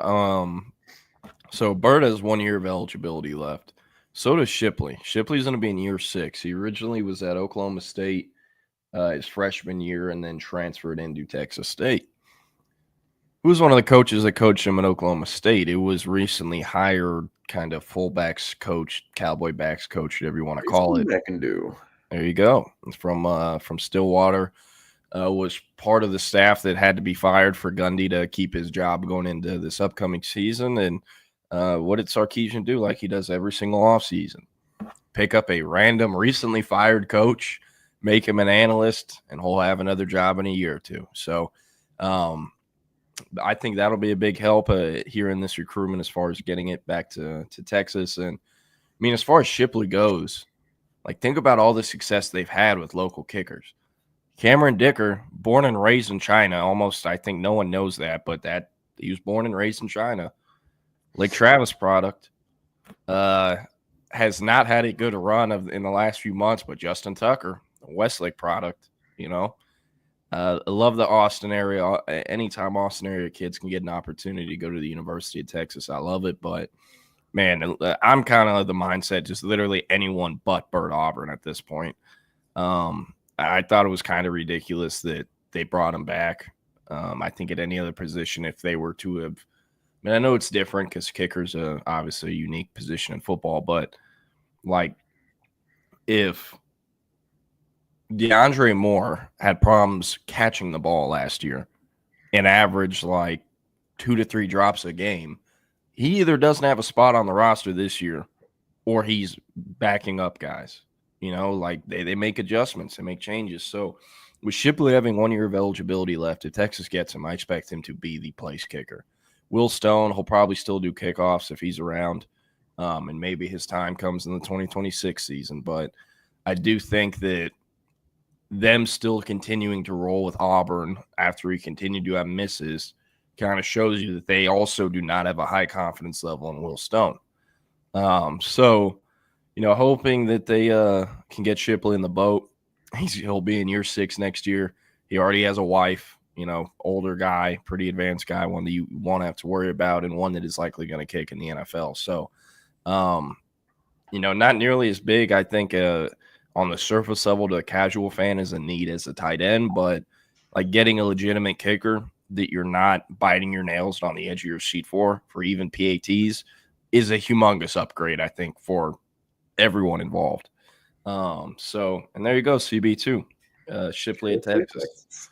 Yeah, I think you were talking about, if this happens, then Will Stone would have to wait for his turn in 26. I think At place kicker, because I do know Shipley yes. was doing kickoffs at Yeah. Texas State. I don't know what he averages, but they might stick him if they get him. They might stick him on place kicking and kickoff. They might have Stone at kickoff. I'm not sure. So I don't think Texas would be incredibly worried if Will Stone left, even though you would enter the 2026 season with no kickers, because I don't think that will be the case, because I think that Texas will somehow land Gaston Gramatica, son of Martin. We're getting in the weeds here, talking about kicker recruiting. Talking about kicker recruiting. You're not going to get this anywhere else. We're spending 10 minutes on kickers right here. But I think that could Texas be starting a true freshman at kicker in 2026? I wouldn't rule it out. If Will Stone hits that portal, and I understand why he would. No one likes being a kickoff specialist for 3 years, and then he would only have a year because he's been the kickoff specialist the whole time. So he's going into this season as a true junior, and I think that's kind of a big part of this. Looking back at it, Texas probably would have preferred to redshirt him in his freshman year, but kickoff specialists are not easy to come by, and Will Stone has done a good job at that. I mean, Texas has not really had any issues over the last 2 seasons on kick coverage. I would even say punt has been an issue, but kick has not. So put some money on it right now. If I had to, I'm going to say Jordan Shipley is the starting kicker. Jordan, both place kicking, Mason Shipley. As the kickoff specialist and as the place kicker. And then in 26, I would say that Gaston Gramatica out of Florida, I believe Jacksonville area, will be starting in both roles in 26. But I also think that probably in next December or next April, that Texas is in a pretty similar situation looking for another kicker. Yeah, I was I wouldn't expect it to happen, but Jack Baumeister did not do any kickoffs. I just looked it up during his time at Michigan State or Utah. I'm sure they've tried him at it just because, he can punt the ball to like the moon. And having someone at the college level who can consistently kick it out of the back of the end zone is a major plus. So maybe he gets a look, but I doubt it. If I had a gun to my head and I had to predict the special teams punting/kicking units, I'd go Shipley, place kicker, Stone at kickoffs, and Baumeister at punter. Yeah, Baumeister at punts. I guess Michael Kern will also be on the roster. Yeah. So, maybe he's a guy that could work at kickoff specialist, but the power and the kind of range that he has was an issue, a pretty big issue in my mind, and that's why Baumeister is on the team now. Ratliff is no longer with them. He's graduated and out of eligibility. So, if Stone leaves, your 2 options, I guess you have 4 options, assuming that Shipley, joins the team. You would have him, Burt, Baumeister, and Kern. 4 or 5 options as a kickoff specialist. I would assume that Shipley would take that role, especially. He's not saying he's going to come with a heavy price tag, but you would have to imagine that, Texas is going to be throwing him a few dollars. They're going to be throwing him enough dollars where they want to get the most out of him in a year. So that will be interesting. I have a little bit of insight on Hakeem Williams. I'm going to highlight this right here so everyone knows what we're talking about. Hakeem Williams was a 5-star in the class of 2023. I believe he was the number 4 wide receiver in the country. Top 25 prospect nationally, spends 2 years at FSU, doesn't burn his red shirt in either one of those years. But he ends, his time in Florida State with 267 yards, 2 touchdowns on 21 receptions. From what it sounds like, he had a lot of injuries while he was there, kind of coming in and out of the lineup the entire time, but always made it to the season. This past season was cut short, looks like in about October when they played Syracuse, but had 2 touchdowns this season that made him look pretty good. Florida State has not done a great job with their blue chip guys over the last few years. No, Hakeem Williams sounds like a South Florida Bowl or a Central Florida Knight. I've heard that Pitt is also a name to watch out for here. It seems like there's maybe the ex-Seminoles wide receivers coach is now there. Not quite sure, but it seems like that is the consensus that he may be heading to Pitt. So a couple of weeks ago, even a few days ago, before Hakeem Williams entered the portal, you would have said, hey, Texas may be interested in a guy like this. He was very highly ranked, and the Florida flair in the receiving room is already there, so why not add another one? I mean, he hasn't produced. What? He hasn't produced. Right, he hasn't. That's what I was getting to, is that he has not done what they were hoping, and Texas does not take anyone. They don't take those project players. That's just not a thing in the transfer portal. I can't think of a single name that they've done that with over the last 4 years. I mean, really, everyone has been. If you're not starting here this year, you're probably not going to be on the team next year. Who'd you say? Ajay Hall. He had some production, but But he was expected to be. He was not supposed to be a project player. At that point, he was supposed to be ready. Yeah, he just, I think that people have figured out Ajay Hall is not all there between the ears. No. He is a screw loose. I think that's become clear. It was clear, 3 years ago. Hey, shout out that Texas portal class, though. Him and Jaleel Billingsley, if I remember, were in the same portal class. Horrific.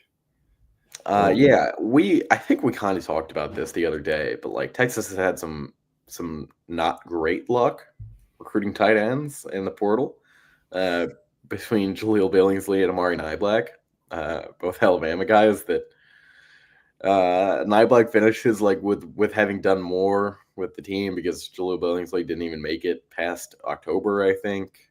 Had either some legal issues or some personal issues. Never played for Texas. And in my eyes, kind of the reason that Gunnar Helm ever saw the field at Texas is because he had an opportunity to play, in his junior season. Because Jaleel Billingsley was supposed to be in that spot. He was supposed to compete with, Jatavian Sanders. Not that he was ever going to get the starting role, but he was there. I guess that was actually Gunnar Helm's sophomore season. And he got some time. Juan Davis got enough time that made him, a name that we would see for 2 more years after that. And not saying that he did play great in any of them, but he was consistent, in the run blocking at least. So I think that, with injuries, this is one that Texas needs. They need a tight end more than they need anything else right now. And there's not a lot of options. We're not in the winter window. In the winter window, looking back at it, I don't think there's anyone that Texas would have been incredibly wowed by either. I can look right here, but I don't think there was really anyone that was a name of note in the winter window. For sure. Real quick, before we get away from portal recruiting, get into some high school recruiting, just a kid I want to talk about. Adrian Wilson, Austin area product, going to North Carolina. And as someone who has covered this kid since he was 14 years old, I love this fit. And I think it's the best thing for him. This is a kid who committed to 4 different schools before ending up at Colorado. And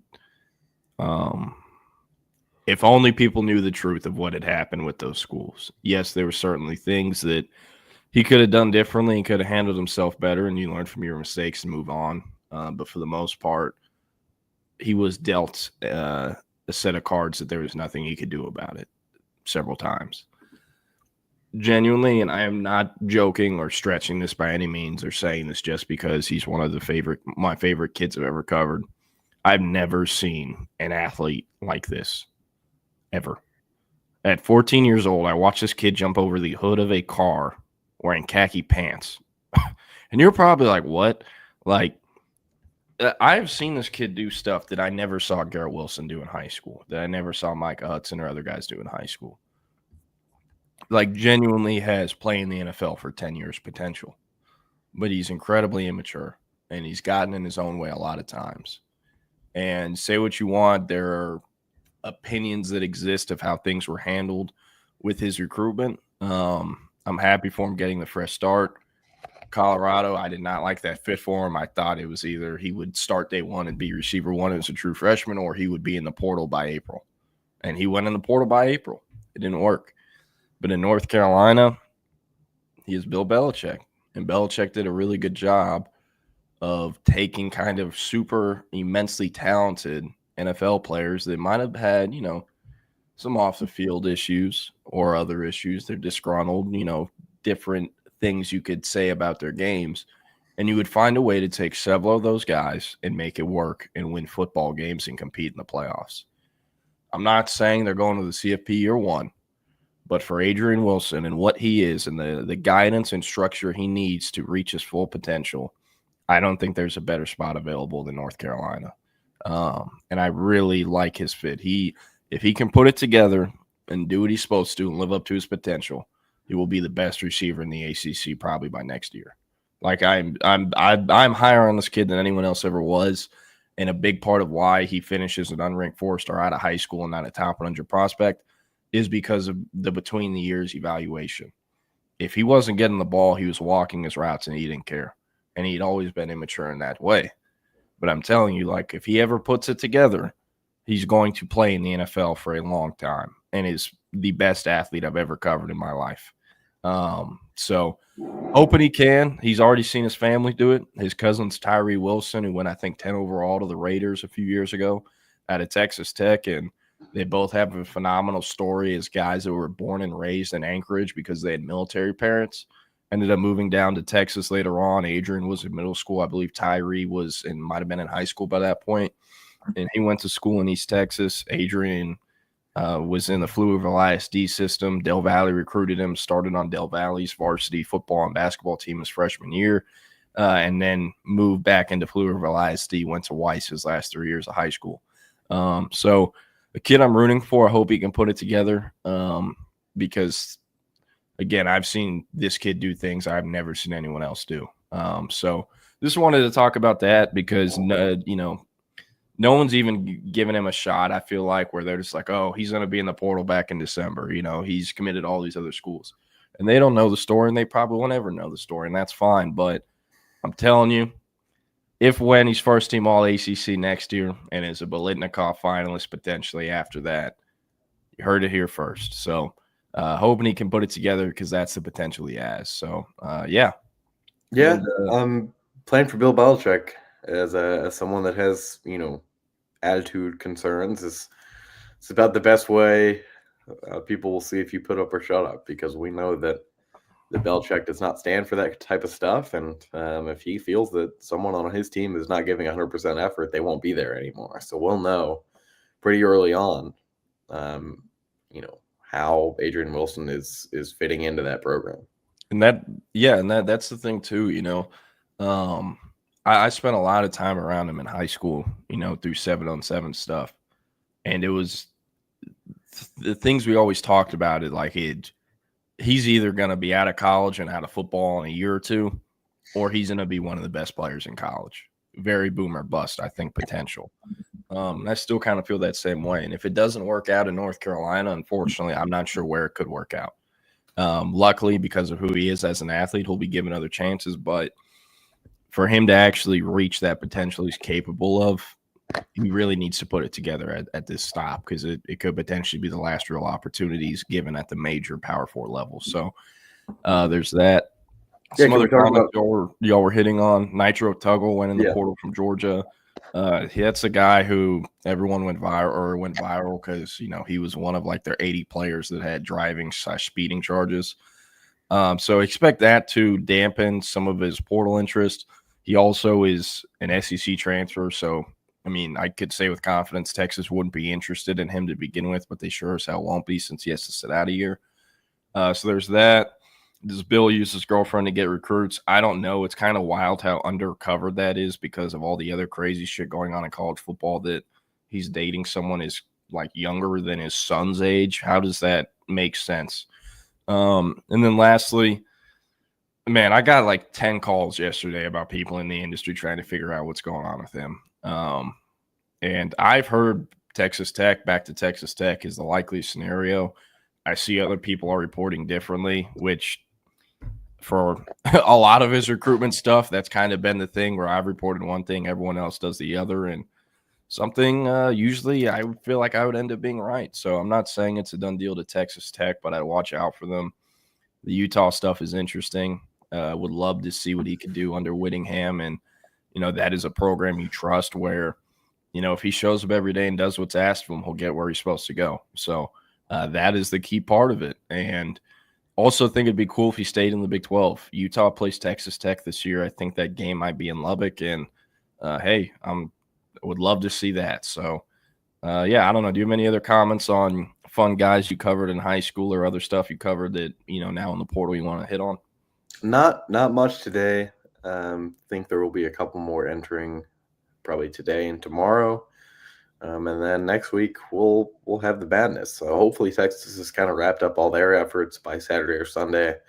I kind of assume that they're already winding down by now. I'm going to break up from recruiting for just a second because we got some news, and I think I saw a comment about it. Lee Corso is retiring. Oh, yeah. Yeah. He's not, you know, the Band-Aid is finally being ripped off. He's going, you know, just for the sake of having a farewell game, he is going to be on the first game day of the year. So I'm assuming that's not going to be in Ireland this year. I'm going to say that he'll skip that one unless they are doing week 0. I don't even know who's playing in Ireland this year. I think it's 2 more Big Ten teams. Yeah. I think it'll be in Columbus. It'll be week 1. Yeah, it'll probably be in Columbus. So the last game that Lee Corso will ever pick for will almost likely, I would say likely for sure, almost 100% will be Texas Ohio State in Columbus on August 31st. So sad to see him go, but as the comments are coming in here, we see it should have been a couple years ago probably, and hate to see kind of the state that he was in last year. So a legend, one of the greatest to ever do it, unfortunately just sticked around a couple years too long. Yeah, and I mean, I don't know. He still was enough of the character he was known as, even up to last year, I think. It is interesting, though. You know, I had heard in the summer of 2020, I was somewhere with a few people who had actually seen him at College Game Day the previous season, 2019. And we were just talking about game day because I had never been at that point. And I still have never been to a College Game Day in real life. And they brought up how, like, Lee Corso, after every time they're done on camera and it cuts to commercial, he would literally, like, collapse and, like, fall on the desk. And like, Herb Street and other people would have to, like, help lift him up and, like, prop him up to sit in his chair and get him water and other stuff during his commercial break. And then the camera comes back on, and it's like he's, like, propped up like a puppet. So I hated hearing that part. I hated hearing that news because that changes the way you look at it on the TV when you only see the side of it on the TV. But, I mean, it's, I don't know, very sad, unfortunate, a legend regardless. And, hey, hoping he picks the Horns week 1 in Columbus. Would love to see that, especially right before their, national championship ring ceremony. So, yeah. Yeah. Jerome, let's get right back into recruiting and talk about an official visit that Texas set up, because this one came as he could put on Bevo's head as the last head he ever gets. Puts on.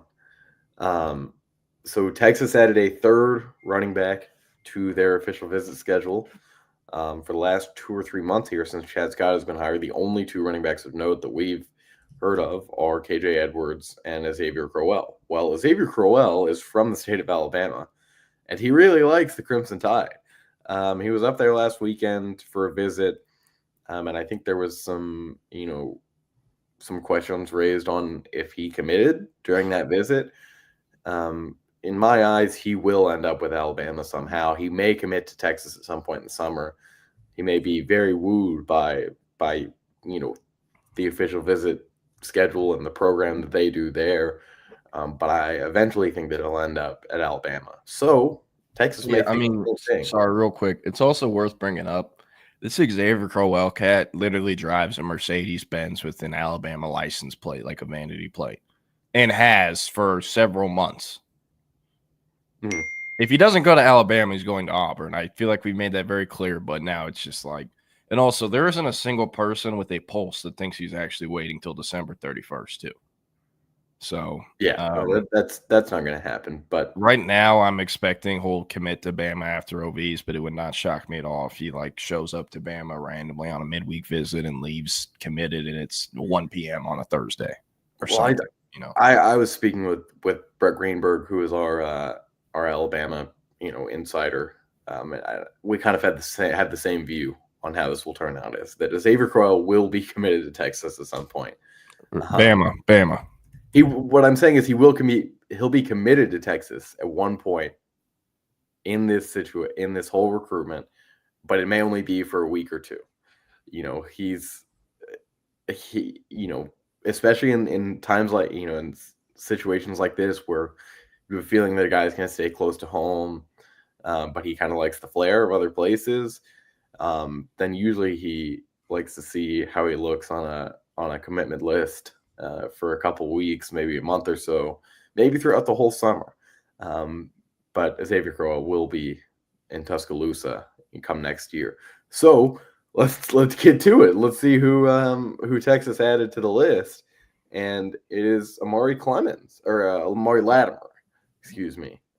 Two Amaris in this class, and Texas is choosing to go after one of them. Amari Latimer was on the board, pretty high up on the board with Chad Scott. I would say probably fourth behind the two that we've already named, as well as Javian Osborne. So he, is familiar with Texas. This is not completely coming out of left field, but it is in the sense of his name had not been mentioned since Shard Choice left. I mean, almost at all. And he has official visits set to, I believe, Miami and Wisconsin. So Texas is facing some good competition, but no one that they haven't beaten before. I mean, I can't even think of what in the last time there was a Texas Wisconsin recruiting battle. There had been a couple with Miami. Wisconsin is interesting. They have his older brother on their roster. I forgot where he transferred out of, but he transferred into Wisconsin in December. So there's that. The corner or safeties in their secondary. You look at this tape, you see a different player than what you have in KJ Edwards, and you definitely see a different player than what you have in Xavier Crowell. So there have been some concerns on social media, a couple people specifically, that Texas is recruiting two smaller running backs in this class, and that's not what Chad Scott wants to do. First of all, I don't think that's true at all, Jordan. I think you're feeling the same way. But if you were gonna, cast any of those doubts away, you get a guy like Amari Latimer. Yeah, and real quick, oftentimes people complaining about player sizes, especially at the running back position, have never seen these guys in person.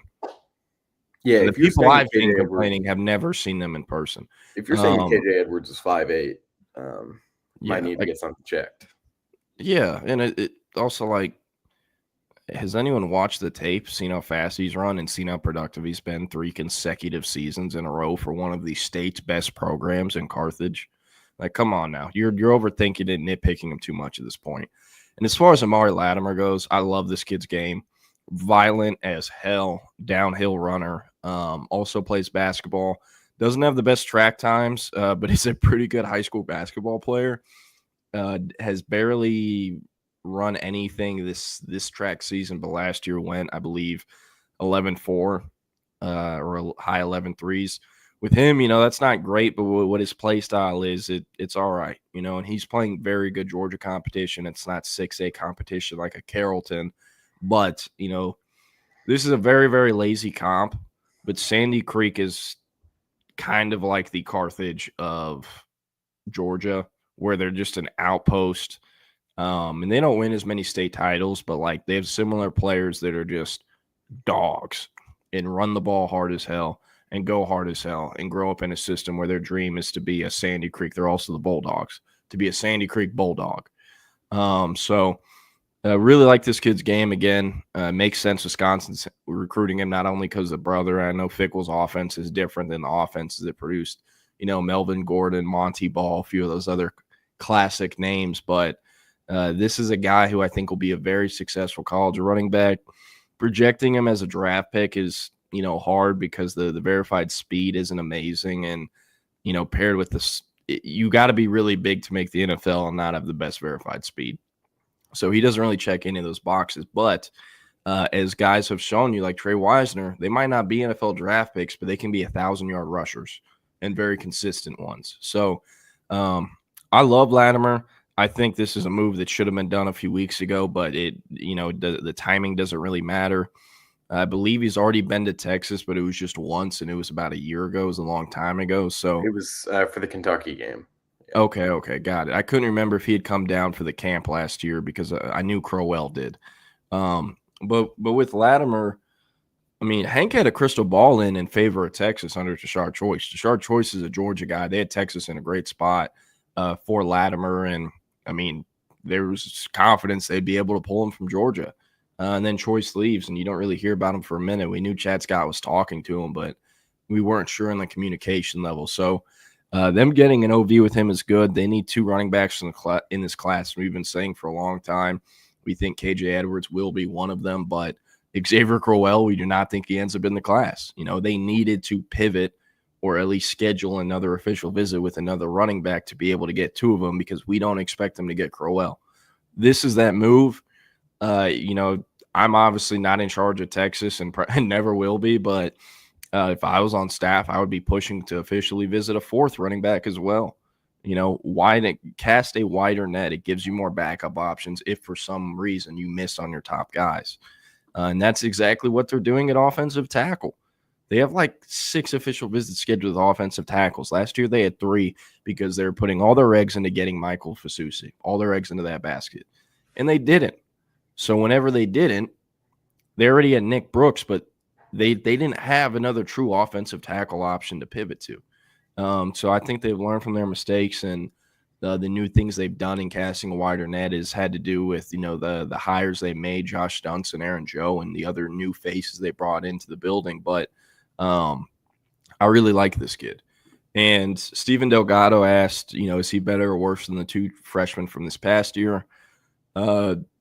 I believe both are actually more productive than him as high school running backs.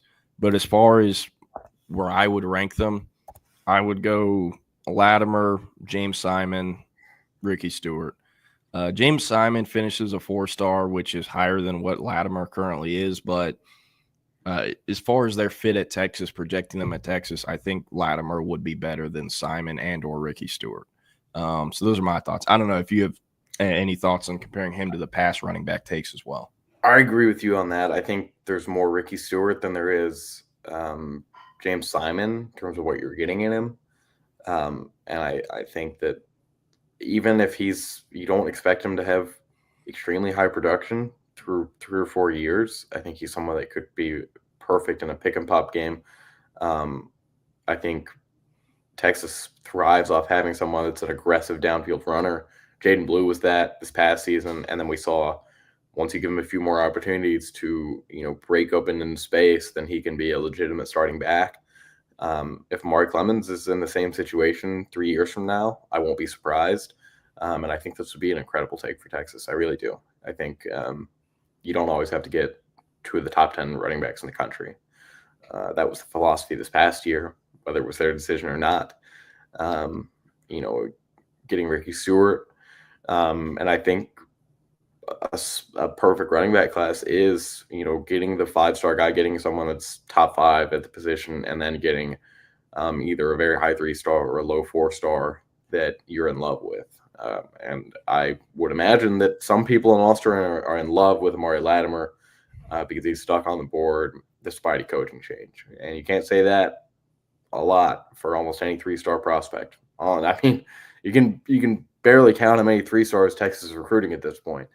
And for him to stay on the board despite Choice leaving and Scott coming, I think is a pretty important aspect to analyzing this over the next few months. Yeah. And as far as the freshman running backs go, it's kind of weird projecting them because, like, Ricky Stewart, no one brings this up because he has 3 stars next to his name and not 5. Ricky Stewart arrived at Texas with more high school carries than any single running back Sark has taken in his time at Texas. He had almost 1,000 carries. Remember Jonathan Gray, who showed up to Texas with like 1,100 and then tore his Achilles? Like that, it adds up. And now the competition Alito playing, I would say, is worse and less physical than what Tyler Chapel Hill plays in East Texas in their district with Kilgore and their non-conference and playoff matchups with Carthage and other like elite East Texas programs. Ricky Stewart has taken a lot of hits, and he was a 4-year starter for Tyler Chapel Hill.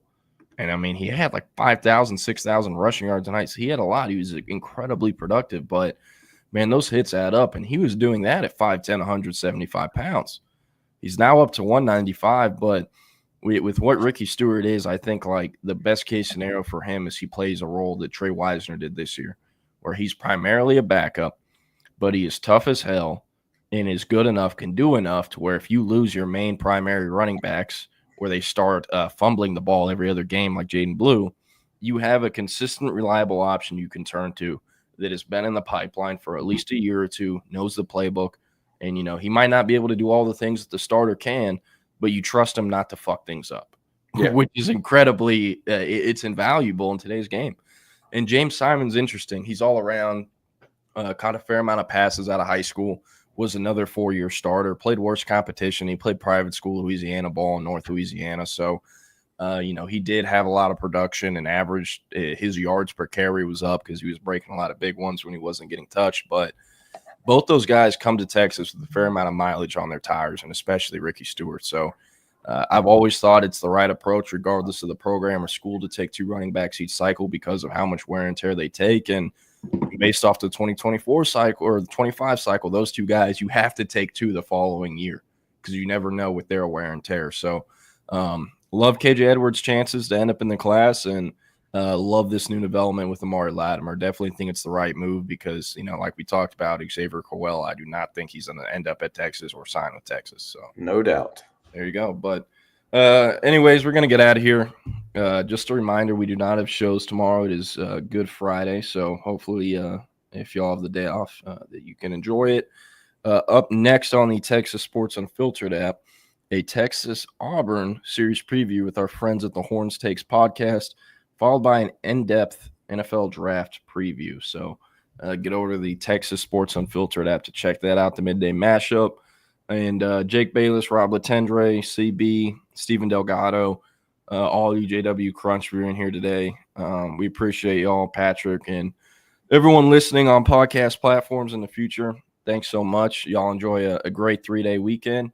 And, we're going to get out of here. We'll see you. Anything you want to add, Easter.